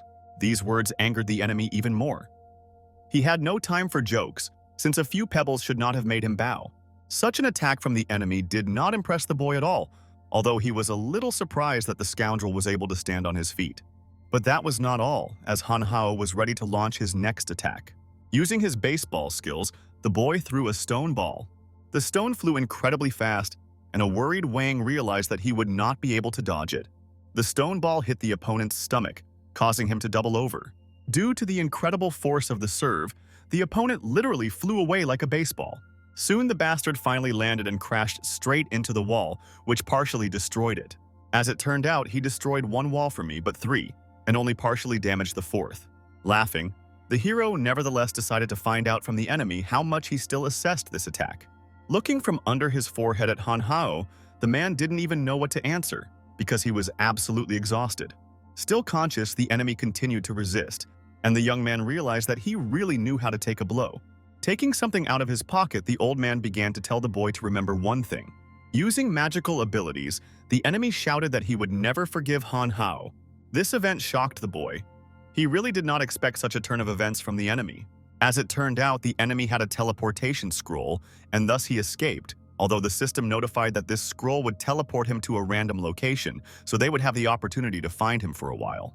But if you give the enemy the opportunity to escape, then in the end, he will become permanent and hidden to them. In order for his girlfriend to come to her senses, the boy decided to use his magical abilities. Using her chai energy, the girl had to come to her senses because of this. It really worked, and Lady finally woke up, not understanding what had happened to her. Looking around, my lady decided to ask her comrade if he was okay. Smiling, the boy explained that everything was over and they were safe. The kind girl again said words of gratitude for the main character, since he saved her again. Blushing with embarrassment, the lady began to reach out to the boy in order to kiss him as a sign of gratitude. However, this was not really necessary for the hero. He turned around and said that there was no need to thank him, because now they need to figure out how to get out of here. Turning around, Han Hao also noticed that something had happened to his friend's face, because she was puffed up like a dumpling. The smart guy began to move towards the exit, and said that there was no need to worry because very soon they would leave here. But the friend did not believe her companion at all, saying that they had been wandering here for half an hour and were probably lost. These words made the boy nervous because he thought that everything was going according to plan, and he would get them out of here as soon as possible.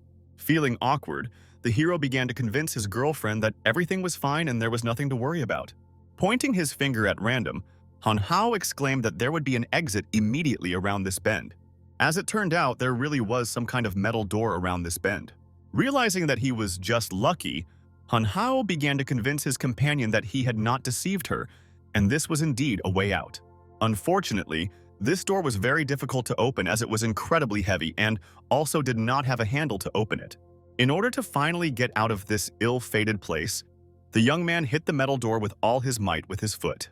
Smiling, the hero sincerely hoped that he could easily cope with such a thin door. Although this magical technique will consume all his strength, the main thing is that they will finally be able to get out of here. As it turned out, there was a button nearby to open the door, and the girl suggested that it would be better to press it in order to open the door. This turn of events surprised the protagonist even more. He clearly did not expect that getting out of here would be so easy. Having opened the giant metal door, the companions finally got out of the strange underground. At that same second, they discovered some two men who were very surprised by the guests. The elderly man shouted that this was a restricted area of the Wang family's property and was surprised that anyone could get in here at all. But his brother asked him not to be so harsh with the guests. The friendly man said that they were guarding this place, although they had not come here for a long time, but judging by the appearance of the guests, they had come to Mr. Wang. The boy was not at a loss and explained that he was Mr. Wang's personal security guard, and behind him was his assistant. The young man continued to claim that in fact it was the master who sent them here. However, the older men did not believe this and asked why Wang himself did not come here. Trying to find an excuse, Han Hao tried his best to avoid conflict so as not to continue the battle. After thinking a little, the hero shouted that because Mr. Wang was attacked, so he sent him here to notify the old people. These words shocked the elderly men even more. Now they wanted to find out what had happened. The hero said that the guy who attacked Wang is called Han Hao. He is one of the most powerful people who are looking for immortality. The master had no chance to cope with him. Even 3 heroes from Yin Mountain came to his aid. But this did not help him at all. They still couldn't cope. That guy was too strong. The old men began to reflect on what was happening, but still these guests seemed rather suspicious to them. At that same second, the boy heard a question regarding the primordial chi pill. This item sounded like something very useful. Because of which Han Hao explained that the master sent him to check the primordial chi pill. If they don't believe him, they can go and ask Wang in person. The evil man exclaimed that if the guest decided to deceive them, then he would be finished. However, the more benevolent man said that he agreed, since this was Mr. Wang's personal order. That is why the two gray-haired men allowed the guests to follow them. The worried girl nevertheless decided to find out from her friend whether everything would really be okay. He, in turn, began to convince her that everything would be okay. A few minutes later, they all reached a huge red door. In order to open this door, it was necessary to scan the fingerprints of two guards. After scanning the fingerprints, the huge door was automatically opened. Thus, they managed to find out where exactly the primordial chi pill was stored. It was intact and safe. This item was indeed very well guarded as it was incredibly valuable. Looking at this magic pill, the young man began to think that he would like to take it for himself. Suddenly, the old man turned around and asked Mr. Wang why he came here. This question immediately made the two comrades turn around because they clearly did not expect to see their enemy again today. Fortunately, there was emptiness behind the doors. There really was no enemy there. One of the men grinned, saying that he knew that something was unclean here. Thus, the men noticed that the expressions on their guests' faces were not very similar to a natural reaction to Mr. Wang's arrival. Feeling awkward, the young man could only reveal that it was not by chance that they reacted this way. The elderly men suggested that it seemed that their guests were not going to reveal the true reasons for their visit. The boy suggested that their opponents still wouldn't believe that they were just lost. The gray-haired man suggested that the fact that they, hiding behind the name of Mr. Wang, tried to deceive their trust, suggests that they were planning something wrong. The angrier man shouted that they needed to stop talking and it was time for them to test his fist. Preparing to make an attack, the elderly man began to act and prepared his palm. Very slowly, he continued to move his palm towards his opponents. Looking at his enemy, the youth assumed that his grandfather had probably decided to practice Tai Chi and still wanted to ask if he knew who he was going to attack. As soon as the attack was completed, after it was completed, a giant footprint was left right on the stone column, which was located not far from the boy. Soon after, the stone was destroyed. The elderly man accidentally missed because he had not been cultivating for a long time. Another brother decided to help the gray-haired man and said that no one could resist their brotherly duet. The next attack was aimed straight at Han Hao, namely his neck. Because of this attack, the boy could not move at all. The system explained that this spell is called paralysis. A person subject to the effect of paralysis can no longer move. The hero nevertheless decided to find out how long this effect would last. The system explained that all the time until the caster himself removes it, or if the caster is distracted, the effect will disappear on its own. The enemy came closer to his opponent and decided to find out if he liked the paralysis spell. It makes even the strongest helpless. But the system believed that the enemy must not have met people higher level than him, and therefore does not know what it is. The spell does not paralyze Chi energy. Approaching closer to the girl, the scoundrel also realized that she was not any assistant. Only Han Hao had already begun to act and used his magical abilities. The villain, meanwhile, grabbed the girl right by the neck with his hand and was going to do something terrible to her. The bastard began to shout that he didn't care who this girl was because he was just protecting this place. In pain, Lady also could not say anything, since the strong cultivator prevented her from explaining everything. Looking at everything that was happening, the hero began to shout for the enemy to quickly let his girlfriend go.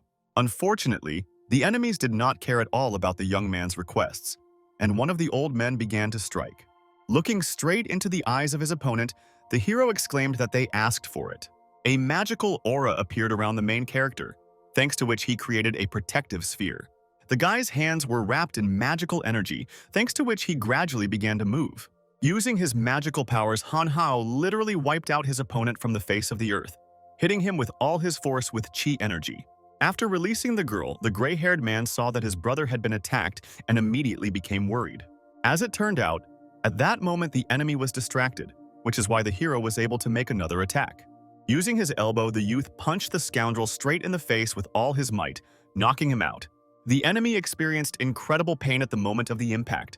He could not even move. The scoundrel was also defeated, and his brother at that moment was already lying on the floor and could not move. Looking at his girlfriend, the boy immediately decided to find out if she was okay. Fortunately, everything was fine. Experiencing incredible pain after a strong blow, the old man nevertheless exclaimed that Han Hao and his girl would not get away from here. At the same time, the old man pressed some hidden button. Looking at the ceiling, the young man saw that it would now begin to collapse, and the two of them were in danger. Getting out of the collapsing building, the hero and his girlfriend saw that the door was closing, and it was urgent to get out. Looking back, Han Hao still saw that fortunately they had been carried away just a little more, and they would have been buried here alive. The entrance to the room was also blocked, and it seemed that it was simply impossible to get out of here. Frightened, the girl assumed that they were stuck here. However, the hero informed that as long as he was here, everything would be fine. The boy even exclaimed that they needed to thank this earthquake.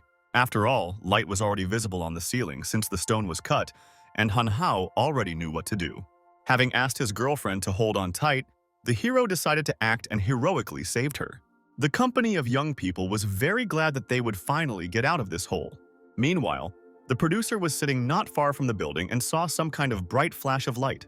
The alarmed man immediately wanted to see what had happened. Looking at the smoke from the explosion, the blonde saw that some silhouettes of people were visible. As soon as the man saw his friends, he immediately became happy because he was glad that everything was okay with them. The alarmed producer instantly wanted to find out what had happened. However, this story would have taken a whole day. In any case, the main thing was that everyone was alive and well.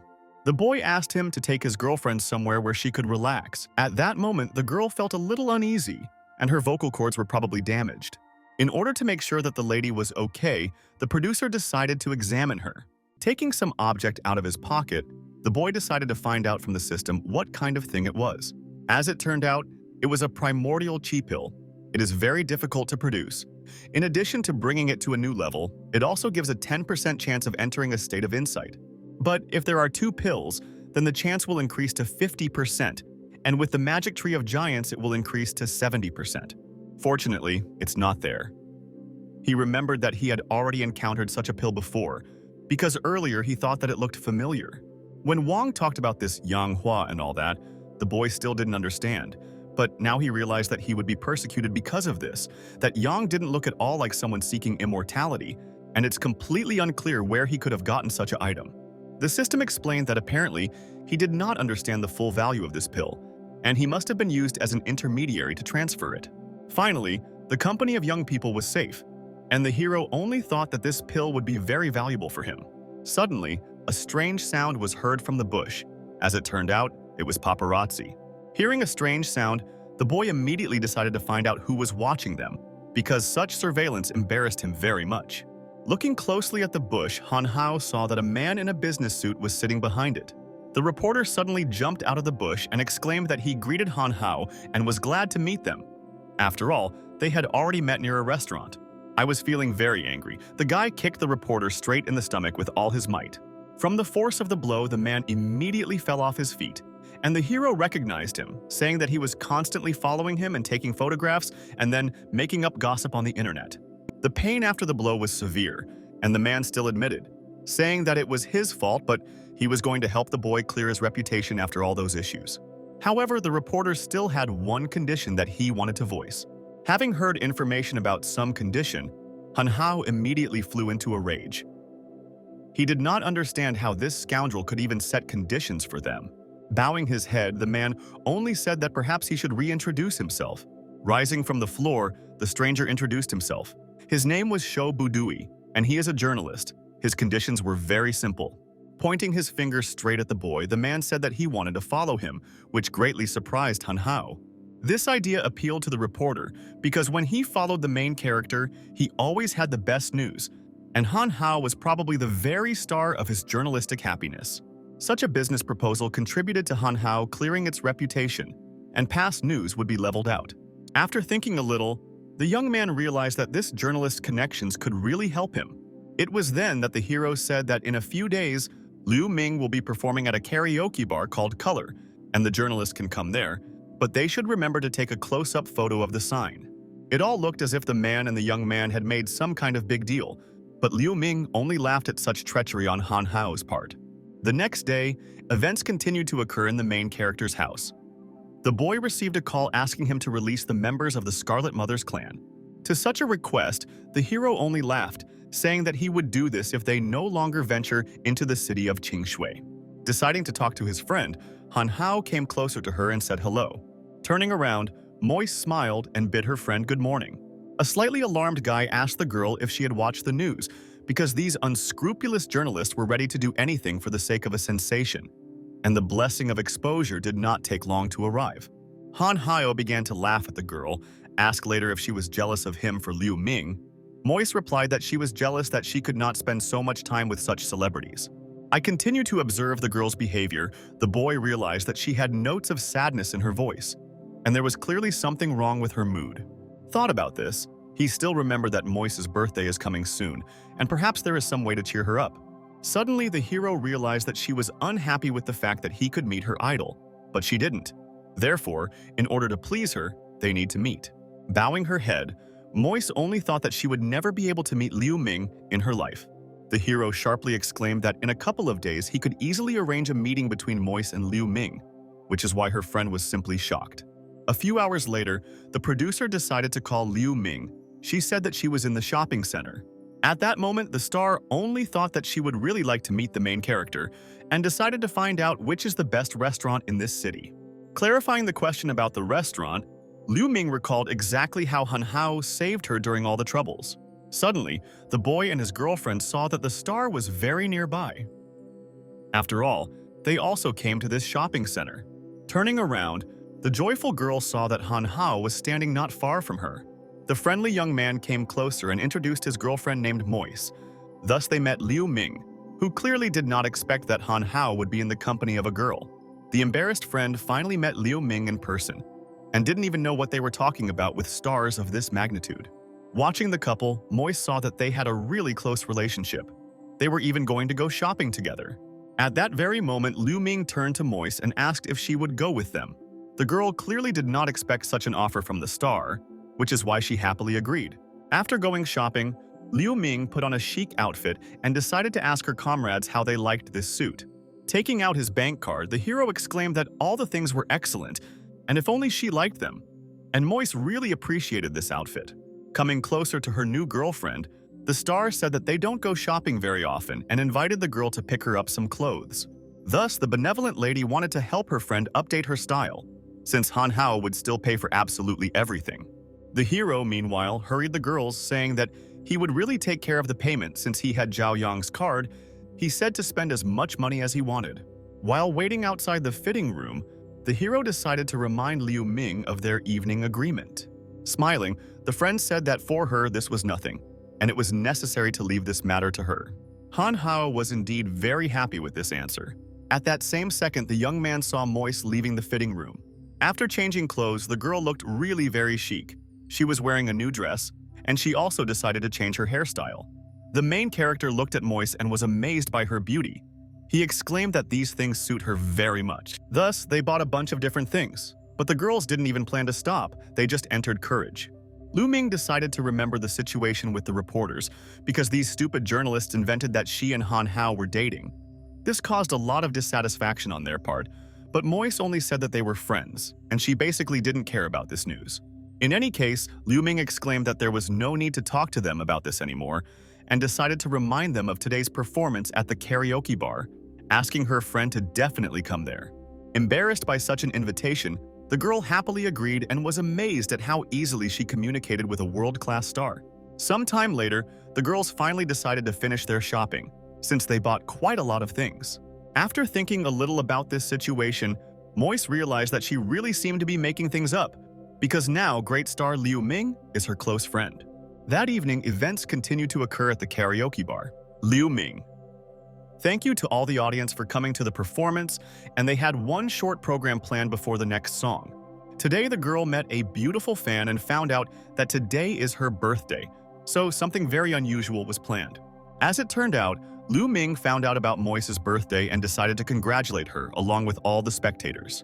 The congratulations were really addressed to the girl, which made her even more embarrassed, and the hero invited her to the stage. The embarrassed girl went on stage with the boy, and a giant cake was also brought out for congratulations. At that moment, Moise assumed that all this was like a dream, and Liu Ming wanted, along with all the spectators, to congratulate her friend on a wonderful holiday. Suddenly, Zhao Yang shouted for everyone in the audience to sing a happy birthday song with him. He said that he is the director of this karaoke bar and would like to thank all the people for their support. Satisfied spectators actually began to sing the happy birthday song directly to Moise. Meanwhile, Liu Ming began to leave the stage. The producer told her that he had already prepared a costume for the next performance. While there was time, it was necessary to change clothes. Turning to her producer, the girl said that she had previously booked a table at a restaurant to celebrate her performance with Han Hao, but now asked to cancel this reservation. Looking at this couple, the star understood that they still had everything ahead of them, and they would become a great couple. The young people looked incredibly happy together. They were happy with their life and wanted to continue it together. That same evening, events continued to occur in the main character's house. Holding 2 initial chi pills in his hands, the young man thought that if he ate them, he would be able to break through to a new stage. He also understood that Wang Banchen could come back for him at any minute, and even this boss Wu in his current form, there was no way he could defeat him. Realizing the whole difficult situation, the hero understood that this could no longer continue. Determined, Han Hao popped 2 pills into his mouth and awaited the consequences. Instantly, a magic ball formed around the guy, which helped cultivate abilities. At that very second, the boy realized that he felt as if he was being roasted on fire. The cultivation took place with very painful sensations that were impossible to hide. Bowing his head, Han Hao lost consciousness due to incredible pain. The system was shocked and said that this was just the beginning, not understanding why Han Hao died so quickly. If the hero stopped now, he would never be able to cultivate again. However, the system soon noticed that the guy had entered a state of insight, which is why it realized that he was truly gifted. Perspiration was visible on the guy's skin, indicating that he had a very high fever. Continuing his cultivation, the hero sweated very much, his body temperature increasing every second. Soon morning came, and Han Hao finally came to his senses, taking a deep breath. After exhaling, very thick black smoke immediately followed from the boy's mouth. Having risen to his feet, the young man felt some incomparable pleasant feeling of lightness. He had never felt it before, and it was an incredible buzz. The system also explained that Han Hao now had impurities on his body, which the state of insight brought out of him. Judging by his appearance, the advancement was very successful, and I wanted to see what he was still able to achieve. Even the hero felt that he had become even more attractive. Now he had the highest superhuman level. Unfortunately, the phone was also dirty, and suddenly someone called it. It was Zhao Yang. He said that the other day Wang Banchen got lost, and no one knew whether he was alive at all. His nephew had already begun to sell off his property, so the comrade wanted to discuss some interesting things to buy. It was useful to acquire these things because there was a possibility that it would be possible to get some information about Wang Bancheng. Thus, the boy went straight to his friend in a taxi. Also, a girl stood nearby and told the taxi driver to take her to a karaoke bar. Turning around, the girl immediately looked at the young man and recognized him. Looking at the girl, the boy remembered who she was. It was the same lady who saved the child. The couple was very pleased that they were on their way since the 2 of them were heading specifically to the karaoke bar. The stranger finally found out exactly what the boy's name was and thanked him for lending her a helping hand that time. The blue-eyed girl was very glad to meet you. Her name was Qiu Zhenren. The slightly wary boy nevertheless decided to find out exactly what business Qiu Zhenren was going to the karaoke bar for. As it turned out, the girl needed to find someone and she hoped that everything would work out. Sometime later, they finally arrived and were not far from the bar. Looking at the sign, the young man noticed that yesterday's banner had not yet been removed. However, Qiu Zhenren noticed that the banner was really very ugly. They took it and humiliated Liu Ming, because it was some kind of bad taste, like the name of this stupid karaoke bar. In fact, the main character was the one who designed this banner, which is why it was a blow straight to his heart. Feeling very awkward, the boy still said goodbye to his new girlfriend because it was time for her to go. Entering the karaoke bar, the young man noticed that Liu Ming was also there, and he was very surprised at this.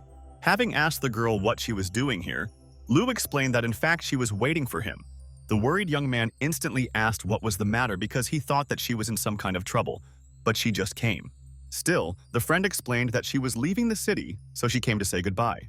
After thinking a little about what was said, the hero suggested that his girlfriend was probably going on tour, which is why she was leaving. Suddenly, Qiu Zhenren also entered the room, shouting that she had finally found it. At that very second, the new friend shouted to her sister that it was not easy to find her. Looking at the girl, Hanhao was indeed very surprised. He would never have thought that they were sisters. Now the guy felt quite awkward because such news was clearly unexpected for him. Angry, Liu Ming exclaimed that the girl should not call her that. Since they were not sisters, Chu Zhenren was indignant about this and wanted her to finally recognize her as her sister. Looking at everything that was happening, he was perplexed in front of her. He did not understand how girls with different surnames could be sisters. When the girls were little, otherwise the father left with the youngest of them. Many years later, when he achieved success in life, otherwise he decided to make up for lost time. But the older sister hates him even more than before and does not agree to recognize him. It all looked like a program where relatives were given the opportunity to find each other. But Liu Ming still did not want to recognize this girl as her sister, saying that she and her mother were abandoned, and she did not want to see her father at all. Even the system recognized that the boy clearly has a hidden talent for writing melodramas. Suddenly, Qiu Zhenren began to shout that she said that Liu Ming would have problems with Wang Banqian. At that time, even though they had passed through, but what would happen when he left the city? Looking at his new friend, the boy immediately realized that she had come to protect her so-called sister. However, although the girl hated her father, she had nothing against her sister. The boy still advised his friend to be with Qiu Zhenren since she was well-trained, and as long as she protected her, Hanhao would really be able to sleep peacefully. Sighing with relief, the girl agreed, because in the end, it was for her own good, and it would be rude of her to refuse.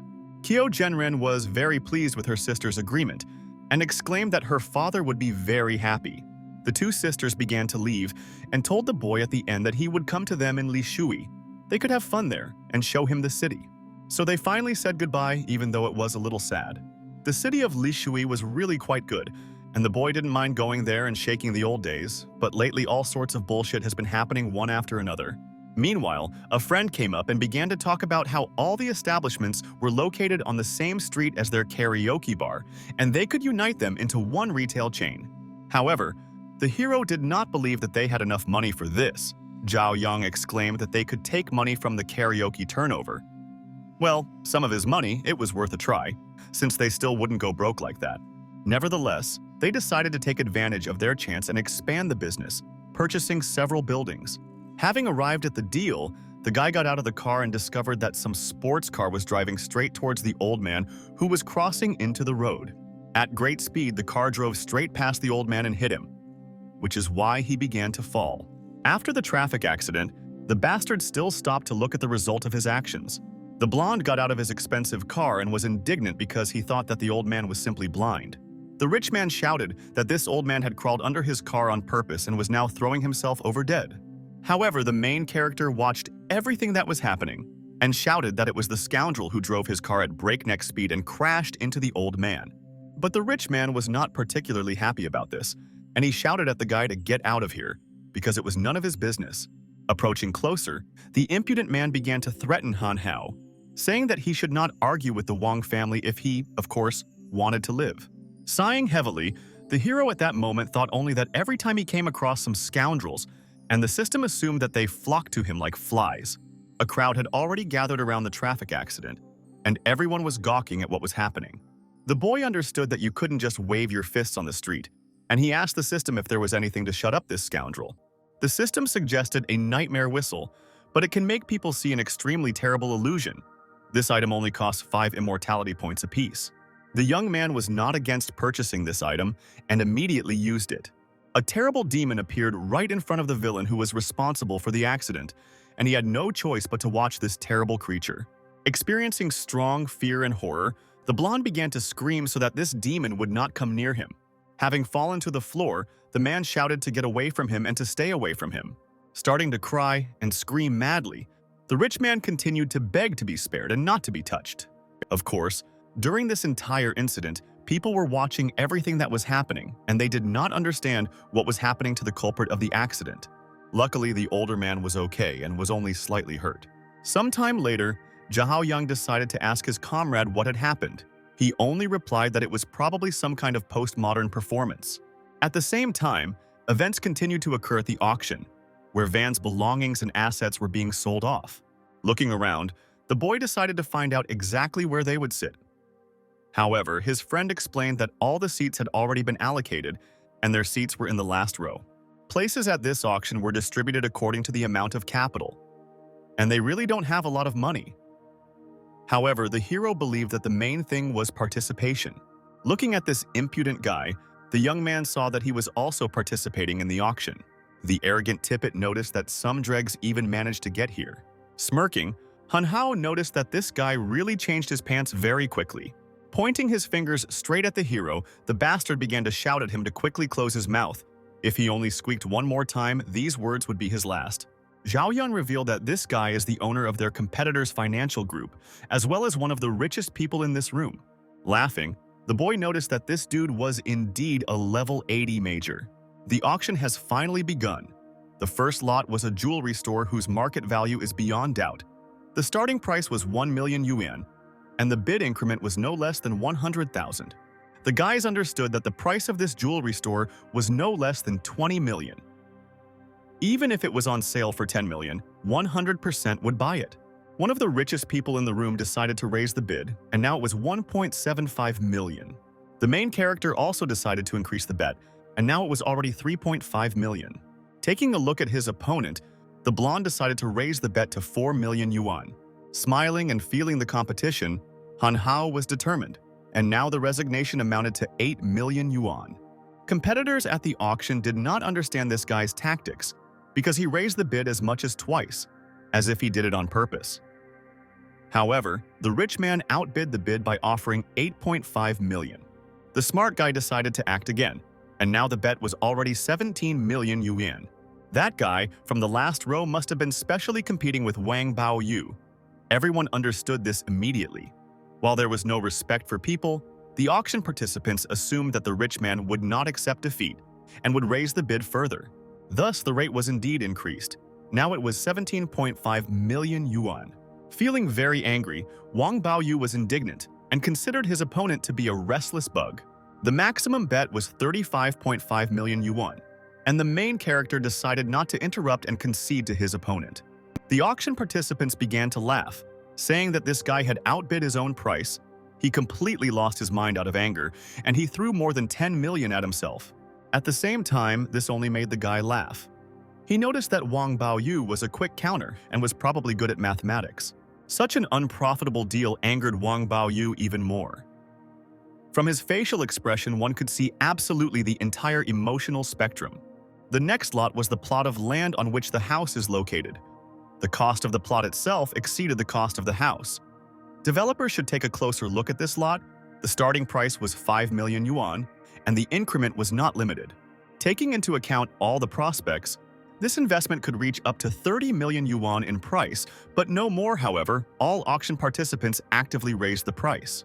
The smart guy realized that this time the price increase was unlimited, and he also wanted to participate in this deal.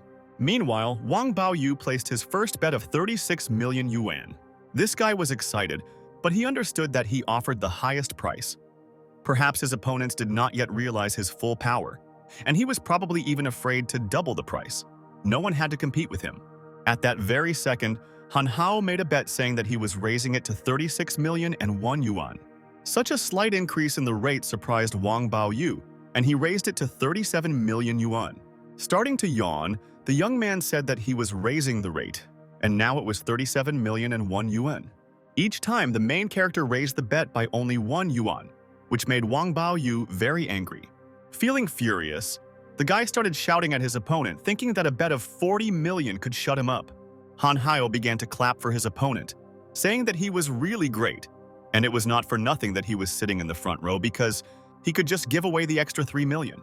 People began to actively discuss everything that was happening here and assumed that there really was some kind of enmity between the two guys.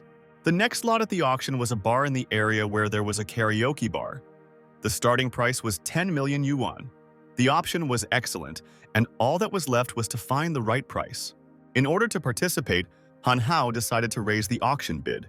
Now it was 11 million yuan. People were again indignant, thinking that Han Hao could have been sent by the organizers of this event because he sweeps away everyone who catches his eye at once. The enemy was furious and assumed that the strangers were deliberately provoking him, and he was not going to step on the same rake a second time. The excited presenter exclaimed that the final bid was 11 million yuan. In the end, number 89, Mr. Han Hao won. To the great surprise of the presenter, no one raised the price. He had never seen anything like this before. The auction participants were indignant because some were distracted, and the countdown was already over, and no one even raised the bid. So they realized that the cunning Han Hao had deceived them with his machinations. The smart guy just decided to thank his opponents for the honor. Sometime later, auction participants noticed that the boy had already missed several auctions in a row. They assumed that he was up to something, as if at the chess championship. As it turned out, everything turned out exactly as the main character expected. Unfortunately, after purchasing the bar, there was absolutely no money left. Suddenly, someone came up and asked his friend why he stopped raising his sign. It was Mr. Lee. The young man was about to see him. The elderly man said that they had not seen each other for a long time, and he was walking nearby and decided to look in, and was also happy about this coincidence. The man also said that he is still indebted to his comrade, since he previously saved his granddaughter. Turning around, the audience saw that this young man knew Mr. Lee himself. No one expected that such an impressive businessman would come to such an event. This man may not be as rich as Wang Bancheng, but in terms of the amount of property of the Lee family, it is definitely not inferior to anyone in this hall. The scoundrel was unhappy that Han Hao also knew such an influential businessman, and suggested that Lee was unlikely to pay for him. The next lot at the auction was the Minghui Winery. The auction host believed that everyone was already well aware of its value. The starting price was 30 million yuan, and the increment was 10 million. As it turned out, this winery monopolized a third of the entire wine business, and not counting exports to other cities, this must be the most expensive item at today's auction. And coupled with their karaoke and already purchased bar, the comrade understood that a winery could be a super profitable business and an incredible strategic decision. Auction participants began placing their bids, and at that same second the ransom amount was 180 million. The boy was noticeably upset. He watched the auction progress and was sad, because he didn't have that kind of money. Suddenly, Li Tianhuo said that if Han Hao liked this winery, he could raise the price, and he would pay for everything. Thus, everyone realized that such an influential businessman was ready to pay for this boy. The bastard panicked at the same time. He thought that Li was just saying this out of politeness, but in fact, he would not pay. Considering Mr. Li's position and authority, the enemy didn't think that he would really have the nerve to force him to pay for himself. According to his calculations, there was still plenty of money, and the winery would definitely end up in Wang's hands. Sometime later, the arrogant boy raised the bid to 300 million yuan. Such a serious bid shocked absolutely all auction participants. Although Wang was not particularly happy with such a huge amount, he thought that this must be the highest price that they were willing to offer here. Smirking, the boy said that he really should thank Mr. Lee for his part. The elderly man at that moment only thought that their opponent would probably no longer raise the bet. The joyful hero exclaimed that he was raising the ransom amount to 400 million yuan. The self-confident young man shouted to everyone that he was taking over this winery for 400 million yuan. If someone was willing to offer more, he would not raise the bid. Because of this, Zhao Yang was simply shocked. Han Hao not only offered the highest price, but also, due to his shamelessness, surpassed everyone here by 3 heads. This bet really caused outrage on the part of opponents. Van couldn't find a place for himself. He didn't understand how to act in this situation, and just continued to get angry. Having become nervous because of the shock he had experienced, the guy simply fell to the floor and was unconscious. He clearly needed an ambulance. Meanwhile, the man handed over the bank card, and the young man thanked him for his help, slyly. Looking at the bank card, Han Hao said that he would of course not leave his comrade at a loss, and part of the winery's profits would be his forever. Feeling incomprehensible, Li only said that he was now a shareholder in their organization. The man took it upon himself to purchase the winery. His lawyers had to contact the hero to sign an agreement on ownership. At that moment, the main character felt quite awkward because his comrade just up and left. While taking the bank card, Zhao Yang assumed that it was a black unlimited card, and initially he was going to give it away. But Han Hao didn't understand why he still didn't receive his bank card. His friend suggested that it wasn't worth wasting 100 million yuan for the sake of showing off.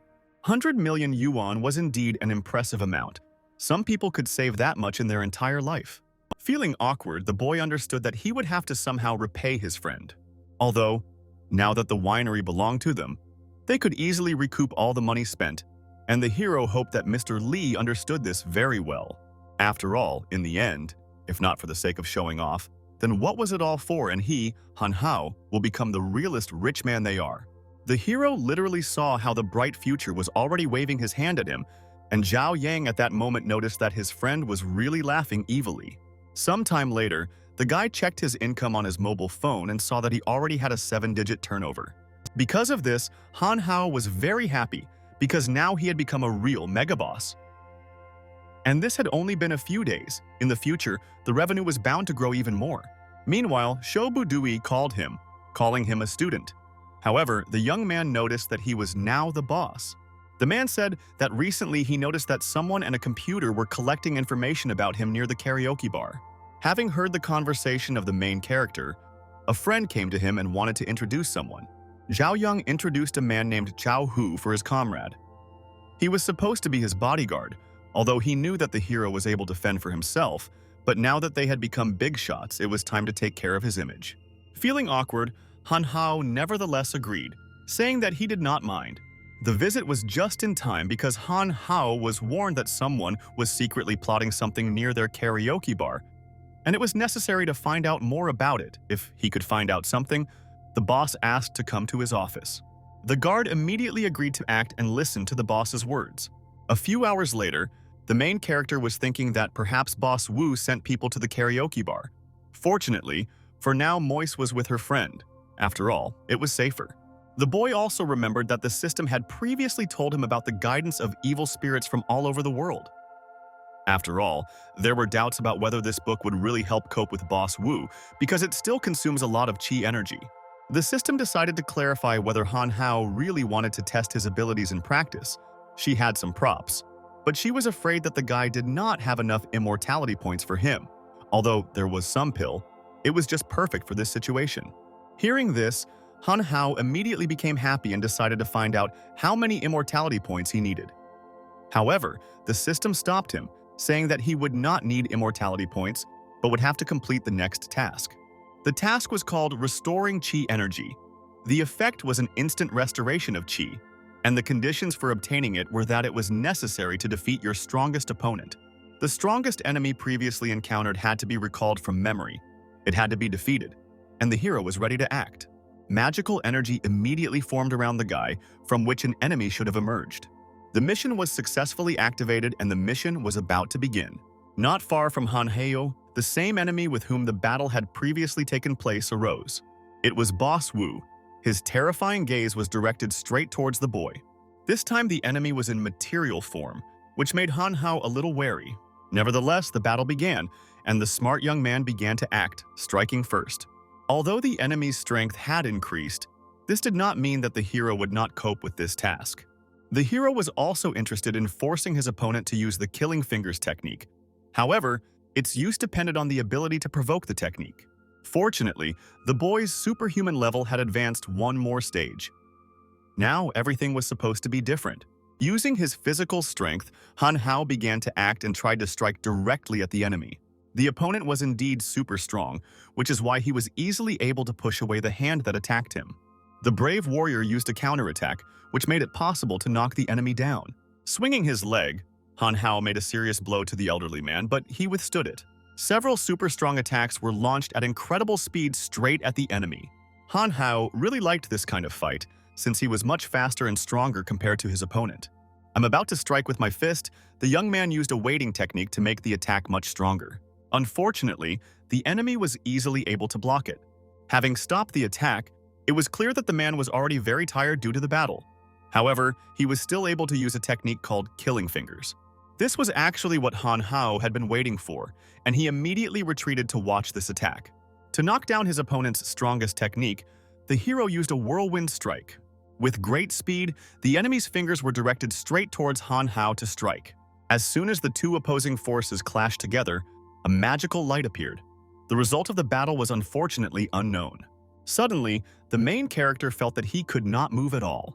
At that moment, the enemy was approaching every second, and did it at great speed.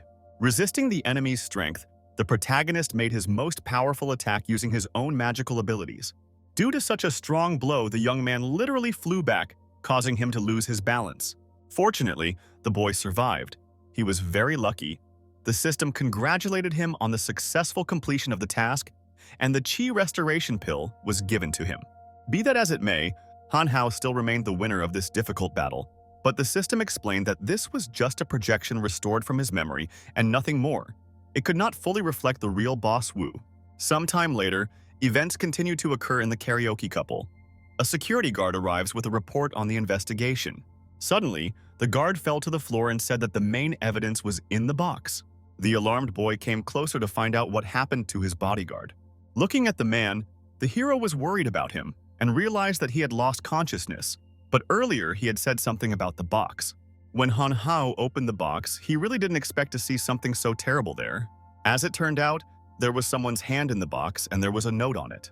The young man did not understand who could be capable of such a thing, and at the same time he left some kind of letter. The letter indicated that at the first meeting, Fei Long's subordinate had greatly offended Han Hao, and the man hoped for his leniency as compensation. His hand was sent as a gift to express his sincerity. It was indeed the hand of that dude, and it seems that Boss Wu had already known for a long time that the hero has the gift of exterminating immortals. But if there really was an intention in his heart to discuss everything with him in an amicable way, then he would never have began to begin their communication in this way. That's why Han Hao guessed that Boss Wu was probably trying to threaten him in this way. Events continued to happen the next day. The boy kept thinking about that situation and thought that perhaps Wang Banchen gave away his location. Walking down the street, the hero now gave his enemy the opportunity to find him. Suddenly, a small needle flew straight not far from the guy's head, but fortunately he dodged the attack. As soon as he managed to catch the needle with his teeth, Han Hao realized that this was an attempt on his life. Suddenly, another man came up and asked if the boy's name was really Han Hao. It was probably this man who threw the needle, since he had the same one in his hands.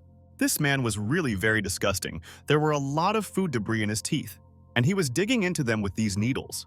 At that very second, the young man realized that with his mouth he had just caught the needle that this bastard was shoving into his dirty mouth. Bowing his head, Han Hao decided to ask the stranger if he was not afraid to take his blow. Waving his arms, the man only said that he had nothing to fear. After all, no matter what the blow is, he will still withstand it with ease. These dudes were really disgusted with each other because the stranger's breath was really disgusting. The scoundrel exclaimed that their boss asked them to convey something. His request was that it was necessary to return the immortal fighter, and then Han Hao could live on in peace. Otherwise, Wu was not going to stand on ceremony with the guy. Flexing his fists, the young man asked the stranger if he had spoken enough. Experiencing misunderstanding, the man began asking what the guy was even up to. After all, if they dare to kill him, then Boss Wu will take revenge. The hero didn't care at all about this, because at the moment when he grabbed the scoundrel, he had a hidden weapon in his hands, which indicated that he was ready for a fight. Feeling strong aggression towards his opponent, the hero shouted that the man should tell the boss that if he had enough courage, they could fight him face to face. Thanks to his superhuman strength, the main character was easily able to defeat such a ridiculous opponent. Now he will clearly no longer fight. The next day, the young man thought that after yesterday's beating, Boss Wu understood his mood, and he needed to stay here in the karaoke bar, and Boss himself would come for him. Arriving at the karaoke bar, the hero noticed that there was absolutely no one there, and the lights were not on, and there was a box in the middle of the room. This box immediately alerted Han Hao. He began to worry.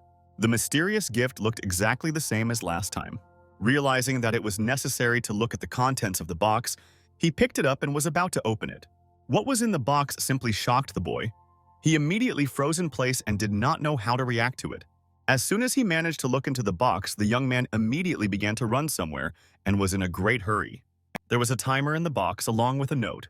The note indicated that this was the detonation timer of the bombs located in all corners of the karaoke, and the countdown had already begun. The karaoke bar only had 3 minutes left to live, and the boss really hoped that Han Hao would appreciate such a gift. Realizing the danger of this situation, she ran out into the street and began shouting to all the people to get out of here quickly. But unfortunately, people did not immediately listen to the guy, and then he explained that there was a bomb in the karaoke. After listening to this madman, people just started laughing, thinking that he was some kind of crazy person. In fact, these were not jokes, and the main character continued to convince people that he was right. Passing people nearby were also interested in such an unusual crowd. The guy literally had to push people out, but they still didn't want to leave. realizing that this madman was the owner of this karaoke bar. In order to convince people, the young man even used his magical abilities, and ISO with all his strength kicked his foot straight into the floor, thereby destroying it. This turn of events surprised people even more. They stood rooted to the spot and did not understand what to do. Nevertheless, the physical strength of the main character forced the man to leave, because they did not want to chat with this crazy man since he could beat them up. A few seconds later, an explosion of incredible proportions occurred. Right behind the hero, the business of his whole life was destroyed. Looking back, Han Hao was incredibly angry because this scoundrel had destroyed something that was so dear to him. People finally realized that Han Hao was right after all and began to flee because their lives were in danger. After the explosion, only ash remained from the building. There was a table of smoke, and at the same time, the fire was blazing. There were only trees around. The fire instantly spread throughout the entire area, and the hero assumed that not all people could have evacuated from the building. Suddenly, a girl with a small child in her arms began to scream that she needed help.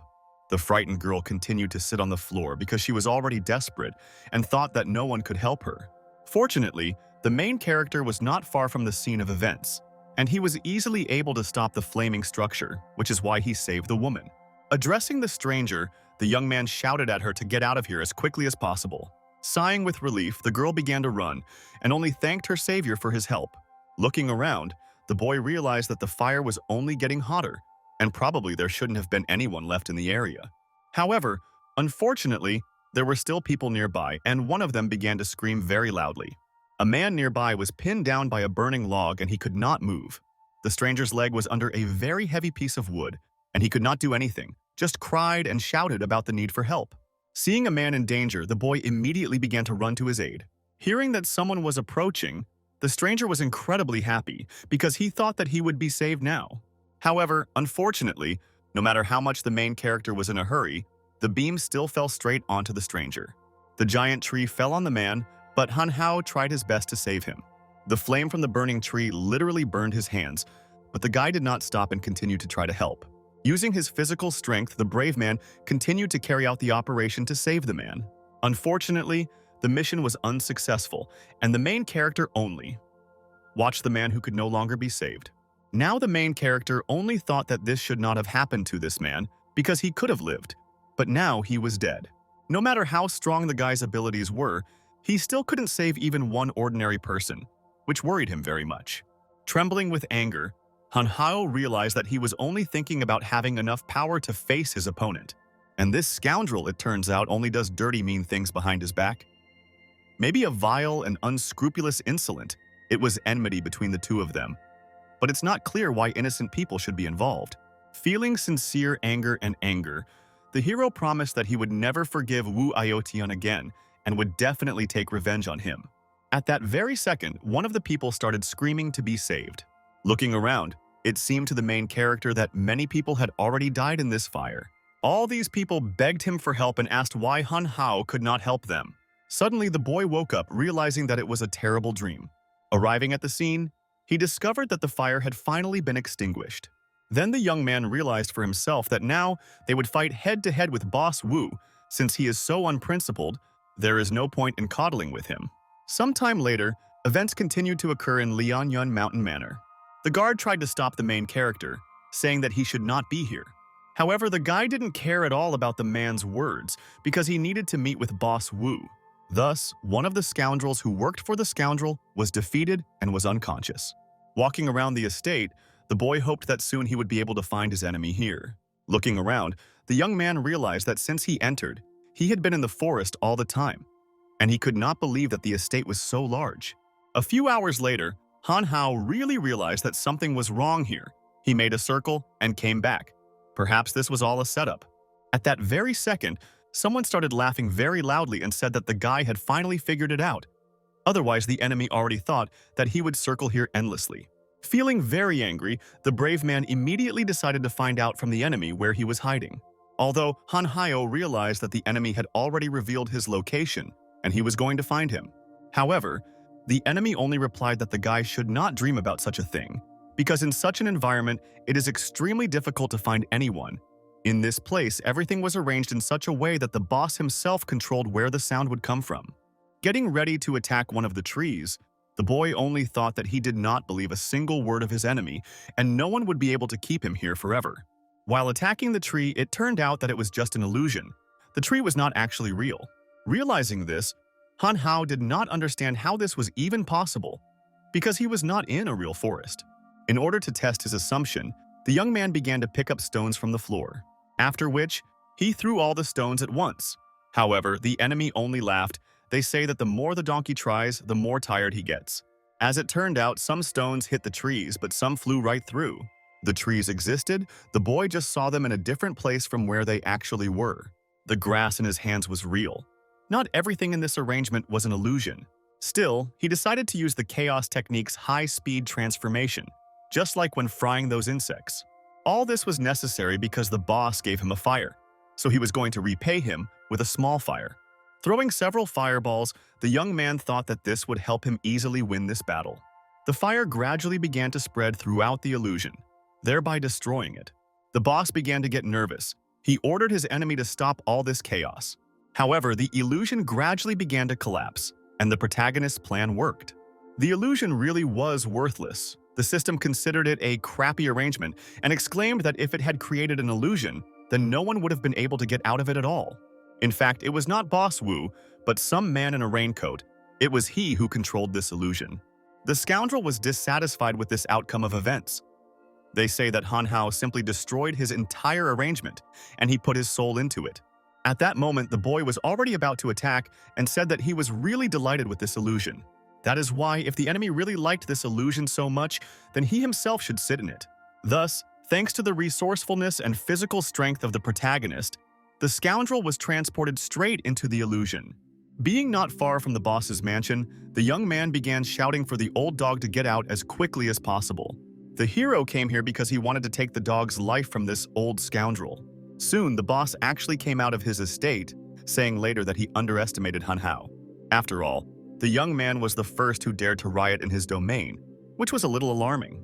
However, if the scoundrel wanted to beg for mercy, the young man assured him that he was already late. Young guys nearby began to say that Han Hao had clearly gone crazy and did not understand where he had so much arrogance from. They literally asked the master to give them the opportunity to teach this kid a lesson. Boss Wu thought that this was actually a good idea, telling his students to let him understand the difference between them. For the guys, this was not a problem. They asked the master not to worry. After all, they could easily cope with such an upstart. The arrogant guys sincerely believed that they would deal with their enemy in 3 steps, and began to attack. Such a statement was simply funny for the main character. He only grinned at this statement. Wishing death to his opponent, the purple-haired guy began to attack. This attack was too slow. Han Hao was easily able to grab his opponent's leg. This turn of events surprised the guy. He immediately began to get nervous because he had never faced such a strong opponent. We grabbed the scoundrel by the leg. The young man began to act, and with all his might, he wanted to throw him away. Using his physical strength, the main character slammed the enemy face first into the asphalt. Experiencing severe pain, the guy could no longer move. Some of his teeth were knocked out, and the condition of his body was clearly not combat ready. The master told his disciples to wait and retreat for now. Hearing this request, the student stopped instantly and did not attack it. Soon, the guy began to run away altogether, saying that he would obey the instructions of his master. The main character did not tolerate retreat from the enemy and began to chase straight after the enemy. Grabbing the scoundrel by the head, the young man decided that he needed to be taught a lesson, because no one dares to attack normal people. Using his superhuman strength, Han Hao was easily able to defeat the next student. Observing everything that was happening, it was clear that the master was dissatisfied. He promised the main character that he would destroy him, that there would not even be a body left for burial. But the boy exclaimed that without unpacking, he was returning these words to his enemy. Promising Han Hao that he would die, the boss began to attack and move towards his goal with incredible speed. The boy was also ready to make an attack. He didn't even waste chi energy and was ready to use magical abilities at any moment. The fight began, and 2 people with superhuman abilities clashed in a duel. As the boy thought, the enemy's strength was exactly the same as that of the copy. The bosses at that moment were worried because he felt that the enemy knew his every next move. The fight continued, and it was clear that the main character was dominating the battle. The old man realized that this guy had not yet used his full power. The battle would indeed be difficult. Nevertheless, the The boss felt that there was no point in fighting him in close combat, and it was necessary to deal with him as quickly as possible. After some deliberation, the convoy decided to use its most powerful technique, called the Fingers of Killing Immortals. In fact, Han Hao was expecting this, but he understood that the original version of the boss had even more impressive energy. In any case, the hero was ready for such an outcome of events and used a burst of all the chi energy, a technique called the Instruction of Evil Spirits. Looking intently into the old man's eyes, the young man thought through his every move and sincerely hoped for victory. The old man also did not want to retreat, but still understood that his enemy was really strong. Two forces clashed together, and it was unknown who could win. As soon as the magical abilities interacted with each other, an explosion immediately occurred, after which the fog from it began to dissipate. Unfortunately, the young man could not stand on his feet, but fortunately he withstood the blow, although he had to expend all his energy.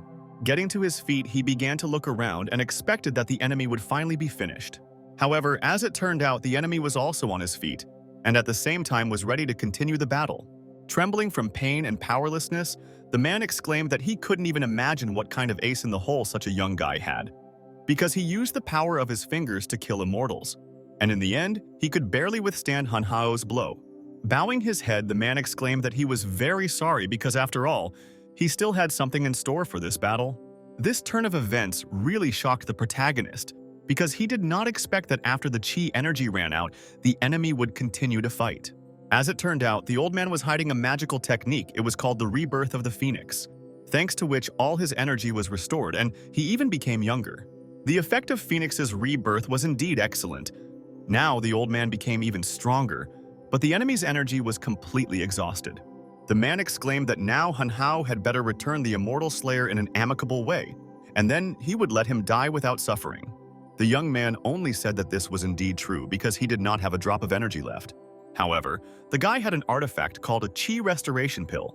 Hearing this, the old man fell into a stupor because he realized that this was the same chi restoration pill that instantly replenishes energy reserves. The boss sincerely did not understand where this guy got an artifact of such a level, and how it happened that his most powerful technique was neutralized. Han Hao began to laugh and exclaimed that the boss clearly could not accept the fact that there was someone stronger than him. Still, the enemy realized that he needed a quick victory, and he decided to use enhanced magic of life, strength, and vigor. Starting to move at incredible speed, the old man began to attack and jumped several meters into the air in order to perform a kick. Fortunately, the main character still managed to dodge since he was dexterous enough to do so. The smart young man saw how strong the enemy was and analyzed his battle tactics. Still, the enemy was too fast, and he became even stronger. Now it was necessary to wear him down. After thinking a little, Han Hao exclaimed that if the old man does not cope with this fire, then he can forget about his mountain estate. As it turned out, for the enemy it was a mere trifle. Because one more estate, or one less, Han Hao is a different matter, because the fire is about to start burning. The fire was supposed to start burning the guy's friends from the karaoke bar. These words immediately made Han Hao freeze with anger. In fact, after the boss's people planted the bomb, they also grabbed Druzhkov, but there is no need to worry because this will only affect the order of their burial. These words made the young man even angrier. Now he wanted to defeat the enemy as soon as possible in order to save his friends. Still, if the enemy was telling the truth, then it was necessary to hurry. However, it is unknown what else he had saved. Han Hao was afraid that having used up all his energy, he would not be able to cope with the enemy. Then he would only have to die.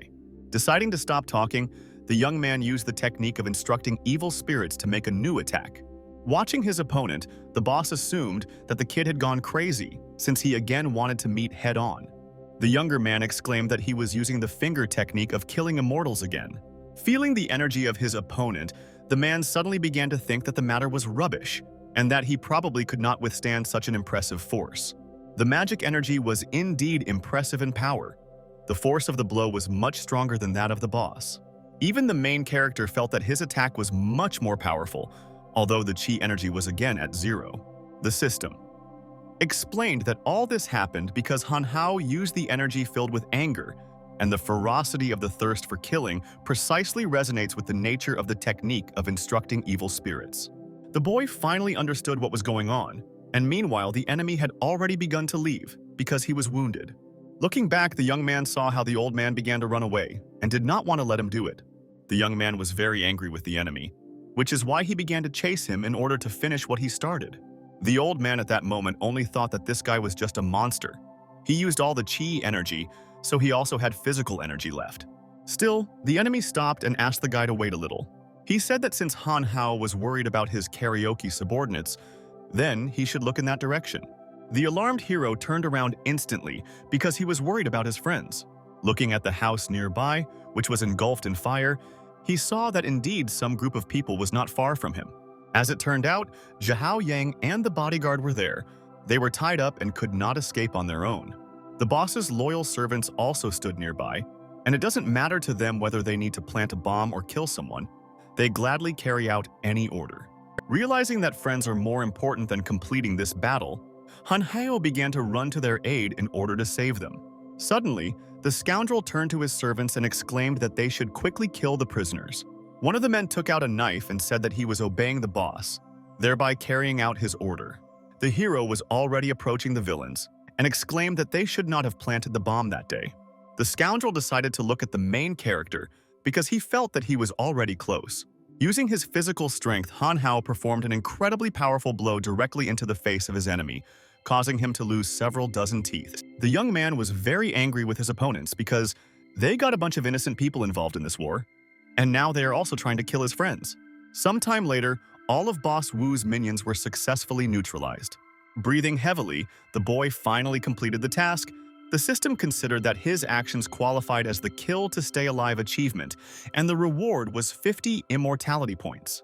Having untied his friend, Han Hao immediately asked him if he was okay, or if he, fortunately, Zhao Yang was almost unharmed. Although the boy could not move independently, the main character helped him because he was his best friend. Han Hao instructed his bodyguard to take his comrade to a safe place. The old dogs managed to escape this time, and he also asked for help in figuring out his location. Suddenly, the system notified that the enemy's location was currently known. Without hesitation, the young man wanted to use the teleportation scroll to head to that very place. Meanwhile, events took place near Li Tianhuo's estate, where the fight between him and Boss Wu took place. Although the man was injured, Li was still weaker. So many years had passed and he had still not been able to achieve anything, which made Boss Wu ashamed that they had previously been at the same level of strength. Listening to his enemy's monologue, the elderly man was clearly unhappy and wanted to defeat his enemy. Using his physical strength, the man shouted for his enemy not to be so arbitrary. But the boss was really much stronger. Li Tianhuo clearly could not defeat him. Without hesitation, the enemy struck back, causing the elderly man to freeze in place, unable to even move. The force of the blow was truly impressive, as it caused Li to fly several meters back and at the same time crashed into a concrete wall, destroying it. Experiencing severe pain, the man held his chest and realized that he would not be able to continue the fight like this. Meanwhile, the man's granddaughter ran up and was worried about him because she saw that he was losing in the battle. Watching the situation unfold, the girls were really in shock. Moise also did not understand what they could do in this situation. At that moment, the elderly man asked not to come here and ordered the girls to quickly leave this place. Suddenly, Boss Wu said that the man was lucky that his granddaughter had come because she could now see him off on his final journey. That is why the boss suggested that now is the time to force Li Tianhuo to go to the next world. Unexpectedly, the main character shouted at the old dog not to do this. Right before the enemy was about to deliver the finishing blow, a young man appeared out of nowhere. The smart guy was easily able to block the enemy's attack, which is why he was shocked by what was happening. The enemy nevertheless decided to retreat temporarily, and the young man decided to ask his comrade how he was feeling. Continuing to experience incredible pain after the blow, Li Tianhuo thanked him for saving him and reassured everyone, saying that he was fine. Smiling, the young man only noticed that his comrade was indeed very brave. Suddenly, the enemy grabbed Moise and said that he was really surprised that Han Hao was able to catch up with him so quickly. The shocked guy immediately ordered his girlfriend to be released, because her life was now in danger. The man exclaimed that there was no need to worry because he would not do anything to this girl. But if Moise really had a way for the main character, then after 3 days he needs to come to the Lianyun mountain estate and fight him in mortal combat. At that moment, Han Hao rushed to save his girlfriend, but it was already pointless. The enemy simply disappeared, as if he had used a teleportation scroll to move. Rising to his feet, the elderly man assumed that Aoshin had run out of patience and was no longer going to wait. Still, the guy did not immediately understand what his friend was talking about and decided to clarify what exactly he meant. As it turned out, many years ago, when their forces were approximately equal, Aoshin was a serious obstacle, and Lee's task was to restrain him so that he would not do anything bad, but then he killed one seeker of immortality from the Eastern Alliance, and only after the direct intervention of the Alliance he was pacified. Having heard something about the Eastern Alliance, the young man immediately decided to clarify what it was. Lee decided to say about this just now that the time would come when Han Hao would find out about everything on his own. The point was that after the murder, he stole one very special artifact from that seeker of immortality. One pill that instantly takes the user to the level of soul awareness. It turned out to the man that this is why he made an appointment 3 days later. Because during this time he wants to eat the pill and move to a new level, by which time he will be a whole one higher than Han Hao level, which means the difference in their strengths will be incredibly great. Sometime later, events continued to occur in Li Tianhuo's mansion. The boy thought about what was happening and admitted that Aoshin would indeed reach the level of soul awareness, but would he then be helpless against him? The system explained that the difference was a whole level. It was really very serious. Instantly, the young man thought of asking the system if it had such a pill that could also bring him to the level of soul awareness. Fortunately, the pill existed. However, the animal did not want to allow Han Hao to do this. The dissatisfied hero still wanted to know why his comrade did not want to give him the opportunity to do just that. The comrade said that this is because he has not yet mastered the last skill of the chaos technique called unshakable like a mountain, and only practitioners who are on a superhuman level can master it. The superhuman level, although it is the lowest of the levels, is at the same time the most important. If you rush too much now, it can all end very badly. It will affect all his subsequent practice. Maybe that is why Aoshin did not move to the level of awareness souls before. In any case, Han Hao wanted to become stronger, and he decided to find out how to master a skill called unshakable like a mountain. As it turned out, the best opportunity was the time when he took the primordial chi pill, but then he was never able to master it. So all that remains is to continue the practice and look for alternative ways. Rising from the bed, Han Hao realized that he urgently needed to act because doing everything without doing anything was definitely not an option. Sitting in the lotus position, the young man wanted to try to practice the circulation of chaos energy. It was then that he was going to remember those feelings from the state of insight. After all, it may be possible to plunge into this state again. Events continued to happen 3 days later at Li Tianhuo's mansion. The system was simply shocked that the hero was able to keep the energy circulating for 3 days in a row. However, as expected, nothing happened at all. But the boy did not despair, asking the system to shut up. In any case, the day of the meeting had already arrived, and all that remained was to go there, and then it would be clear what needed to be done. A few hours later, the youth arrived at the Lianyun mountain estate, where they were supposed to meet with the enemy. At that moment, the young man was nervous, because he did not know why. Having come to this place, he began to feel a piercing calm in his body. Crouching on the floor, the hero suggested that perhaps this was a place of power. At this point, he decided to continue cultivating his ability in order to finally gain it. Seeing this, the system was a little outraged because it did not understand whether Han Hao really came here to fight or whether he would continue his cultivation. Suddenly, the hero woke up, opening his eyes. He was at a loss, trying to understand what had happened. Scratching his head, the guy only remembered that he was on the top of the mountain. Suddenly, he felt a strong wind that literally knocked him off his feet. The wind was so strong that it even moved small stones. Trying to understand what was happening, Han Hao opened one of his eyes to look around. It seemed as if this wind would knock him off his feet, although for some reason some stones did not move at all. Suddenly, one of the stones began to increase exponentially. Watching this stone, Han Hao couldn't even imagine how this happened. The rock was so big that it literally turned into a giant mountain. Having risen to his feet, the main character realized what it really was. This was a test in order to acquire that very skill called unshakable like a mountain. Meanwhile, the enemy was already very close and was watching the main character. Gradually, Aoshin began to approach the young man and was probably trying to make a surprise attack. Experiencing a strong shock, even the system was in shock. She did not expect that its host was actually able to master such a complex magical technique.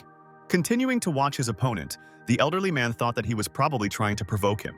Standing not far from Han Hao, Aoshin decided that perhaps he would not make hasty actions. Having said this, he began to swing his hand to make a strike, because now everything is different, and he was no longer going to be afraid of this guy. Fortunately, the young man reacted in time, and he grabbed his enemy by the hand, thereby dodging the attack. This turn of events was indeed unexpected for the scoundrel, since he thought that Han Hao was meditating. Getting even more angry, the young man exclaimed that it was time for Aoshin to die. Frightened by this statement, the man instantly retreated from the boy, exuding strong fear. At that very second, the scoundrel had a feeling as if the main character had changed. This was indeed the case, as Han Hao now possessed a completely different magical aura. Looking at the enemy, the man realized that without changing the level, such an increase could not be achieved. But he still thought that he was just cheating and was in vain to fear the enemy. Clutching his fist, the young man nevertheless decided to find out from his enemy whether he was ready to say goodbye to life. Iotian wanted to continue the battle and exclaimed that this was simply ridiculous because he had already been able to move to the level of soul awareness, and only one blow would be enough to cope with Han Hao. At that very second, the hero exclaimed that he was ready to take as many as 3 blows, and if he retreats, then Aoshin can consider that he has won. I felt very angry. The old man shouted that in this case it would be the end of the boy because he was very arrogant. The strength of the two enemies clashed together, and it was unknown who would still be able to win. Now the boy understood what exactly was called the level of soul awareness. The enemy really had more than enough power. This could not be neglected. However, at that moment, Aoshin couldn't understand how this was possible. Even if he didn't put all his strength into the first strike, it would actually take much more to destroy him. Concentrating all his magical abilities in his hands, the man exclaimed that the last blow he made was very weak, and this time he would show real power. The next blow really turned out to be much stronger. However, the main character was able to withstand it too. Seeing how strong the enemy really was, Aoshin began to become noticeably nervous. Suddenly, the main character used a technique called unshakable like a mountain. This scared Aoshin even more as he literally punched a giant mountain, which had no effect. At that moment, Han Hao only watched his opponent and was at a loss because he did not expect that he would retreat. The frightened man suddenly realized how weak he really was. After thinking a little, the old man admitted that he had not even mastered the waiting ability, but the young man assumed that this ability should be one of the first, which is why his opponents really were a loser. Suddenly, the system told the boy that he had a reward for mastering the ability as unshakable as a mountain. Now, in connection with mastering an extremely difficult ability, he will be awarded a reward of 1,000 immortality points. The boy was pleasantly surprised by such a gift and expected the next task from the system. The task was that it was necessary to commit murder for the common good, and at the same time cross the sinful path of Boss Yu. Still, the enemy turned out to be stronger, since he was a whole level higher. The unshakable Aoshin decided that he would continue the battle, even though the young man was a fairly strong opponent. Looking at his enemy, the young man decided that he looked like a hunted dog that bit everything. Once again, the powers of the two strongest cultivators clashed together, and it seemed that they were absolutely equal. However, soon, the main character felt severe pain in his hand. Enemy magical energy rushed through his body, causing severe damage. After all, Aoshin was a whole level stronger, causing the young man's meridians to burst at the seams. But at the same time, the enemy only thought that his attacks were absolutely useless. Smiling, Han Hao still realized that the 3 blows from the enemy were already behind him, and now it was his turn to continue the battle. The smart guy began to think through a further plan of action because he wanted to beat his opponent. The elderly man continued to look at the enemy and decided to find out what kind of technique he would attack him with. Watching Han Hao, Aoshin suddenly fell into a stupor as he did not expect that this particular technique would be used. As it turned out, the main character decided to use the chaos technique and had already recreated a magical aura around himself in order to strike. The boy decided that he would take the opportunity and patch up his meridians using the chaos technique. The chaos technique circulation was applied at maximum speed. It required quite a lot of concentration, but was an effective way to restore strength. The frightened enemy suddenly realized that Han Hao would probably now reach the level of soul awareness, which greatly worried him. The bastard still decided that he would never allow the young man to reach a new level, which is why he was going to meanly strike. In order to commit a vile act, the elderly man used his fingers in the murder of immortals. Fortunately, the attentive guy saw that the enemy was about to attack him and was going to take action. At that same second, the protagonist's pupils disappeared somewhere. His eyes became completely white. It seemed that he was no longer human. To repel his opponent's attack, Han Hao used the technique of instructing evil spirits from all over the world. Due to strong magical resistance on the part of the boy, an explosion of incredible proportions occurred on the mountain, from which it was unknown who was still the winner. Sometime later, the main character began to shake off the dust from his body, as if he had finished the battle. Unexpectedly, the system congratulated the young man on his transition to the level of soul awareness, and as a reward, he was given 200 immortality points, as well as 3 task cards and a purification pill. Looking at his hands, Han Hao was very happy about this turn of events, as he had an extraordinary feeling and finally understood what it was like to be at the level of soul awareness. As it turned out, the enemy was almost defeated at that moment. He turned out to be too weak to stand on his feet. Having grabbed his enemy, Han Hao began to ask him where exactly he hid Moise, because she urgently needed saving. The old man did not dare answer, and asked if his enemy really wanted to know about this, or maybe he would play another game. Throwing the scoundrel to the floor, Han Hao was unhappy that he continued to bicker on the verge of death. Still, the hero decided to ask the system if it could find the location of his girlfriend. However, the system notified that the enemy probably used some tricks to leave traces. The defeated old man exclaimed that he had taken advantage of the blocking formation and allowed Moise to personally choose the location, and then buried her there. The system expected that there would be some kind of catch, but if the hero can now get close enough to the arrangement, then it will be able to feel it. The boy still tried to use his physical strength to find out exactly where Moise was. However, the grandfather did not want to answer this question at all, as if he didn't care whether he died or not.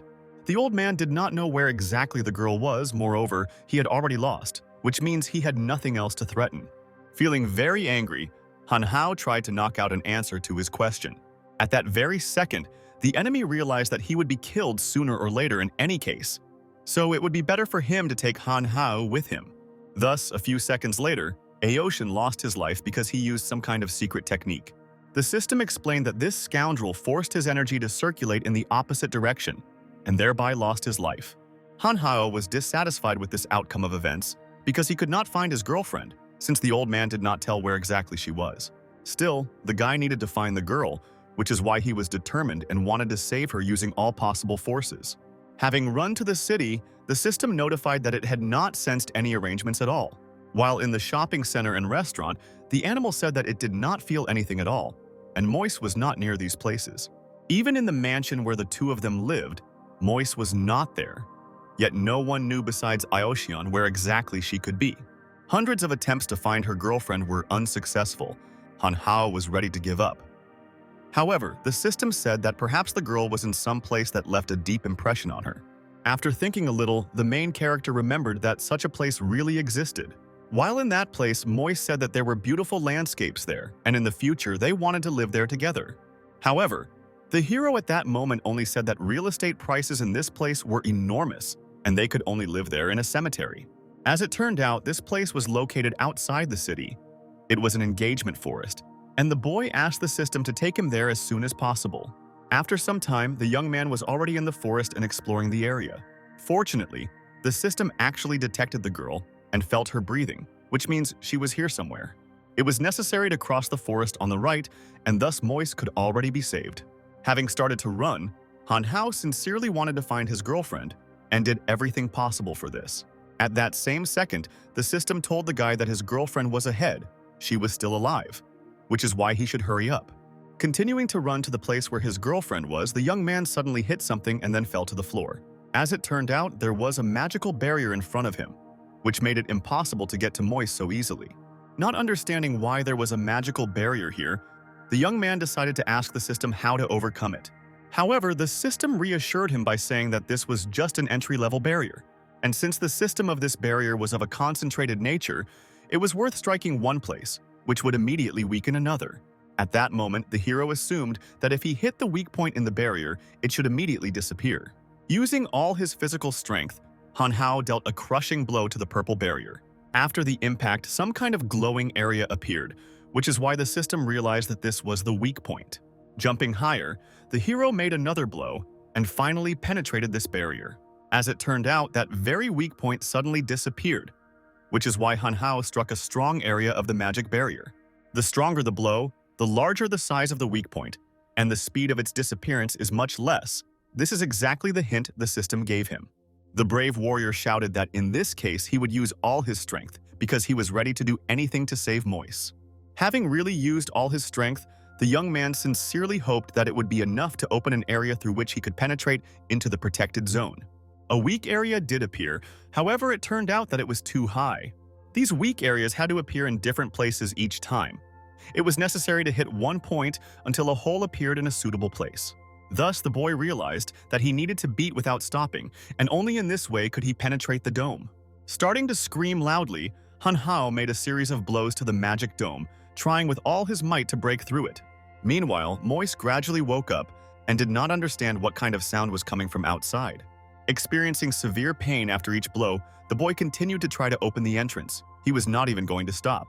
Blow after blow provoked the reconstruction of weak points in the dome, and each time the chance of its destruction increased.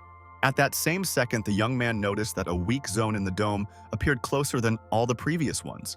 Walking straight to the weak point, Han Hao thought that this time the area where he needed to strike would not disappear so quickly. Having gathered all his strength into one blow, the hero was finally able to perform it, which is why the dome began to crumble into small fragments. Once inside the dome, Han Hao decided to find out from the system where exactly Moise was. The animal notified that she was right under his feet, and it was necessary to dig more quickly. Meanwhile, my friend heard some strange sounds. They were coming closer and closer. Sometime later, light began to fall on the girl's face, and it seemed that she had been released. The boy was finally able to free his girlfriend and was incredibly happy about it. The couple immediately hugged each other, and the girl cried incessantly because she thought that she would soon die. At that moment, the hero decided to apologize to his girlfriend, saying that it was all because of him, since he again got Moise into trouble. Smiling, the friend began to wave her head and explained that he was absolutely not to blame for anything. The kind-hearted girl thanked her savior for helping her every time in difficult situations. Looking at the boy's hands, the girlfriend instantly saw that something was wrong with them, and immediately decided to ask a question about it. The slightly embarrassed young man only said that he was just scratched and nothing bad happened to his hands. Suddenly, Moise kissed her hero as a sign of gratitude because she wanted to show him her love. Thus, she was finally able to admit her feelings and could no longer hide them. The next day, events continued to occur in Li Tianhuo's mansion. The comrade could not even imagine that Han Hao had so many connections with Aoshin. Still, the boy decided to check with Mr. Hao his wounds were. The man said that after a whole night of practice, he had almost completely recovered, and there was no need to worry about him. Still, the elderly man decided to find out why Aoshin decided to cause trouble for the boy. Taking out a knife, the young man explained that the main reason was precisely this thing. The alarmed comrade immediately understood what was happening because he realized how valuable this thing was. The boy nevertheless decided to find out the origin of this knife. The man explained that, unfortunately, he did not know the origin, but he knew for sure that this knife was a sworn enemy for those seeking immortality. Li Tianhuo also heard that this knife kept some huge secret, but no one could find out what it was. Having given some document, the man asked if the karaoke bar had really been burned down. As it turned out, this document contained all the property owned by Aoshin and his official leaders. Now that their owner had left this world, everything was gone without any protection, which made the old man feel unspeakable. Thus, the two comrades decided that it would be a good idea to divide Aoshin's property. However, the elderly man explained that this was too rude. They would just receive the compensation they deserved. Trampled flower beds are compensated by a jewelry store. 3 damaged trees, which Li Tianhuo personally trimmed, are compensated by a nightclub in the south area, and damage for broken parquet must be compensated in the amount of a plot of land. Looking at what was happening, the young man was truly surprised, since his comrade had quite a big appetite. Thanks to this whole situation, they got a sudden gift, and Li also noted the part of Han Hao that he had to admire. Looking at the marked buildings, the boy discovered that there was all the property in the eastern, western, and central regions, which was very kind of his friend. There was also no need to worry about taking these buildings under your control, because this had already happened that year, when the head of the gang died and the time came for someone to replace him, which was a classic redistribution of power. When Li had some authority and the connections were in perfect order, and if someone decided to obey him, then he had many ways to correct this misunderstanding. After thinking a little, the young man came to the conclusion that his comrade was definitely stronger than everyone else in some ways.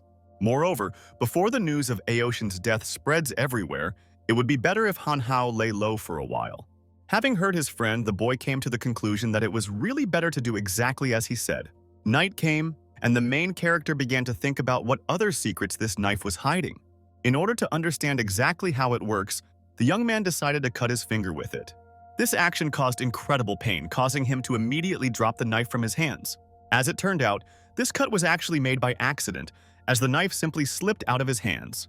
At that same second, the magical object suddenly began to float in the air, as if it were levitating on its own. Meanwhile, the hero watched everything that was happening and did not even understand how to act.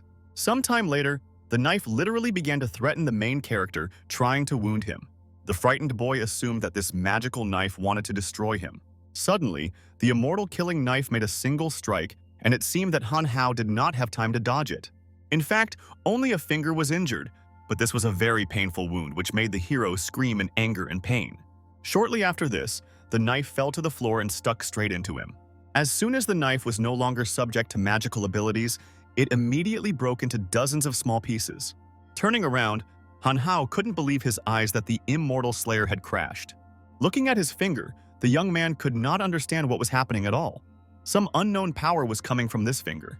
It was at that moment that the boy suddenly began to lose consciousness because he was very weak after the injury. Sometime later, without understanding anything, the young man finally woke up while he was lying on the floor all the time. Rising from the floor, the boy still tried to find out what exactly happened to him. Looking at his hand, Han Hao saw that his finger was fine and in place.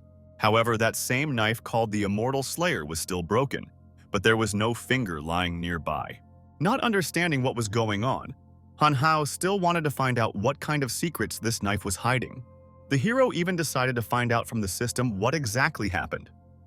However, she said that nothing happened. The system shouted for Han Hao not to even think about this incident, because now he is at the level of soul awareness, which means it's time for him to take up the second level of chaos technique. It seems that this conversation was really useless to continue. However, the knife was a pity, yet the boy decided to study the second level of chaos technique. Thus, he acquired the instruction of evil spirits from all over the world. The technique of emancipation, and the amount of 1,000 points of immortality was debited from his account. Sometime later, the hero realized that these techniques turned out to be completely different from the previous ones, because he didn't even notice how he was just practicing all night. Entering the room, Moise immediately noticed that her friend had arrived. Feeling awkward, the two comrades greeted each other and at the same time blushed deeply. By chance, the friend decided to ask where exactly Han Hao was going. Smiling, the young man noticed that Liu Ming called him and told him that they had some problems, which is why he decided to go there. As it turned out, the girl didn't even mind and asked me to tell her friend hello. It was clear that the boy was not at ease, but he still went to visit Liu Ming. At that moment, Moise only thought that after their kiss he did not react to her at all and perhaps was upset about something. Sometime later, events continued to occur at the airport. The boy really regretted that he bought tickets at the very last moment. This was not the best idea since only economy class tickets were left, and there was a strong crowd there. One of the girls on the plane was very outraged that the main character crashed into her, which is why he immediately apologized. This made the girl even angrier, saying that she was disgusted by the way the stranger behaved. Covering her nose, the stranger explained that this is why she did not want to fly in economy class, because there are all sorts of ill-mannered poor people here, and it also stinks. At that moment, the young man felt quite awkward when that same girl shouted that she was not going to endure this anymore and was moving to another class. The flight attendant immediately approached the girl to ask what exactly happened. Pointing her finger at Han Hao, Ms. Wang said that this person was harassing her and she demanded to be transferred to another class. Having apologized to her interlocutor, the flight attendant explained that there were no empty seats. Moreover, this is her grandfather's company, and if they ruin her reputation, it will be difficult to restore it later.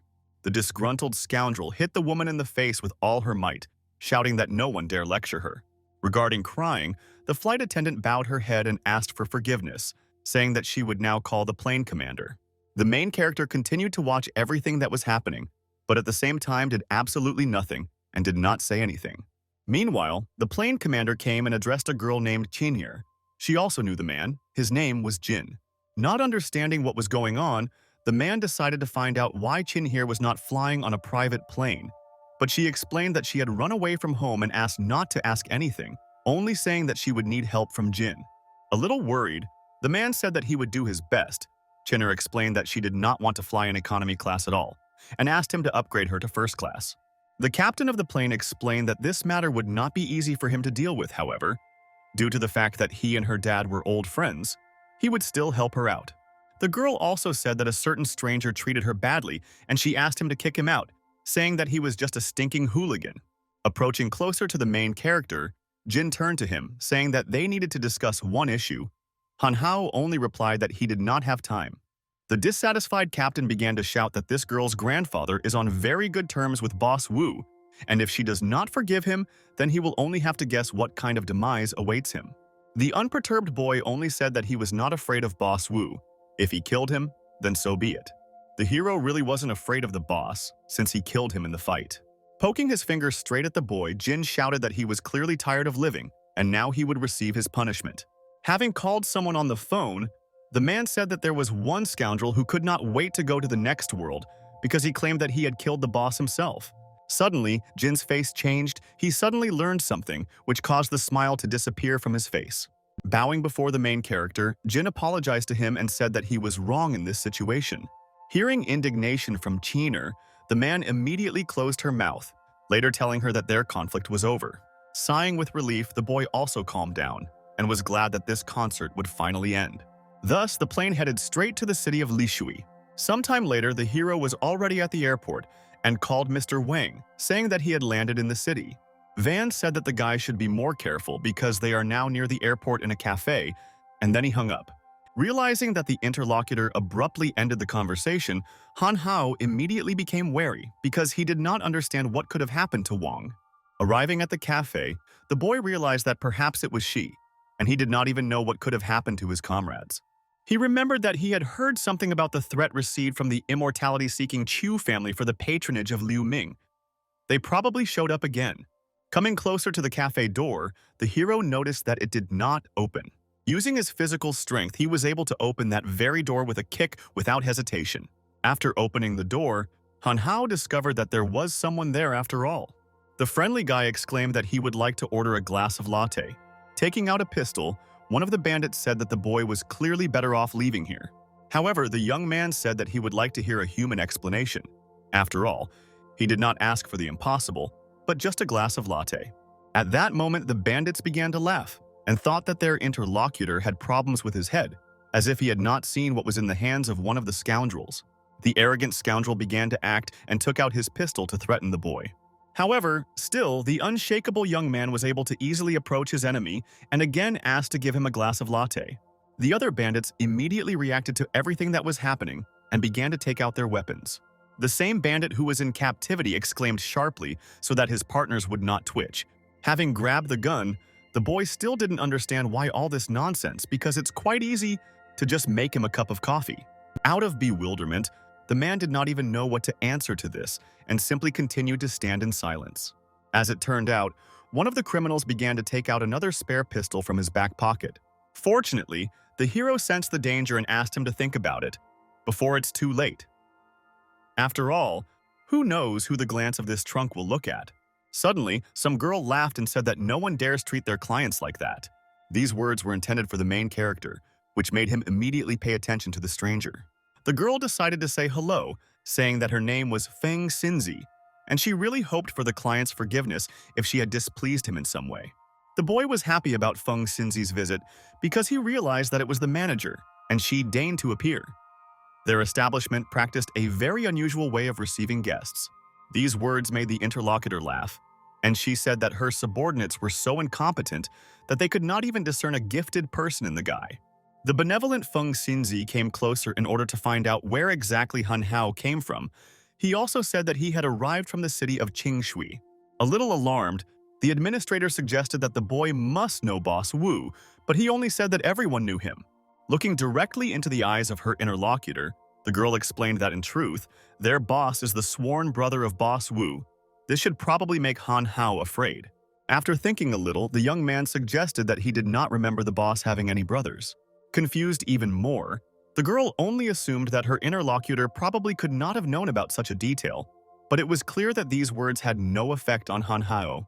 In order to find out more about what happened, the boy mentioned Liu Ming and asked Feng Xinzi if she knew her. Deciding to lie, Han Hao said that the star was his girlfriend. The news about this even made it into newspaper trends and asked to meet with her. Closing her eyes and smiling awkwardly, the girl only said that she did not understand what her interlocutor was telling her. Coming closer to the administrator, the young man repeated his request, saying that he just wants to see his girlfriend and is not asking for anything impossible. Blushing with shame, Feng Xinzi explained that their boss is the sworn brother of Boss Wu. Moreover, he is also stronger than the boss himself. If the guy opens his hands on her like that, he will never forgive him for this. Laughing, the main character only said to this statement that he met Boss Wu at the moment when he was dying in his arms. Soon after this, he decided to let his interlocutor go, because in general, she was not to blame for anything. Sighing with relief, the girl thought at that moment only that she had never felt such strong pressure in her life. Still, the woman could not even imagine how this happened and why Boss Wu was dead. However, the interlocutor was quite convincing, which made Feng Xingzi even tremble with fear and worry.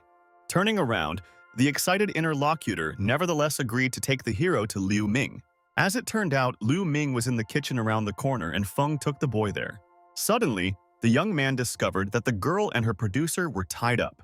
The joyful hero exclaimed that everything was fine. He was already here to save Liu Ming and her comrade. Addressing Feng Xinzi, the hero asked his brother to convey his words to Boss Wu. After all, it didn't matter what happened between them, the Chu family and Qiangxi, because since he was already here, then let him think twice about making any decision. Bowing her head, the interlocutor only agreed with the words of the main character. Thus, Liu Ming and his producer were successfully saved, and their ill-wishers only watched as they left.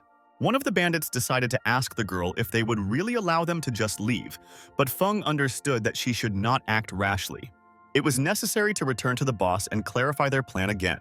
Meanwhile, the main character and Liu Ming were traveling to the safe place by taxi, and the boy noticed how his companion blushed. In fact, the girl blushed because earlier her friend had called her his mate. That is why her expression changed so dramatically. She continued to think about Han Hao all the time. Sometime later, events continued to occur in Qiajia, and now they were safe because they had arrived at the Chu family's home. Looking at the girl, a certain lady called her sister, telling her to come over. The joyful girl was happy that her little sister was finally safe and asked everyone to come closer to her. "I don't suspect anything." My sister asked Liu Ming if everything was okay, and if anything had happened along the way, but the interlocutor said that everything was fine. Suddenly, a man exclaimed that you shouldn't fuss in such a situation, and you should realize how serious everything is. Such statements towards the girl immediately confused her, because she did not expect that they would treat her like that. Thus, the hero finally realized that it was not for nothing that Liu Ming did not recognize her father. At that very second, the man began shouting for the guards to immediately throw Han Hao out of Lishui City because he did not want to see him in the future. This really surprised the main character because he could not even imagine that for saving Liu Ming, he would be thrown out of the city. However, the little sister decided to explain to her father that this was the same hero who had previously helped them, and her sister met him at the airport. Still, the father apologized to the guy, saying that he did not recognize him, and introduced himself as Chu Fengtian. He was the father of these two girls. Then the man said that this time the young man would really be able to help them. However, there was some nuance that the boy immediately wanted to know about. Qiu Fengtian guessed that the boy didn't know that he was the third strongest person in Lishui, and he wanted to destroy his family. He accepted the spirit realm 10 years ago, and Han Hao was still too young to fight him. The smug youth exclaimed that the man should be sure that while he was here, no one would dare attack his family. But Qiu Fengtian was not sure about this and asked to verify it for himself. These words even hurt the main character because he did not expect that they would not believe him. Using his physical strength, Fengtian began to attack with all his might and did so quite unexpectedly. Fortunately, the boy reacted in time and was easily able to defend himself from the attack. The girls did not understand what their father was doing, but they asked Han Hao to be careful.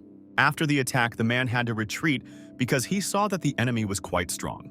Looking at his hand, Qiu Fengtian realized that this guy's defense was really good, since he couldn't even move his hand after the blow. Still, they decided to go into the house, since Han Hao and Qiu Fengtian still had something to talk about. Smiling, the hero at that moment realized how strange the father of these girls really was. Upon entering the house, one of Mr. Q Fengtian's employees approached him to report something. The worker said that Sun Shuai came here again. These words greatly impressed Q Fengtian. As soon as one of the sisters heard this name, she immediately realized that this was that annoying guy. The main character at that moment did not even understand who this Sun Shuai was. The father of the family said that this was the son of Zheng Fei, the second best player in Li Shui, and he was also a cultivator, which made his father very proud of him. He had always been in love with Zhen Zhen.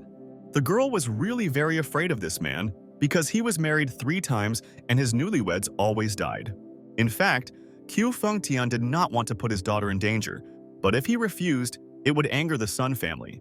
If he disrespected 2 family members at once, then everything could be over for their family. In any case, there was no point in observing this situation, and the hero wanted to go out to look at this guy. Since the opponents were cultivators, they and their uncle were going to go out together so that nothing unexpected would happen. Watching everything that was happening, Liu Ming wished her comrade good luck and asked him to be careful. The boy was very happy when he thought that Zhen Zhen had come out to him. However, the young man's expression changed dramatically when he realized that it was not actually Zhen Zhen. The unshakable Han Hao exclaimed that Zhen Zhen did not want to see the guy and asked him to leave. The blonde did not understand why his interlocutor even thought that he was allowed to speak like that. He was afraid that he still did not know his greatness. But really, the boy was completely unaware of the greatness of this guy. Starting to roll up his sleeves, the angry enemy shouted that he was very upset because he had never seen Zhen Zhen, which is why he would direct all his power directly at his enemies. Still, the father of the family tried to resolve the conflict and said that they should solve everything with words like reasonable people. After listening to Q Fengtian, the scoundrel did not react at all. He told the man to choose either his daughter or this scoundrel, and if he couldn't decide, then he would make the choice himself. Suddenly, a man nearby told the guy to fight Han Hao. Otherwise, his father was just an empty place. The stranger exclaimed that they were not afraid of anyone at all. The blonde clearly didn't like this, as his father was insulted, which made him ready to take revenge. Starting to run towards the man, the young man was going to teach him a lesson because he was talking too much and… However, the stranger had no difficulty stopping his opponent and easily stopped his attack. The man assumed that the boy was simply talking too much about himself. Earlier, he thought that the enemy would really be stronger. The arrogant blonde began to laugh, then that the enemy probably really had some kind of strength because he was able to withstand his blow. The enemy was going to use his special attack on the Sun family this time using the pom-pom. As it turned out, his opponent did not care at all about this secret technique, and he was easily able to neutralize the naive young man. From the force of the kick, the boy began to roll on the floor, and at the same time could not resist at all. Experiencing severe pain, Frozen only said that this attack was indeed very vile. The stranger only said that he did not have time to babysit this guy. You assumed that he was probably mistaken, since the blows were indeed very weak for the signature move of the Sun family. Looking at everything that was happening, the father of the family suggested that it would be very bad if Sun Shuai died in his house. Approaching the man, Q Fengtian asked him to stop, saying later that there was no point in ending the fight. In fact, the stranger did not listen to the man and also punched him directly in the stomach. Experiencing pain from the injury, Q Fengtian still retreated as the blow was indeed very strong. Perplexed by what was happening, the father of the family decided to find out what the stranger really needed. The scoundrel shouted that if Chief Q thought that the Sun family could help him, then he was very mistaken, because the stranger was here to convey a message from his boss. This message was that it was necessary to surrender and submit to the Ouyang family, or prepare the funeral of each member of the Chu family. The main character apologized, saying that they did not accept their demands because he was going to protect the Chu family. Hearing such an answer, the stranger began to be perplexed, saying that the boy should not interfere in this, and it was better to just get lost. The brave warrior shouted to the old man that his name was Han Hao, and this was entirely his business. Remembering this name, the criminal immediately realized that this guy had stolen Liu Ming from the airport. That is why there was a motive to attack the young man, because of which the old man wanted to attack him with his fists, because he intimidated his people, and now he needed to prepare for death. This whole fight only made the boy laugh, and he assumed that the old man was looking for a younger opponent for which he should be ashamed. Their forces clashed together, and oddly enough, the main character was easily able to resist the enemy. Looking at the ongoing battle, the blonde thought that even he was no match for this man, which means that the young man was like a corpse. After the blow was completed, Han Hao began to scream sharply, as if he was experiencing unbearable pain. Seeing the guy's reaction, the father of the family immediately decided to find out what happened to him. The frightened man came closer to ask the hero if he was wounded. At that moment, the blonde had already risen to his feet and understood that Han Hao had received a direct blow and would no longer be able to use this hand, which is why he still managed to get off lightly. In fact, everything was a little different, and the main character abruptly stopped feigning pain, but the enemy began to scream. Experiencing unbearable pain, the stranger held onto his hand and fell to the floor, trembling in pain. Not understanding what happened, Q Fengtian still decided to make sure once again whether the young man was okay. However, he replied that of course he was completely fine. Pointing his finger straight at Han Hyo, the blonde did not understand how this was even possible and wanted to find out who he was. The arrogant young man just remembered that he needed to control his strength so as not to accidentally hurt someone. After all, he was a good-natured man, although even the system noticed that he was still a braggart. The hero began to approach closer to the enemies and exclaimed that it was he who would now protect the Chu family. "I'm going to continue the fight." The young man nevertheless warned his enemies that they need to fail if life is truly dear to them. Hearing such a threat, the opponents realized that their enemy was indeed too strong. But they couldn't just leave it like that, and promised that they would definitely be able to take revenge on Han Hao. Thus, the fight was successfully over, and it was possible to go inside the house. Qiu Fengtian noticed that the boy actually allowed the enemies to deliberately leave the battlefield. And so it was, because be that as it may, Yuan Yun's man began a showdown with Sun Shui. If they fight, it will ease the pressure on the Chu family. Of course, this was only possible if everything went as it should. At that moment, the man realized that this Han Hao was indeed not simple, because he was very strong, and also not deprived of intelligence, in which case he was worthy of being called the son of the Chu family. Sometime later, they went out shopping, because if Han Hao was next to the girls, then Qiu Fengtian was not worried about his daughters. The hero understood that his uncle really had a big heart and hoped that there would be no incidents today. Suddenly, the boy noticed a very familiar building, and not far from it there was a gloomy person. A certain stranger in a black cloak began to enter the building, which is why the young man immediately drew attention to him. Stunned, Han Hao thought that this could probably be his enemy. In a moment, he decided to ask the girls whose hotel this was, and Zhen Zhen replied that it probably belonged to the Sun family. It turned out that just now the main character saw Wang Banqian go inside the building. Although he didn't know what his intentions were, if he teamed up with the Sun family against the Chu family, their plans would fail. And the family in this case will become the target of the two Shuxian masters, of course if he does not personally meet Sun Zhengfei. This plan was not thorough, but in any case, Han Hao wanted to try to do this. After all, he said that he would help the girls, so he was definitely going to fulfill his promise. The determined young man was going to go alone, because the building was unsafe, and he asked the girls to return home quickly. A few minutes later, he was already inside the hotel and decided to examine the situation. Walking closer to the reception, Han asked to see Mr. Sun Zhengfei as he had an important conversation with him. A friendly employee asked to give him some time to take the boy straight to the boss. Thus, they ended up at Mr. Sun's door. Han Hao had to talk to him very soon. The boy did not hesitate and immediately neutralized one of the hotel workers. After knocking on the door, the convoy shouted not to be disturbed over trifles. Suddenly, the main character addressed Sun Yu's world, saying that he greatly admired his skills and came to meet him in person. To make everything look more convincing, the hotel worker was hidden around the corner. The door to the office was successfully opened, and it seemed that the boss really wanted to receive him. The older man asked if the young man really wanted to see him. The slightly alarmed boy said that this was indeed the case, and Sun asked him to go inside the office. Looking around, Han Hao videoed that the office was really luxurious. It seemed very spacious. Also, the youth did not expect that Sun Zhengfei was so old. It was no wonder that Sun Shui was so spoiled. "I would like to thank Mr. Sun for his hospitality." Han Hao already wanted to start a conversation. However, the elderly man decided to ask the question first, asking later why such a young guy wanted to meet him. The boy explained that he admired the man and would like to talk to him about their common enemy. Because of these words, the elderly man immediately became thoughtful, because he did not immediately understand what kind of enemies he was talking about. The smart young man explained that he had previously heard that Aodian Yun had not been showing enough respect to him lately, and yesterday his man had beaten Sun's son.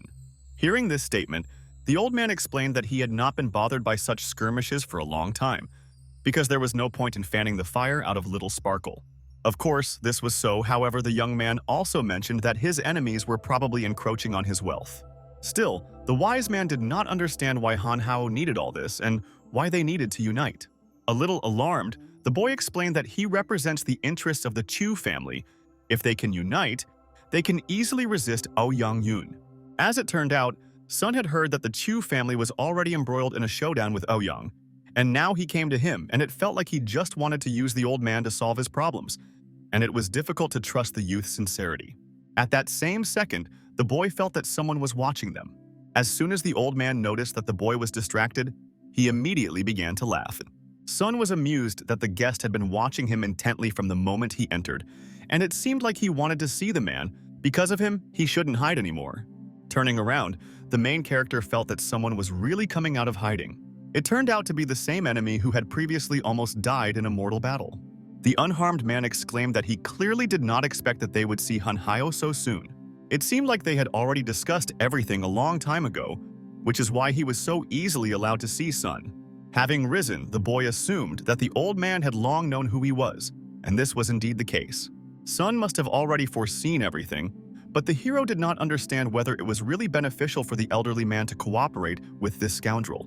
However, the enemy understood that even the Sun family could not easily cope with Ouyang, and the old man simply had no reason to help Han Hao. At that moment, the elderly man explained that what the man with long hair gave him was not so valuable, but that was exactly what he needed. The slightly alarmed boy smiled and decided to find out what exactly Sun received from the enemy. When the man was 89, his sixth wife gave him his only son, Sun Shuya, and from then on he became his only reason to live. He had a cultivation talent, and now he is right in front of the breakthrough pack. Mr. Wang promised funds that would increase the chances of raising his spirit realm stage by 80%. So for the benefit of his son, he promised Mr. Wang to fulfill the terms of cooperation with him. Then the boy decided to clarify the conditions that were agreed upon between them. These conditions directly affected Han Hao, and Sun thanked him for the visit, because the deal was that the main character would die. The elderly cultivator gathered all his strength into one powerful blow and decided to attack the boy. Because of this, Han Hao was even confused, as he did not expect that the friendly man would attack him. Fortunately, the smart guy still used a defensive technique, thanks to which he was able to avoid being hit. The elderly man's strength was truly impressive. It's good that Han Hao managed to use the defense technique. Van, meanwhile, gloated, saying that he was extremely glad that his enemy had walked straight into a trap. While preparing for the battle, the young man only thought about the need to control the intensity and not exhaust all his strength. Gathering his magical abilities, he began to act and attacked two enemies at once. The opponents were also not simple, and they understood that this brat could not be underestimated. The two cultivators at that moment decided that it would be a great idea to attack Han Hao together. The alarmed boy understood that Sun's strength was on par with Aoshin. He should also be stronger than him. It was not easy to deal with him alone. And then Wang came. It seems that the main character was really in trouble. The hero was a little dumbfounded because he didn't expect Sun Zhengfei to be so strong. Still, the boy was determined and understood that in order to win this battle, he needed to get rid of first one enemy and then the second. Seeing this, Van immediately hesitated. He began to get very nervous because he thought that he was about to be attacked. Looking at the reaction of his ally, the old man immediately asked him to be careful because the enemy was very close. The youth got very close to Wang and was about to strike, but Sun Zhengfei easily stopped him. Such a strong blow from the enemy caused incredible pain.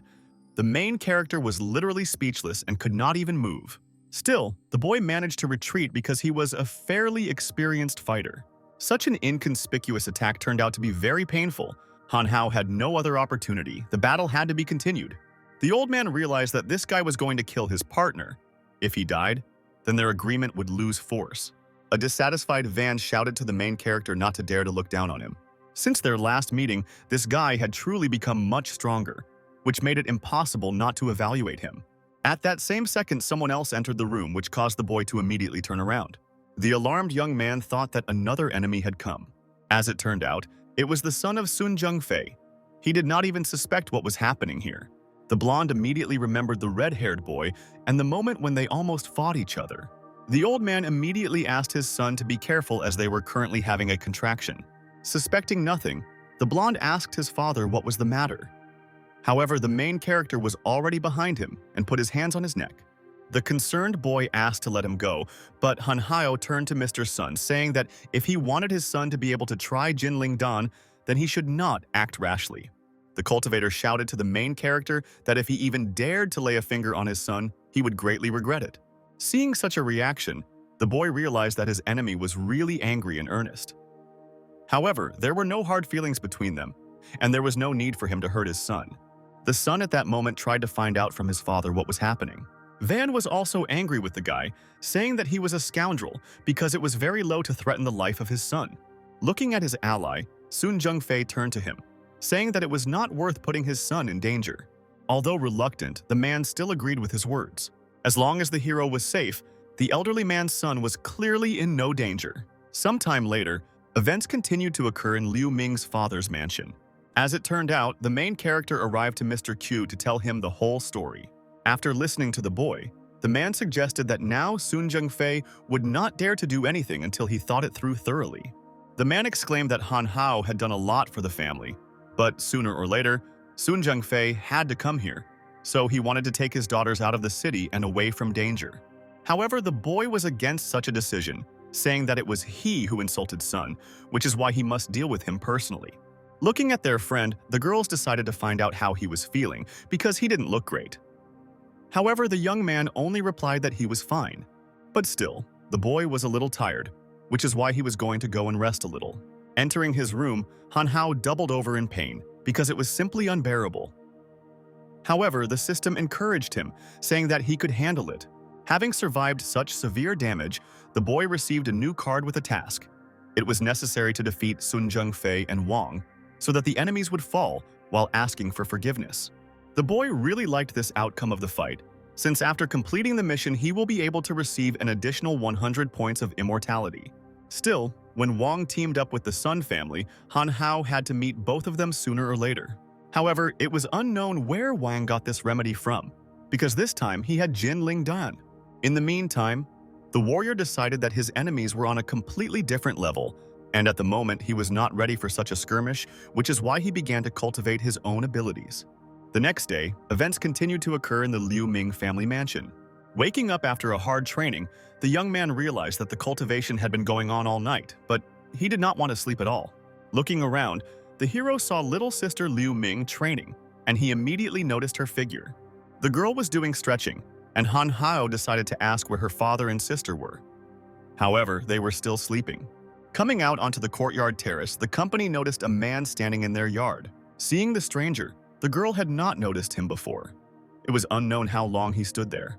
At that very second, alarmed, my little sister realized that this was in fact not a guess. This stranger turned out to be Yang Yun, and he was incredibly happy to meet his family. Seeing this man, the boy was also shocked. He did not expect to meet Yang Yun here. The strange man explained that it was indeed not easy to get here, but in any case, Q should soon be destroyed.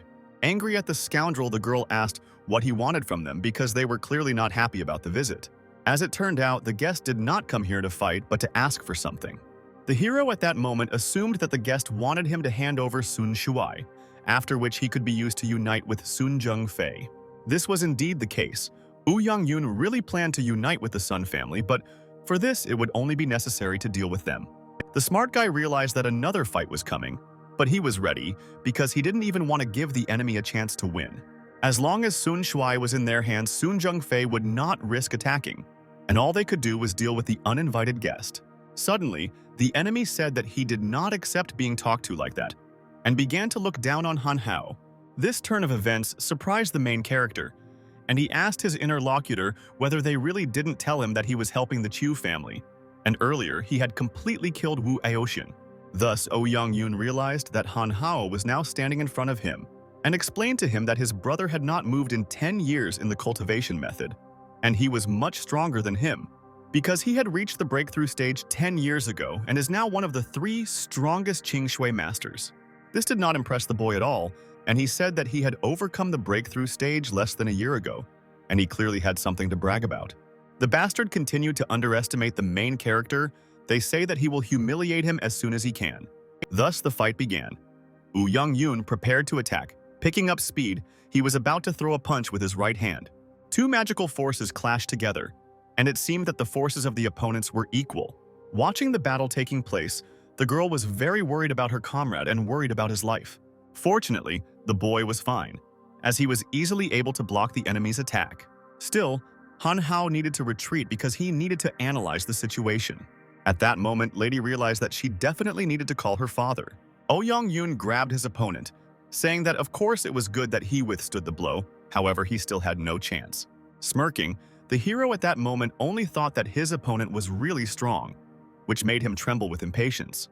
In any case, it was impossible to relax, and although he was younger than Sun Jung-fei, he was not inferior to him in strength. In order to equalize the chances of victory, the boy began to attack first.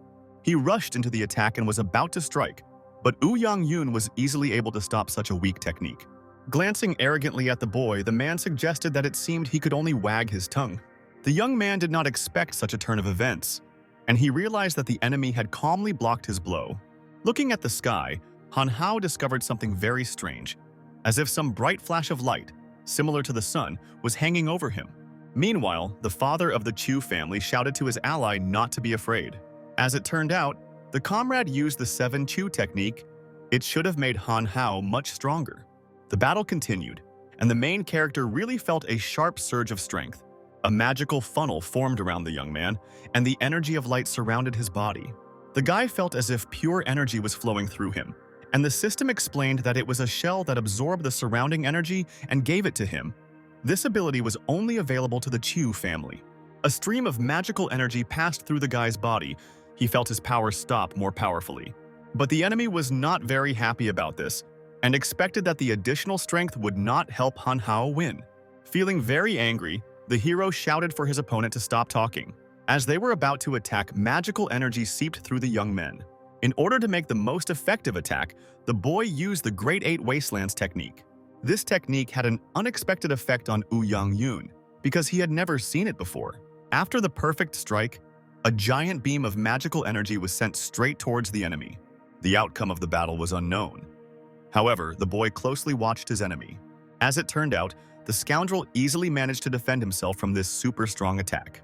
Mockingly addressing the guy, Yong-yoon asked him if this is really all she is capable of. Very irritated by such statements, the young man asked him to shut up and said that he had not finished yet.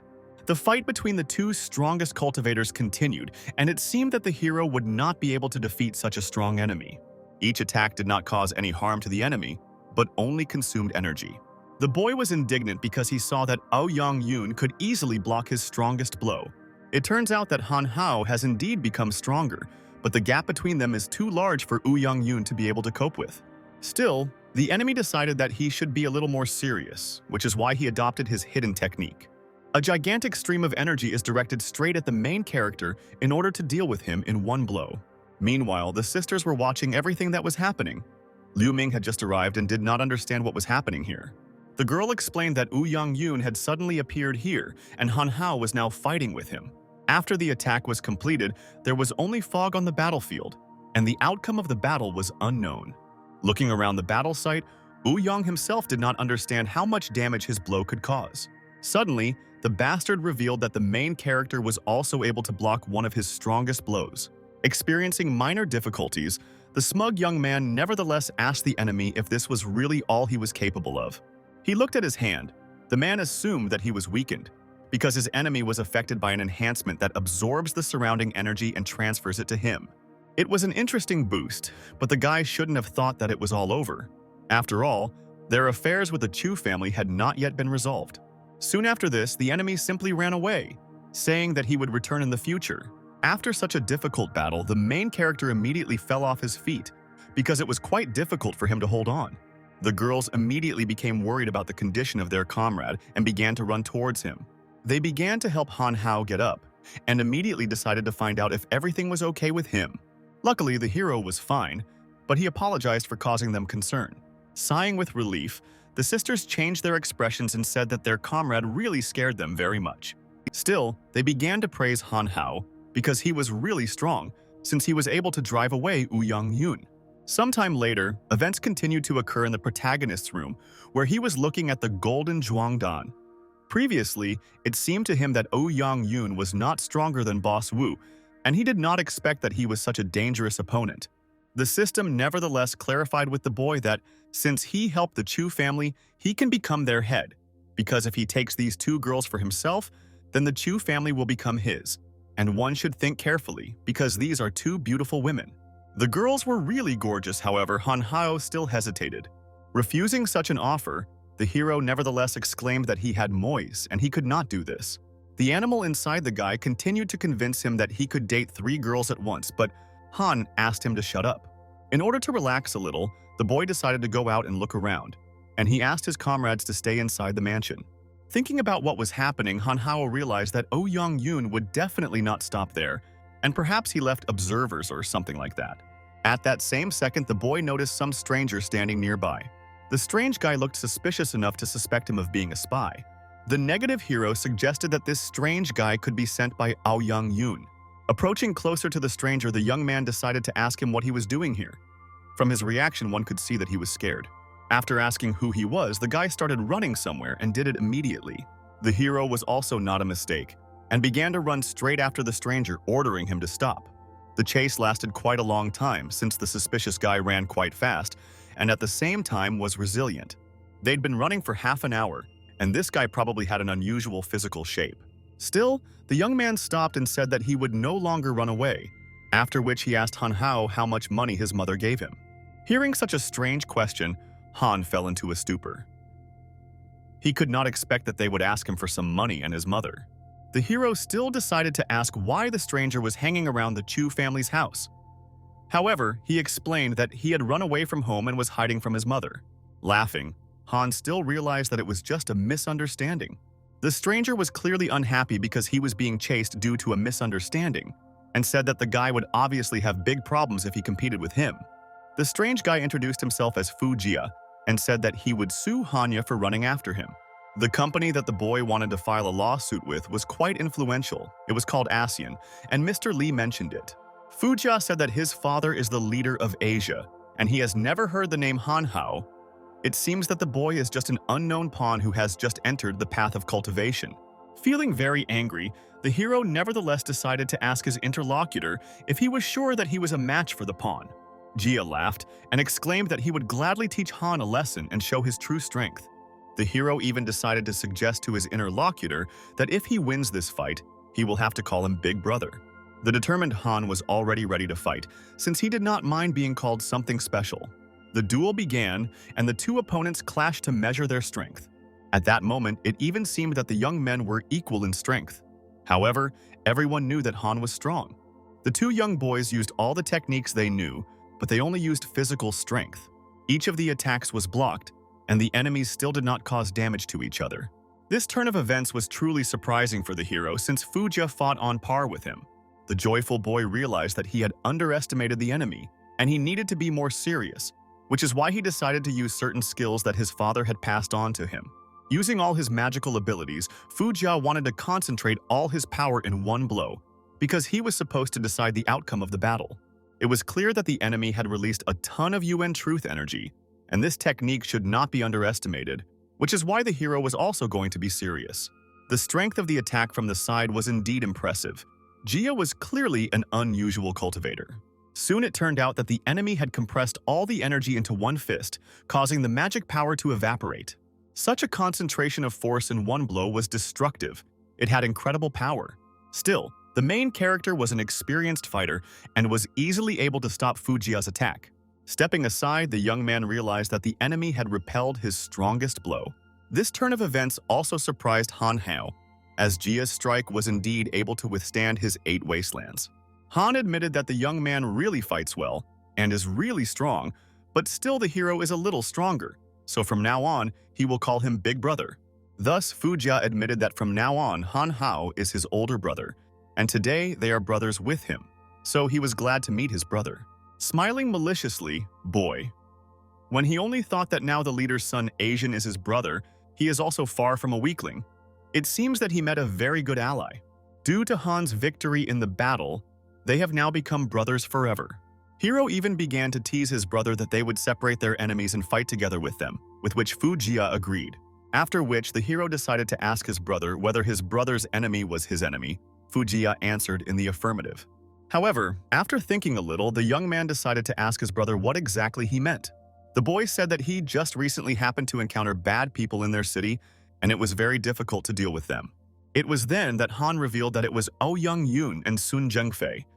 At that moment, Fujiya began to panic because these were two Li Shui masters. There was no way they could be dealt with. Han asked his friend not to say that. After all, alone it may not work, but together they will definitely be able to win. Still, Fujiya was smart enough to ask his brother for help too. Feeling awkward, the boy explained that perhaps he had insulted one person and hoped that his older brother could also help him. This person turned out to be the first of the three masters of Li Shui, namely the invincible old man. It turned out that the two of them insulted the three masters of Li Shui, which made the task much more difficult. Having collected his thoughts, the hero decided to find out from his comrade what kind of invincible old man this is and what his strength is. Fujiya said that since he has been cultivating for a very long time, there are rumors that he is unimaginably strong, much stronger than Young Yoon. It was then that the brother decided to clarify exactly what Fujiya had done to annoy him. Blushing, Jia explained that the old man actually doesn't know about this yet, but as soon as he finds out, he will definitely roast him because he had previously heard that the old man loves his granddaughter, but he and Shu Shu really love each other. Woo. Their relationship was more serious than with another girl, and the love was deep like the ocean. Feeling misunderstood, Han Hao felt rather awkward while his brother talked about his nightly adventures. Feeling angry, the heroes suddenly exclaimed that there was nothing they could do to help their brother, and he should simply accept his fate. Sometime later, events continued to occur at Sun Zhengfei's hotel. The boy was determined and wanted to talk to his enemy because, after all, he had no enmity towards him. Thus, the old man assumed that since Han had taken his son from him, it turned out that he had come to discuss the terms. Not to mention the deal with Wang, this alone was enough to simply kill Han Hao. The hero decided to convince his interlocutor that his son was in perfect order and his life was not endangered. For Sun Zhengfei, this was really important. After all, they had some differences, but for the sake of his son, he is ready to do anything. Today, Wang was not here, and the boy wanted to offer a certain elixir that would be no worse than Jin-only Dan, and safety for his son. Disliking his interlocutor, the old man exclaimed that as soon as he returned his son and brought the elixir, then they could talk. Still, the hero wanted to ask one more question regarding the fact that Young Yoon came to the Chu family yesterday, and he was interested in whether he had already entered the fight. Sun Zhengfei understood that Young Yoon asked Han about his son, because he has been irritated for many years. I remember his grandson's business. Perhaps he wanted to find him to offer cooperation, but the old man never planned to cooperate with him. The young man noted that if his interlocutor promises not to cooperate with the enemy in the future, then he will fulfill his part of the agreement. Thus, the man promised that he would not cooperate with Young Yoon as long as his son was safe. Well, if something happened to him, then Sun Zhengfei was personally going to ask Young Yoon to kill Han Hao. Meanwhile, Fujiya suggested that since this old man talks a lot, and his son is in their hands, it might be worth dealing with him, but Han was against it. Explained that he was just helping the Chu family. But it was also not worth returning the son immediately, because it would be nice if he repented first. It was worth returning to the Chu family mansion for this. Sometime later, the brothers successfully returned to the mansion. Outside, they were inspecting the surroundings as Young Yoon had to operate at night. The boy also told his new brother that Young Yoon was superior to him in strength. Even with outside help, he could barely cope with him. Nevertheless, Han Hao decided to ask his interlocutor about the skill that he used against him yesterday. Fujiya said that it was Tai Shan Quan, which his father taught him.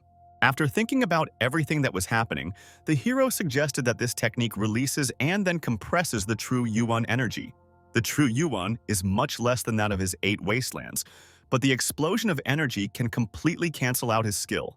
Soon after, Fujiya explained that Han's power was certainly great, but this was just a small release of it.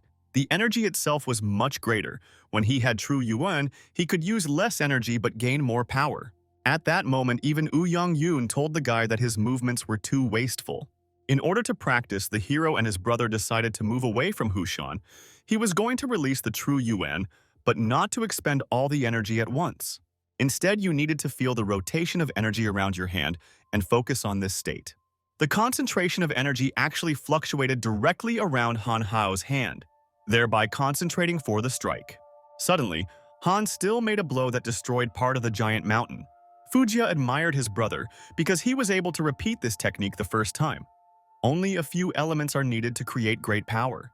The first step was to release the true energy, and the second was to feel the changes in the true energy. The hero could not understand all this before, but he just needed to force it to be in his hand. Thanks to Fujia, he was finally able to learn a new skill.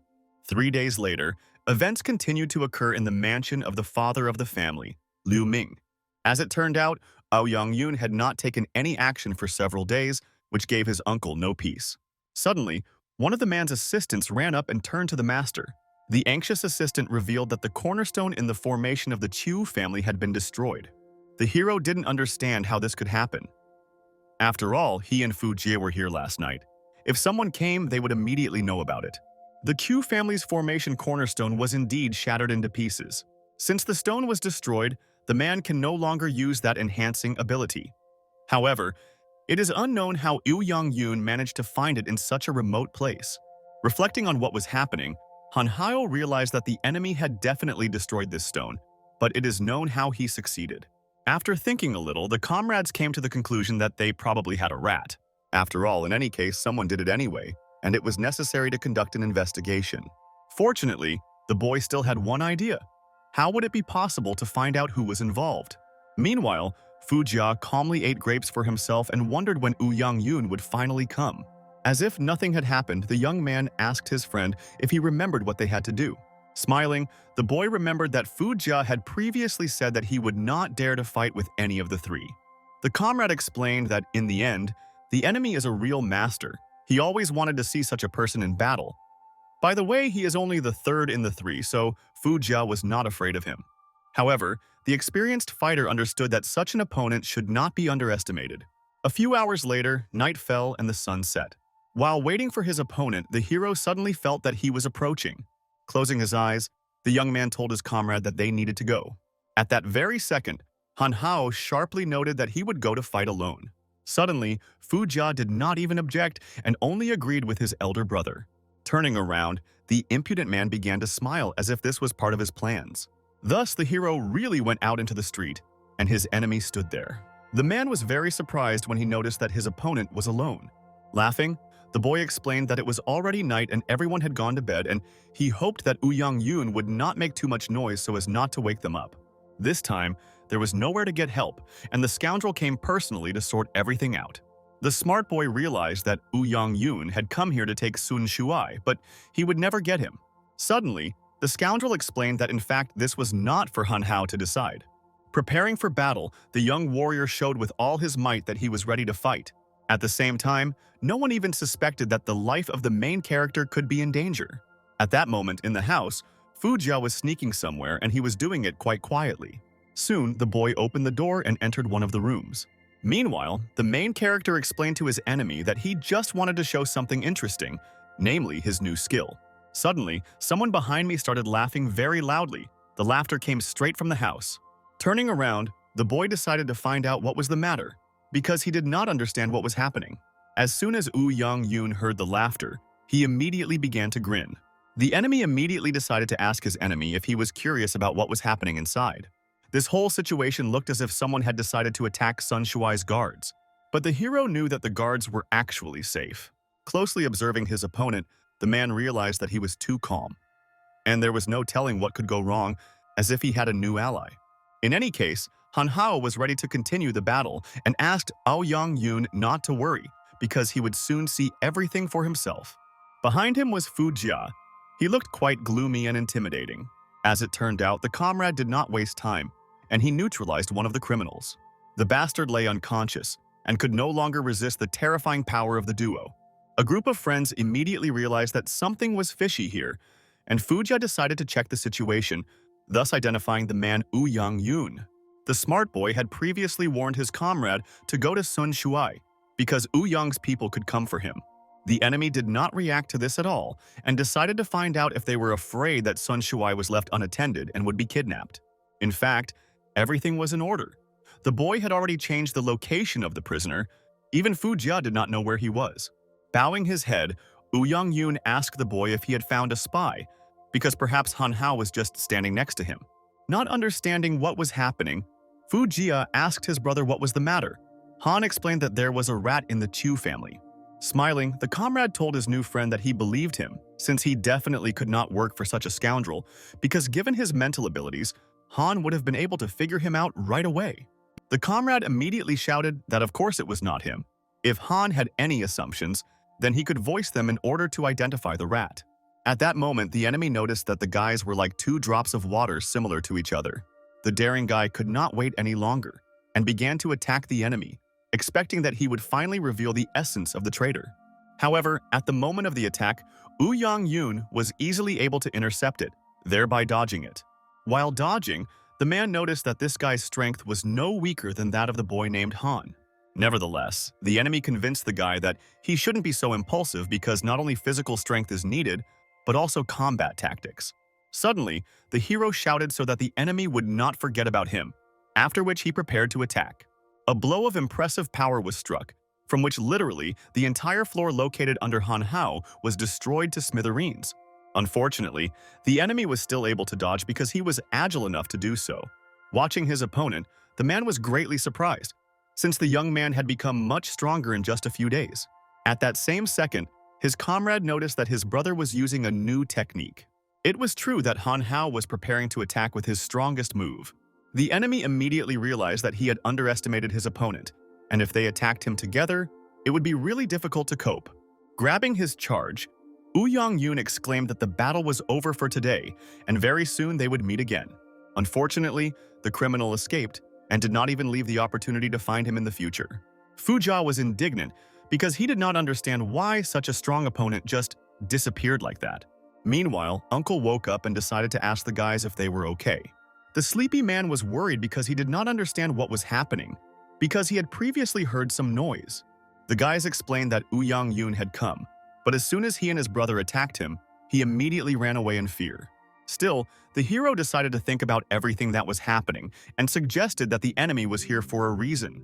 The young man asked his uncle to take them to the place where Sun Shuai was because he was a little worried. The man agreed without hesitation and told the brothers to follow him. At that moment, the enemy could observe everything that was happening because he was probably standing nearby. Thus, the company came to the place where Sun Shuai was supposed to be.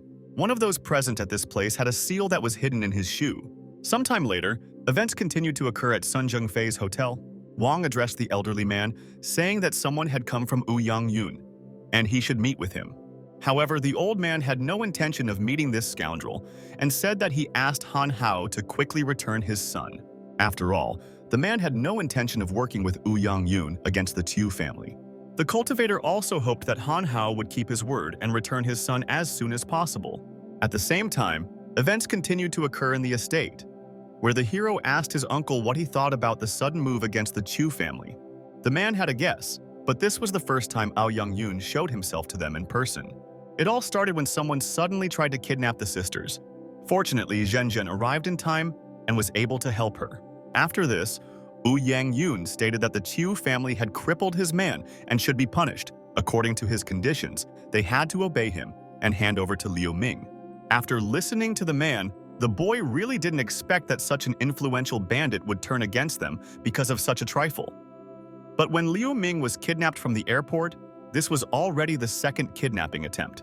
The hero continued to ponder why he should kidnap Qiu's daughter at all and what this might have to do with his desire to take over the family.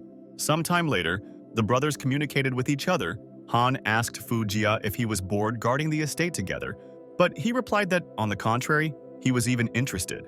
The boy also said that his family was too preoccupied with their own affairs, and until he had enough time to walk around, he would not return home. Laughing, Han asked his brother not to drag him into conflict if Fu Jia found his mother. Suddenly, loud screams were heard in the estate, and the brothers immediately heard it. The alarmed guys realized that something was probably wrong and immediately decided to go and see what was the matter. One of the people of the Chu family was lying on the floor, and it was not yet clear what had happened. It was the butler, and he was probably poisoned because the man's lips turned black. The guys instantly realized that the butler was probably a spy, which is why Fu Jia was instructed to go to Sun Shuai to check if everything was okay with him. Meanwhile, the hero was going to use the Chaos skill to extract the poison from the butler's body. After using the magical ability, the man nevertheless woke up and began to cough up an unknown liquid. At that same second, screams were heard, and it turned out that Fu Jia was fighting with someone. The concerned hero immediately decided to see what was the matter. However, his brother was fine, but he discovered something. Unfortunately, it turned out that someone had eliminated Sun Shuai, and now he was no longer alive. While the guys were figuring out how this happened, Van left the estate. It was probably he who committed the crime. Nevertheless, the guys decided to interrogate the butler, since this whole situation looked suspicious. They decided to get straight to the point and ask the man what he remembered from recent events. The worried man explained that he remembered going to a bar the other day and he had the day off. Then a beauty suddenly approached him and offered to drink with her. At that moment, he didn't think much and agreed. Thus, it was revealed that Shinzi was working for Ouyang Yun. There was no spy. They used poison to subdue the butler and finish off Sun Shuai. Meanwhile, Ouyang Yun praised his accomplice, saying that she had done an excellent job. The joyful girl thanked her master for the praise. Now the bandit wanted to team up with Sun Zhengfei for a common goal, since now they had one. At that very second, the news reached Sun Zhengfei. Wang told him everything about what happened in the Chu estate. The man explained that he saw everything with his own eyes. The person who killed his son was the butler of the Chu family. Feeling very angry, the old man wanted to take revenge and promised that he would kill Han Hao and the entire Chu family. After gathering all his bodyguards, Sun Zhengfei wanted to tell them something. A determined man ordered the mercenaries to shed the blood of the Chu family in memory of his son. Without hesitation, all the mercenaries immediately agreed and were ready to do it. Looking at Ouyang Yun, the man suddenly asked him if this was really what he wanted. Looking arrogantly at his ally, the scoundrel said that he did not understand what he was talking about. In this case, Sun Zhengfei decided to ask to be allowed to ask something.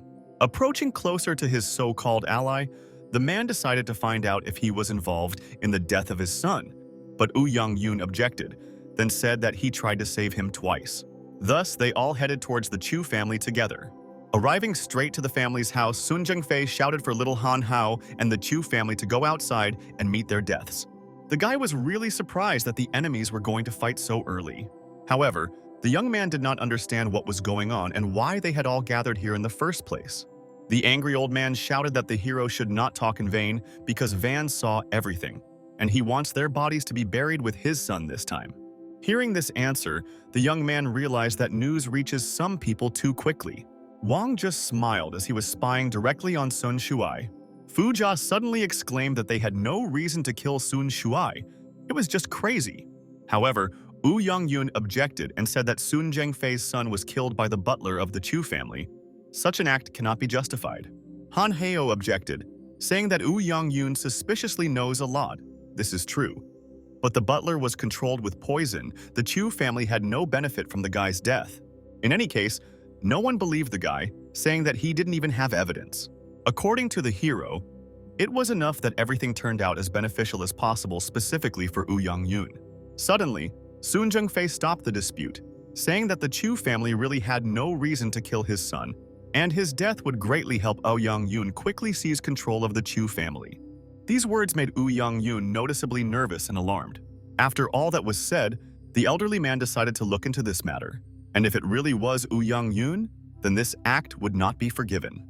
Fu Jia was more than pleased with this outcome of the conflict and said that the old man was indeed a very reasonable person. But this was not the only reason for the indignation, since Han Hao violated the agreement with him because he agreed to cancel the deal with Wang. But in return, it was necessary to ensure the safety of his son. But this turn of events did not please the brothers at all. They immediately became worried. Van continued to watch his ally and understood that he would not simply leave this matter. Feeling very angry, Sun Zhengfei shouted to all his allies that this was why the Chu family had to die. Suddenly, the boy stopped his enemy, saying that he needed to slow down. Having a headache, the young man asked to look at something. The smart boy was prepared and asked his uncle to show him something. Thus, the father of the Chu family began to go out and led someone along. The old man watched the whole situation with apprehension and did not understand what was going on. However, what he saw left him in serious shock, causing Sun Zhengfei to fall into a stupor. As it turned out, Sun Shuai was alive and well, and he was also very happy to see his father. Even for Fu Jia, this was a shocking sight because just recently he had seen this guy dead. The dumbfounded Ouyang Yun did not know how to react to this and was shocked by what he saw.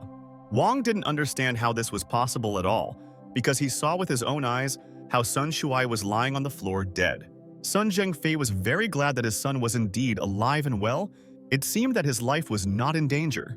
Thus, it turned out that the main character was still able to fulfill his agreement, and there was no need for them to attack the Chu family.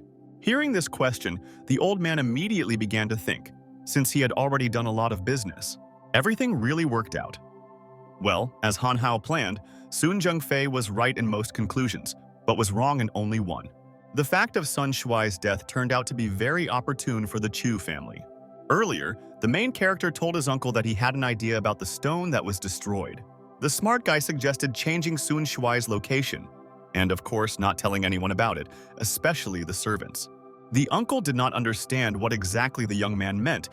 As if he understood who could be a spy, Han Hao explained that it was unlikely that the spy was someone who had served in the Chu family for a long time, and was probably being controlled from the outside. Most likely, the spy was the butler. This explains why Sun Shuai's location was revealed to me so quickly. Thus, the man assumed that if instead of the location being revealed directly by the butler, then he needed to be captured. However, the hero understood that this would only scare him away, like the Yi conspirators, which is why he was going to patrol the area and wanted to give when Ouyang Yun arrived. Still, the head of the family did not understand what exactly the nephew wanted to achieve with this. The main character decided to stop Ouyang Yun together with Fu Jia. But since the butler will not be exposed, the villain will try again. This time, he will want the butler to do everything directly. After thinking a little, the man decided to clarify what would happen if they were revealed. Han Hao only said that it doesn't matter. Since Ouyang Yun only wants Sun Shuai, he will probably want to exploit this weakness of the Sun family to gain more profit. Or he just wants to hedge his bets. For Ouyang Yun, it doesn't matter whether Sun Shuai lives or not. He only needs Sun Zhengfei to cooperate with him. Thus, it became known that Ouyang Yun would want his spy to act directly, and it was necessary to allow him to kill Sun Shuai. This turn of events greatly worried the man, since he assumed that he would never be able to cope with this plan. However, the hero asked his uncle not to worry, because this was not all, since they would first go to Sun Shuai. Soon, the company arrived straight to the boy, who immediately noticed them. The young man was extremely dissatisfied with the way he was treated, since he was literally held captive. However, no one cared about the prisoner's objections, which is why he was immediately knocked out. Nobody liked talkers. The main character understood this perfectly well. Also a smart young man, he asked his uncle to give him a pillow, but he did not understand why he needed it. The cultivator was smart enough to apply several seals and give the pillow the appearance of Sun Shuai. After applying the seal to Sun Shuai's body and pillow, he began to clone the appearance. Looking at everything that was happening, my uncle simply could not believe his eyes. The pillow was actually able to transform into Sun Shuai. Their appearance was identical. This seal with symbols could replace the appearance of anyone. It looked as if it was a real person, only motionless, and besides, the copy would bleed, just like a real person. The worried man nevertheless decided to ask his friend where he got such an amazing thing.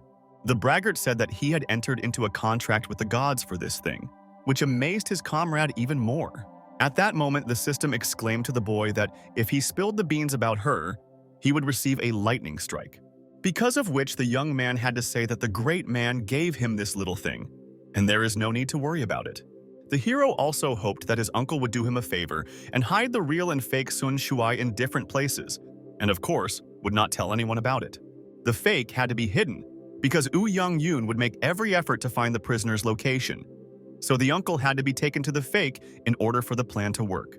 It was necessary to deliberately reveal the location where the fake Sun Shuai was and allow Ouyang Yun's man to kill him. But still, the uncle did not understand the main purpose of this grandiose performance because while they were hiding Sun Shuai, the Sun family could oppose them. Having thought through the plan thoroughly, the young man realized that as long as they were hiding Sun Shuai, the Sun Ni family would oppose them. But if Ouyang Yun made his move, his actions would lead to a confrontation with Sun Zhengfei. Once it turns out that Sun Shuai is alive, Sun Zhengfei will not fight with the Chu family. provoking a conflict between Sun Jung-fei and Woo Young-yoon is the main task of this whole venture. It turned out that the hero had thought from the very beginning to help Q and reconcile them with the Sun family, which is why the man realized that Liu Ming and her sister had found a good friend. However, at that moment, the young man thought that in the end, all this happened because he should not have dragged the Chu family into this. The guy didn't care about the conflict between Sun Jung-fei and Woo Young-yoon, because the person who wanted to kill him in response to the death of his son could probably become a friend. Thus, we return to the events of the present, where Han Hao introduced the living son Shuai to the public. Breathing a sigh of relief, Sun Jung-fei realized that their family no longer had any reason to fight against Chu. I was not going to forget all the previous grievances. The plan worked successfully, and the boy was incredibly happy about it. However, the strongest cultivator still wanted to know who exactly wished his son to die. Smiling, Woo Young-yoon exclaimed that one shouldn't even think about him because he did not convey the news about the death of his son, and it is worth asking the one who kept him informed of the whole situation. It was then that the elderly man suggested that Wang might be the culprit behind this whole situation. Suddenly, Wang struck on the sly and decided to finish off Sun Jung-fei in this way. At that moment, the man committed this act even without remorse, as if it was his plan. Before this, the boy thought that all this was somehow strange, because even though Woo Young-yoon wanted to fight the Chu family, there was no need to kidnap Liu Ming. But then he remembered one person. His original goal was precisely to bury Liu Ming along with his dead son. Now it was clear, because Wang came to Lishui to steal Liu Ming. Thus, it was possible to reveal that Wang and Woo Young-yoon were initially at the same time, which is why they were going to unite against the Sun and Chu family. Feeling very angry, the elderly man's mercenaries saw that the scoundrels dared to attack their boss. However, Wang reacted before the mercenaries attacked and decided to strike at them all. Woo Young-yoon also used his magical abilities and used a skill that made it possible to dig into the soul and take away energy. Because of this magical move, the mercenaries literally ended, or they stood still and did nothing. Only after using several magical blows, all the present bodyguards were defeated. Looking at his hand, Woo Young-yoon admitted that he couldn't get enough of the chi energy of these talkers. Having finished the battle, Wang exclaimed that he entrusted the rest of the battle to Woo Young-yoon. Experiencing severe pain after his injury, the elderly man realized that all this time Wang had been adding fuel to the fire behind his back. It turns out that he was in cahoots with Woo Young-yoon from the very beginning, and they just wanted to use him. However, Sun Jung-fei still believed that his rivals did not win, because 20 years ago when he retired, he was able to seal away the bulk of his energy, and now all he had to do was unseal it. His power would immediately be restored and he would become even stronger than in his best times.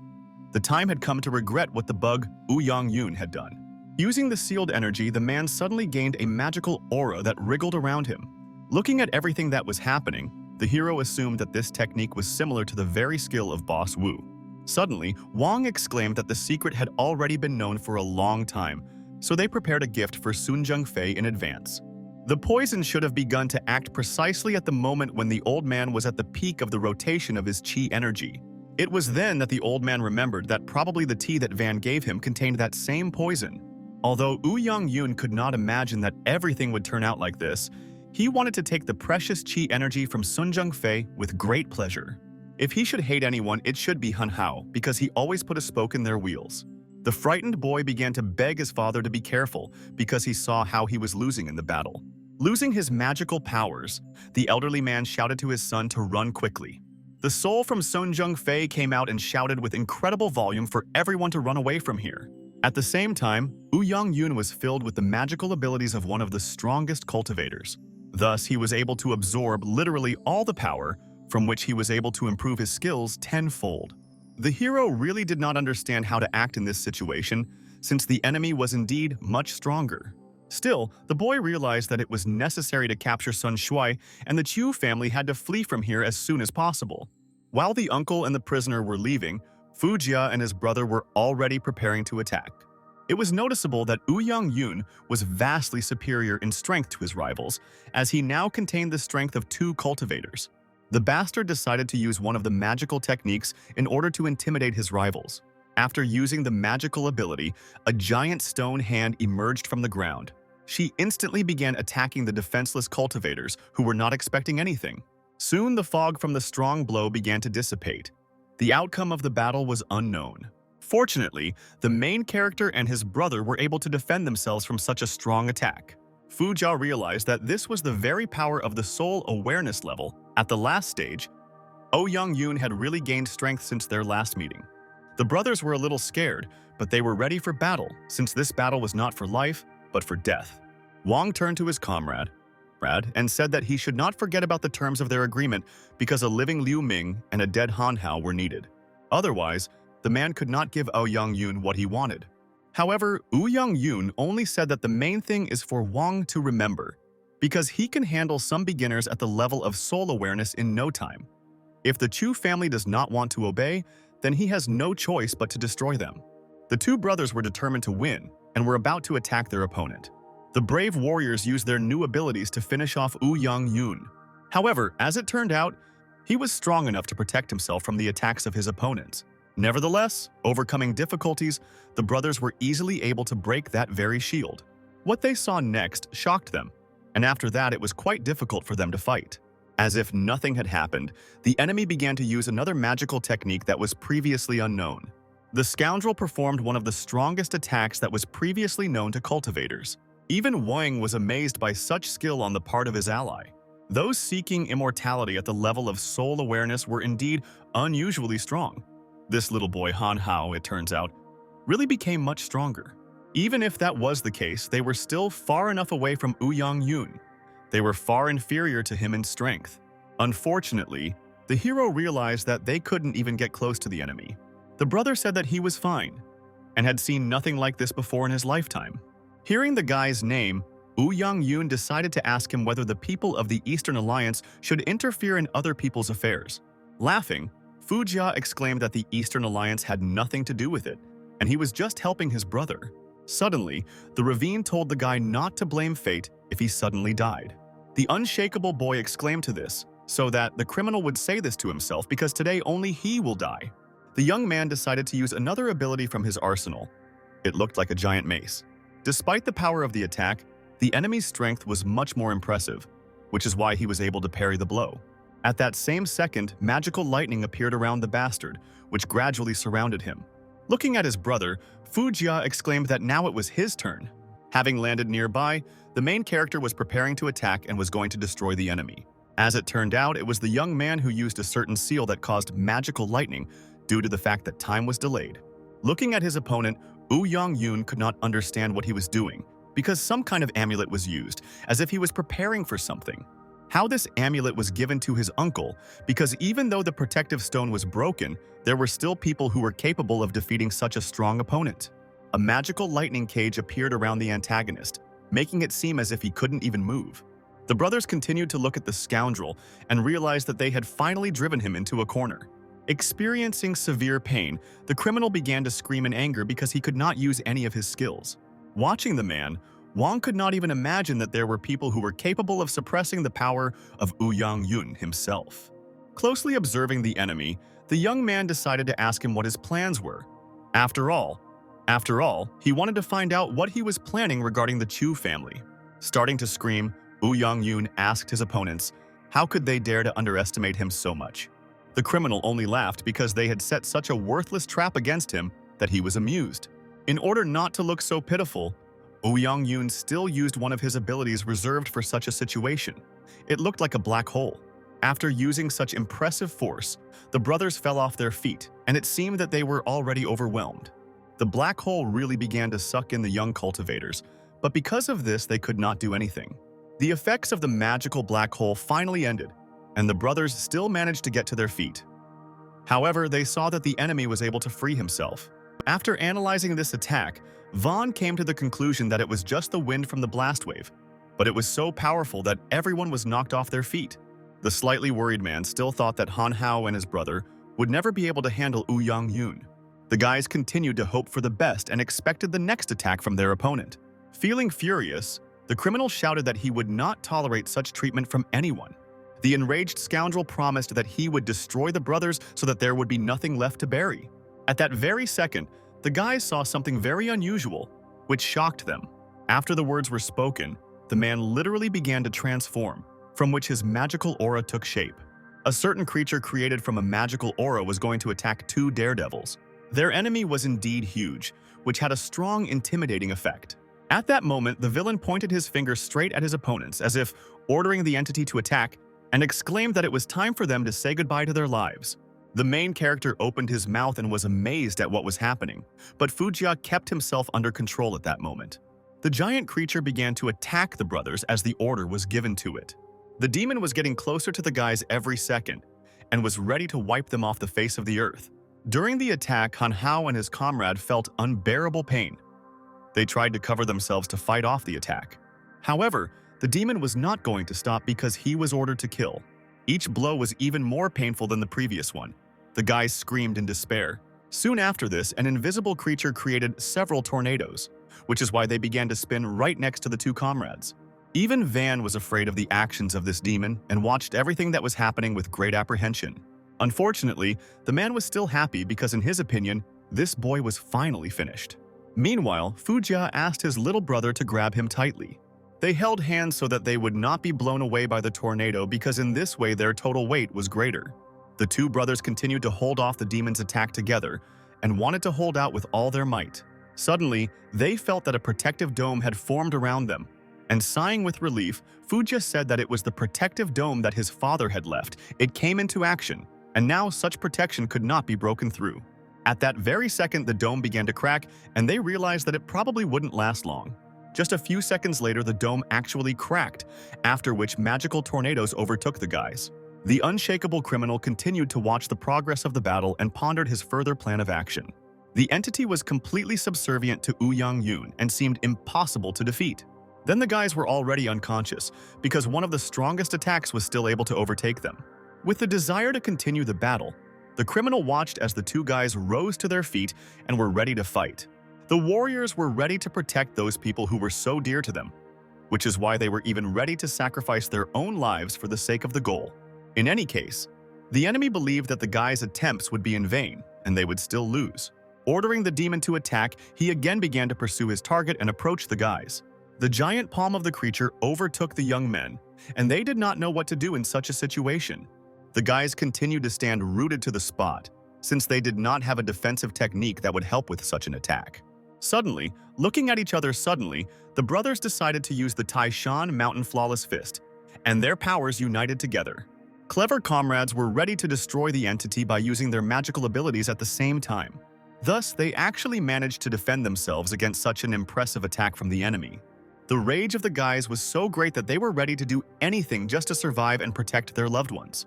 Even the adversary began to panic at that moment because he realized that the guys, united, could really compete with his strength. As soon as the attack was over, one of the demon's arms literally disappeared, as if it had been eliminated. Ouyang Yun was angry with his enemies because he thought that this battle would go quickly, but the stinking insects did not resign themselves and did not want to die. Thus, he decided that he would use his strongest attack to send the guys on their last journey. The demon attacked the company of brothers with its strongest attack, which is why the outcome of the battle was unknown. Exhausted comrades realized that they had very little strength left, but they could still resist. The heroes continued to watch the enemy's attack and prepared to defend themselves using their shared chi energy. Suddenly, Fujia said that the power of this technique was at the level of spirit activation, which is why now they are definitely finished. Looking at his hand, the main character noticed that something was wrong with his finger, and it began to glow with a bright yellow light. The enemy's giant palm was approaching the guys, and something urgently needed to be done. The system suddenly realized that, apparently, she had indeed underestimated Ouyang Yun's strength. Even an immortality-seeking spirit activation level would hardly be able to handle such a powerful blow. The boy was dissatisfied with the unnecessary chatter and asked the system to quickly tell him what to do now. The resourceful animal explained that they themselves could not cope with such a situation, and he should be glad that he has such a rescuer as a system, because of which he now owes 10,000 points of immortality. Of course, the boy was unhappy that he would have to pay 10,000 points of immortality, but he assumed that it was the system that had done something to his finger. The hero's finger began to glow, and it was unknown why this happened. Nevertheless, a blow from the giant demon overtook the brothers, and they found themselves under his palm. The exhausted bastard laughs at first, expecting that he has finally won. Wang was also happy about the victory and thought that Han Hao was finally able to get what he deserved. Everyone who underestimated Wu Young-yoon should have ended their miserable existence in this way, in his opinion. However, soon after this, the criminal saw something that amazed him. As it turned out, the main character not only survived, but he was also able to protect his comrade. With just one hand, the boy was able to stop the hand of a giant demon. The enemy could not believe it. In his opinion, it was impossible, because an ordinary beginner with a level of soul awareness was able to stop his demon's attack. This action shocked Van. He stood rooted to the spot and simply watched. Turning around and looking at his brother, Fu Jia was also dumbfounded, because he would never have thought that an ally was so strong. Opening his eyes, even the main character was surprised that he was alive. The brother was shocked with Han Hao and called him very cool, since he was able to prevent their deaths. Even the system didn't believe that it really worked. It's a pity that she didn't have time to earn 10,000 immortality points.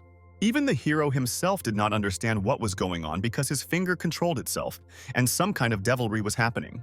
It seemed that his hand became 100 times stronger, because it could not only lift the demon's heavy hand, but also stop the blow. A few seconds later, magical light began to emanate from Han Hao's body. A ray of light from his hand was able to destroy the demonic spawn, causing it to simply disappear. This was truly surprising, because Fu Jia could not even imagine that his comrade would be able to smash the demon into pieces with just one attack. The glow of the fingers suddenly disappeared somewhere, and it turns out that the finger did everything on its own. Feeling uneasy, the system at that moment suggested that perhaps it all coincided with Ao Yang-yoon running out of energy. The enemy was simply stunned. He stood motionless. Despair and anxiety were visible on his face. Now he would never be able to defeat Han Hao again. Having come to his senses, the man nevertheless decided to find out from the guy how this was even possible. The enemy had absolutely no chi energy left, and he could no longer attack. Nevertheless, the scoundrel decided that he wanted to finish the battle he had started today and began to run straight to his brothers. The warriors were ready for this and were going to resist their enemy. Using his leg, the boy was easily able to neutralize the villain who dared to attack his brother. From such an impressive force of impact, the criminal literally flew several hundred meters to the side and crashed into something. Looking at Wu Young-yoon, Wang decided to check with him to see if he was still dead. After such a question, the man was speechless. He did not answer at all. Van was dissatisfied with this outcome of events. He thought that his ally was kidding because he had to help him remove this scoundrel. Suddenly, Wu Yang grabbed his comrade by the neck because he was obviously dissatisfied with the above. Experiencing severe pain, Wang could not understand what Wu Young-yoon wanted to do with him and ordered him to be released. Frightened, the man began to make excuses, saying that he could not kill him because if he killed him, he would not be able to get the elixir hidden in the house of the Chu family. However, at that moment, Wu Yang didn't care at all because he wanted to take away Wang's chi energy. Digging into the soul, he began to drain the energy of his former comrade, thanks to which he stopped stronger with each passing second. At that moment, Van felt the vitality leaving his body. The brothers were amazed at this turn of events because they had previously thought that these dudes were on the same team. After draining all the magical chi energy from Wang's body, Wu Young-yoon was ready to continue the battle. The evil old man did not want to just let the brothers go and decided to take final revenge on them. Looking at the enemy, the boy assumed that he was already completely exhausted and they needed to attack him at the same time. The battle began, and some of the strongest cultivators rushed into battle again in order to find out who was stronger. The attack was successfully carried out on the enemy. The brothers were able to land on the ground and expected that Yoon would be defeated. At that very second, it turned out that the scoundrel was already defeated, since the expression on his face showed that he could not continue the fight. Finally, the villain was dealt with. The system congratulated the hero on the successful completion of the task, and now he will be given a reward. The crippled boy was shocked that he had finally mastered the middle stage of the soul awareness level. Having asked the system whether he had really succeeded in cultivating his abilities, he was suddenly exhausted and began to fall to the ground. Looking at his comrade, Fu Jia immediately rushed towards him, seeing that he no longer had the strength to stand on his feet. Suddenly, Moise appears in front of us, who tells the main character that he did not understand her feelings from the very beginning, and perhaps she will still be able to find her happiness. "Waking up!" the young man screamed with all his might so that the girl would not leave. Fortunately, it turned out to be just a dream, and Liu Ming and her little sister appeared in front of the boy, who were glad that he had finally woken up. Feeling awkward, the young man explained that everything was fine with him, and he just had a dream. The sisters were also fine, and they asked Han Hao to continue lying down as he needed to rest. Some time later, night fell, and the hero was thinking that he didn't even have time to blink, and so much time had already passed, and this time he was definitely going to return to Moise and confess his feelings to her. At that very second, Fu Jia entered the room, and he sincerely wanted to ask his brother how he was feeling. The boy said that he was completely fine, but still asked his friend why he was so joyful. The friend explained that he found a piece of paper in Van's pocket. It looked like it was a map leading to some object. This discovery was indeed very interesting, since Wang had previously mentioned the Qiu family's elixir before his death. Thus, the comrades assumed that this was the card for which Ouyang Yun was pursuing the Qiu family, and the elixir was probably truly unusual. The find turned out to be intriguing, and the main character already imagined how they would look for that same treasure. Sometime later, the company was already in place, as indicated on the map. As it turned out, the uncle had previously heard that their ancestors had previously built a house here. Because of this, the young man assumed that his uncle must have had outstanding people in his family. However, he did not know this. The smart Fu Jia exclaimed that they needed to quickly dig up the ground in order to see what was underneath it. Excavations began, and in order to find out what exactly was underground, a huge hole was dug. All this time, Fu Jia continued to dig, however nothing was found yet. Sometime later, after diligent digging, the guy finally hit some stone with his shovel. In fact, it was not a stone at all, but something else. They were bricks, and Fu Jia guessed that they had found what they had previously searched so hard for. The hero decided that he would go down to his friend, and together they wanted to see what was under the bricks. The joyful Han Hao shouted to his brother to move away as he was about to jump into the pit. The frightened brother immediately asked his comrade to wait because it was dangerous. However, the guy didn't care at all because he had already jumped straight into the pit. It just turned out that underneath this place where the excavations took place was completely empty. Because of this, at the moment of the jump, Han Hao simply fell under a stone, thereby falling. Feeling panicked, the young man did not understand what to do because he continued to fall through the ground. Fortunately, after several seconds of free fall, he was still able to land somewhere. Looking around, the young man discovered that this room had a rather high ceiling. According to Fu Jia, going down into the grave was a very dangerous idea. You should first check it for the presence of poisons, and only then, making sure that everything is in order, go inside. Laughing, Han Hao decided to ask his brother whether he really climbed the graves before. However, here he just read about all this in books. In fact, this place did not really look like a grave.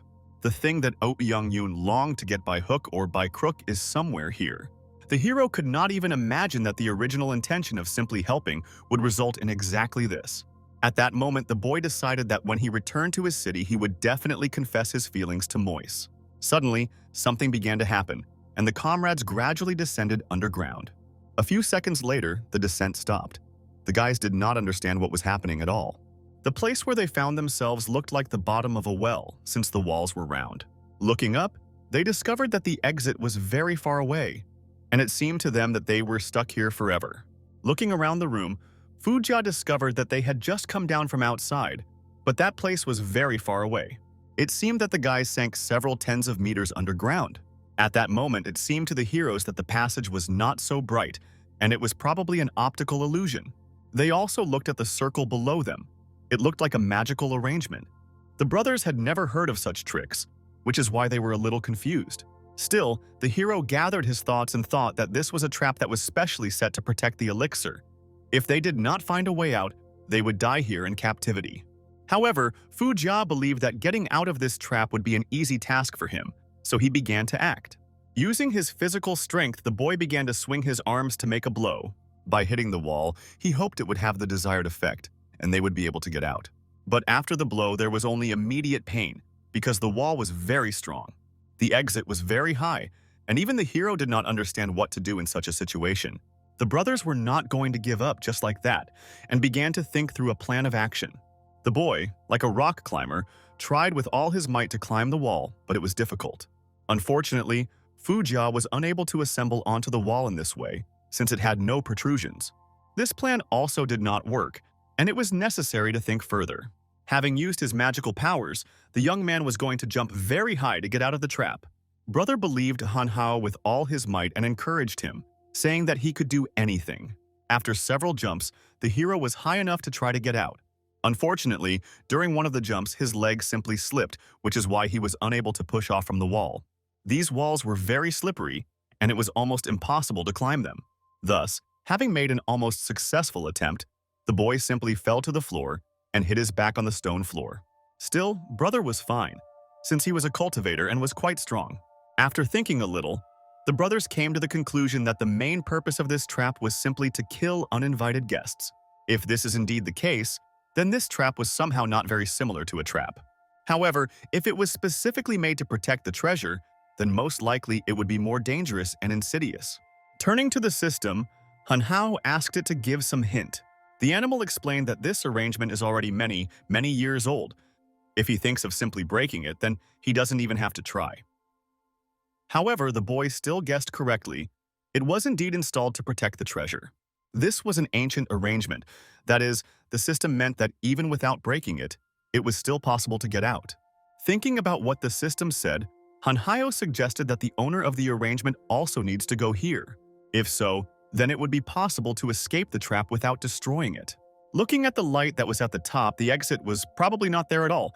Besides, if you look more closely, this passage is square, and they stood on a round surface. If we assume that this arrangement is very ancient, then this could be a hint of something, a hint of how they can get out of here. Reflecting on what was happening, Han Hao remembered that people talked about heaven and earth. Some were square, and some were round. The sky was round, and the earth was square.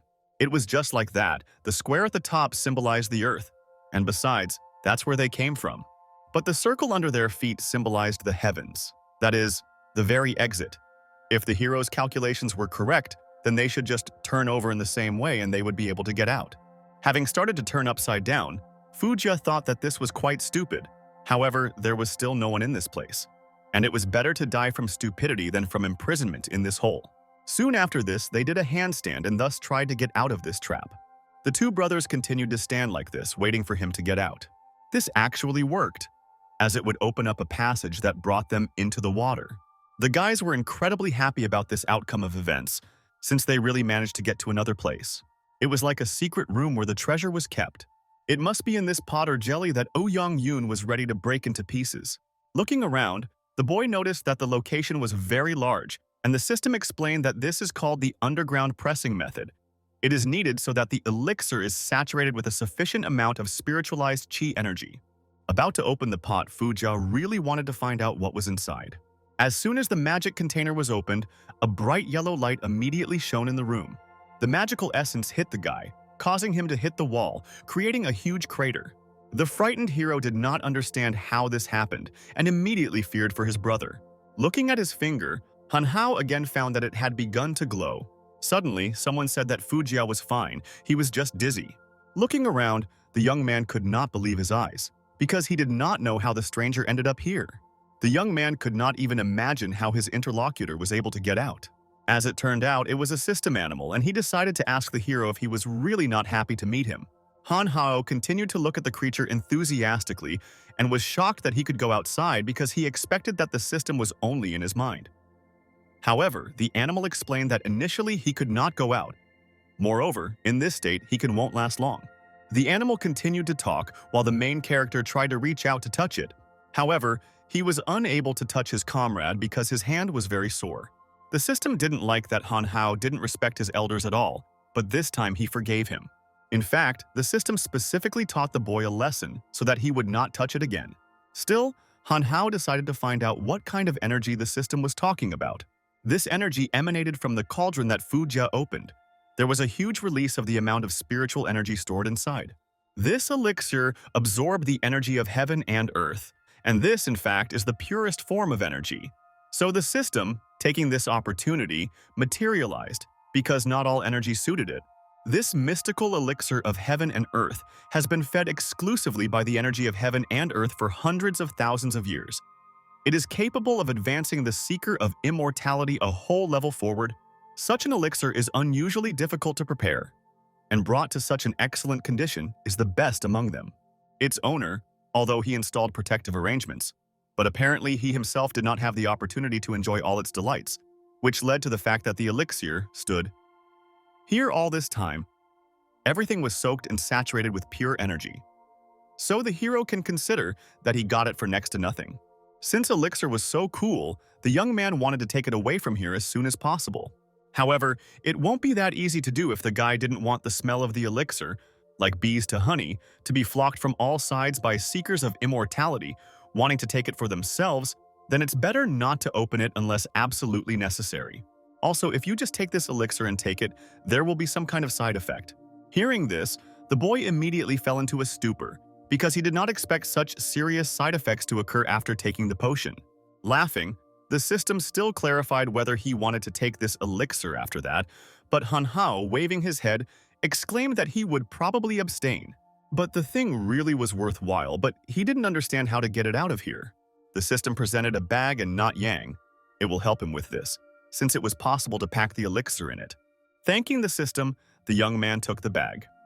However, 5 immortality points were deducted from his account. The boy was a little unhappy because he thought that the system was giving him the bag for free. However, the animal only said that he had never been kind. Having taken out the bag, the hero did not even understand how to use it. However, the animal explained that it was necessary to say the phrase "pack it." Exclaiming "pack," the bag immediately began to act and literally sucked the magic elixir into itself. Gradually, the elixir began to move straight into the bag, which is why it was hidden in this way. Soon after, the pouch closed, and the artifact was now safely hidden. Thus, all issues were resolved and the system was in a hurry to leave, but Han Hao asked it to stop. Still, Han wanted to know why Fu Jia flew away like a bullet, but everything was fine with him, and for some reason his finger glowed. Because of his finger he remained unharmed, and he wanted to find out what happened to him. In the end happened. Grabbing the system by the cheeks, Han Hao begged her to tell him what was the matter and why he had been silent all this time. As punishment, the animal hit the guy with all its force with lightning, because it did not tolerate such behavior towards him. The animal still didn't intend to tell everything so early, but apparently, it won't be possible to hide it anymore. It was then that he told about the legend of Pangu. When Pangu was on Mount Kulman, he created the sky and the earth. The air he exhaled turned into wind and clouds. His left eye turned into the sun, and his right eye into the moon. His limbs turned into the 4 ends of the world and 5 famous mountains, and his blood became rivers and lakes. Interrupting the narrator, the young man exclaimed that even kindergartners know this legend. As for Pangu's soul, it spread over the entire surface of the earth, and then seekers of immortality appeared. And in order to prevent the insidious successor of the ancient demon Abdullah, he deliberately left his severed finger. The system suddenly exclaimed that Han Hao was Pangu's successor. Initially, the system was going to train him well and only then tell him, but due to blood relationship, their meeting was somehow predetermined to take place. The battle with Wu Yongyun activated the finger, and the power that had just come out was actually absorbed by him. Now that Pangu's finger has been launched, it is possible to use it. But it's not at all easy to control this finger, since it continuously sucks in energy, so you need to constantly find those who will have the opportunity to take away chi to fill this gap. Well, and of course, in the process of receiving energy, the level will also rise. The purpose of the system was to ensure that Pangu's successor fulfilled his purpose. The purpose was for him to become the strongest seeker of immortality and to seal the spirit of the successor of the ancient demon, namely Abdul. Feeling awkward, the young man nevertheless decided to check with the system whether he really said all this seriously. Smiling, the animal asked the guy to think a little about all the information said and digest it, because he didn't have much energy left, and it was time to leave. Having stopped the animal, Han Hao wanted to ask him one last question, and asked how he could get out of here. Sighing heavily, the animal stopped and said that he still had some energy left, which is why he would help him. Meanwhile, the uncle was worried about his comrades, because he did not understand why they had not yet risen. Fortunately, as soon as he thought about it, his brothers immediately called out to him, saying that they had gotten out. The man was sincerely glad that they had finally returned, but he saw that something had happened to Fuja. The hero explained that they had some problems downstairs, but nothing serious. In any case, there was no time to talk since it was necessary to take the guy home and at least rest a little. Thus, several hours later, events continued to occur in the mansion. The main character nevertheless told the man what kind of treasure was kept below, from which he was simply shocked. Although this treasure was found in the domain of the Chu family, the man believed that it was worth giving it to Han Hao because it would be the best solution. The boy was indeed very grateful for this. Turning around, the youth also asked Liu Ming for a favor. As if nothing had happened, he looked straight into the girl's eyes and asked if she would become his lover. Such a question immediately made the interlocutor blush. She instantly agreed to it. At the same time, the enemies were on the other side of the city, discussing everything that had happened. The scoundrels were talking among themselves that boss Wu Young-yoon had indeed been destroyed by the Chu family. The enemy was unhappy that the Chu family scoundrels had allowed themselves to do this, and they should not have gotten away with it. Meanwhile, some noise began to be heard outside, and they immediately heard it. Going out into the street, the dissatisfied man wanted to find out who was making so much noise. What they saw plunged them into great shock. They were dumbfounded and did not know how to react to it. It turned out that it was the main character who arrived with his new girlfriend and exclaimed that they had not seen each other for a long time. The smart guy explained that for some reason the guards were trying to get in his way, so he had no choice but to teach them a lesson. The concerned bandits immediately decided to find out from the guy what he really needed. The hero came here on an important matter, so he ordered them to listen carefully. Having embraced the girl, he introduced her, saying that Liu Ming was his girlfriend. She was also the eldest daughter of the Chu family. Therefore, everything that happens to the Chu family is directly related to him. They are under his care, and Wu Young-yoon was himself to blame, since he dared to open his hands on his people. The boy continued to shout that if the bandits had questions, they could come to him and ask them personally, because the new Mr. Han Hao would be waiting for them at any time. Recalling the events of the past, the hero actually asked if Liu Ming would become his girlfriend. However, he explained that, of course, all this would not be real. It would be enough to just pretend. Although at that moment, even pretending was quite pleasant for Liu Ming. Still, the girl realized that she was not there and asked her to be his girlfriend because she was worried that the bandits would want to take revenge on the Chu family. This way, they will place all the blame on Han Hao and will not get involved in a further squabble. At the same time, it is possible to intimidate other ill-wishers. A little embarrassed, Han nevertheless decided to apologize to his companion for forcing her to do all this. Laughing, the girl only exclaimed that she had not said that she was against all this. Not understanding this statement, he asked him to explain what she meant. However, Liu Ming only said that she was just joking. Thus, events continued to occur in the Chu family mansion. The hero reflected that he was finally able to deal with all the problems in the city of Lishui. Now, it's time for him to prepare to return to Qingshui, because Moise is probably already waiting for him. Meanwhile, Fujia finally woke up, and he was experiencing some strange headache. Looking around, the boy did not understand where he was and was shocked that now he was not underground. The brave man was sincerely glad that his brother had finally woken up, and he was okay. Fujia exclaimed that he remembered that there was a pot and then he didn't remember anything. But Han calmed him down, saying that he simply mixed everything up and inhaled spiritualized energy underground, and then lost consciousness. The guy really had the feeling that he had advanced a little in the level, and Han at that moment was only thinking about what kind of thing he shouldn't worry about, because he would definitely take care of it.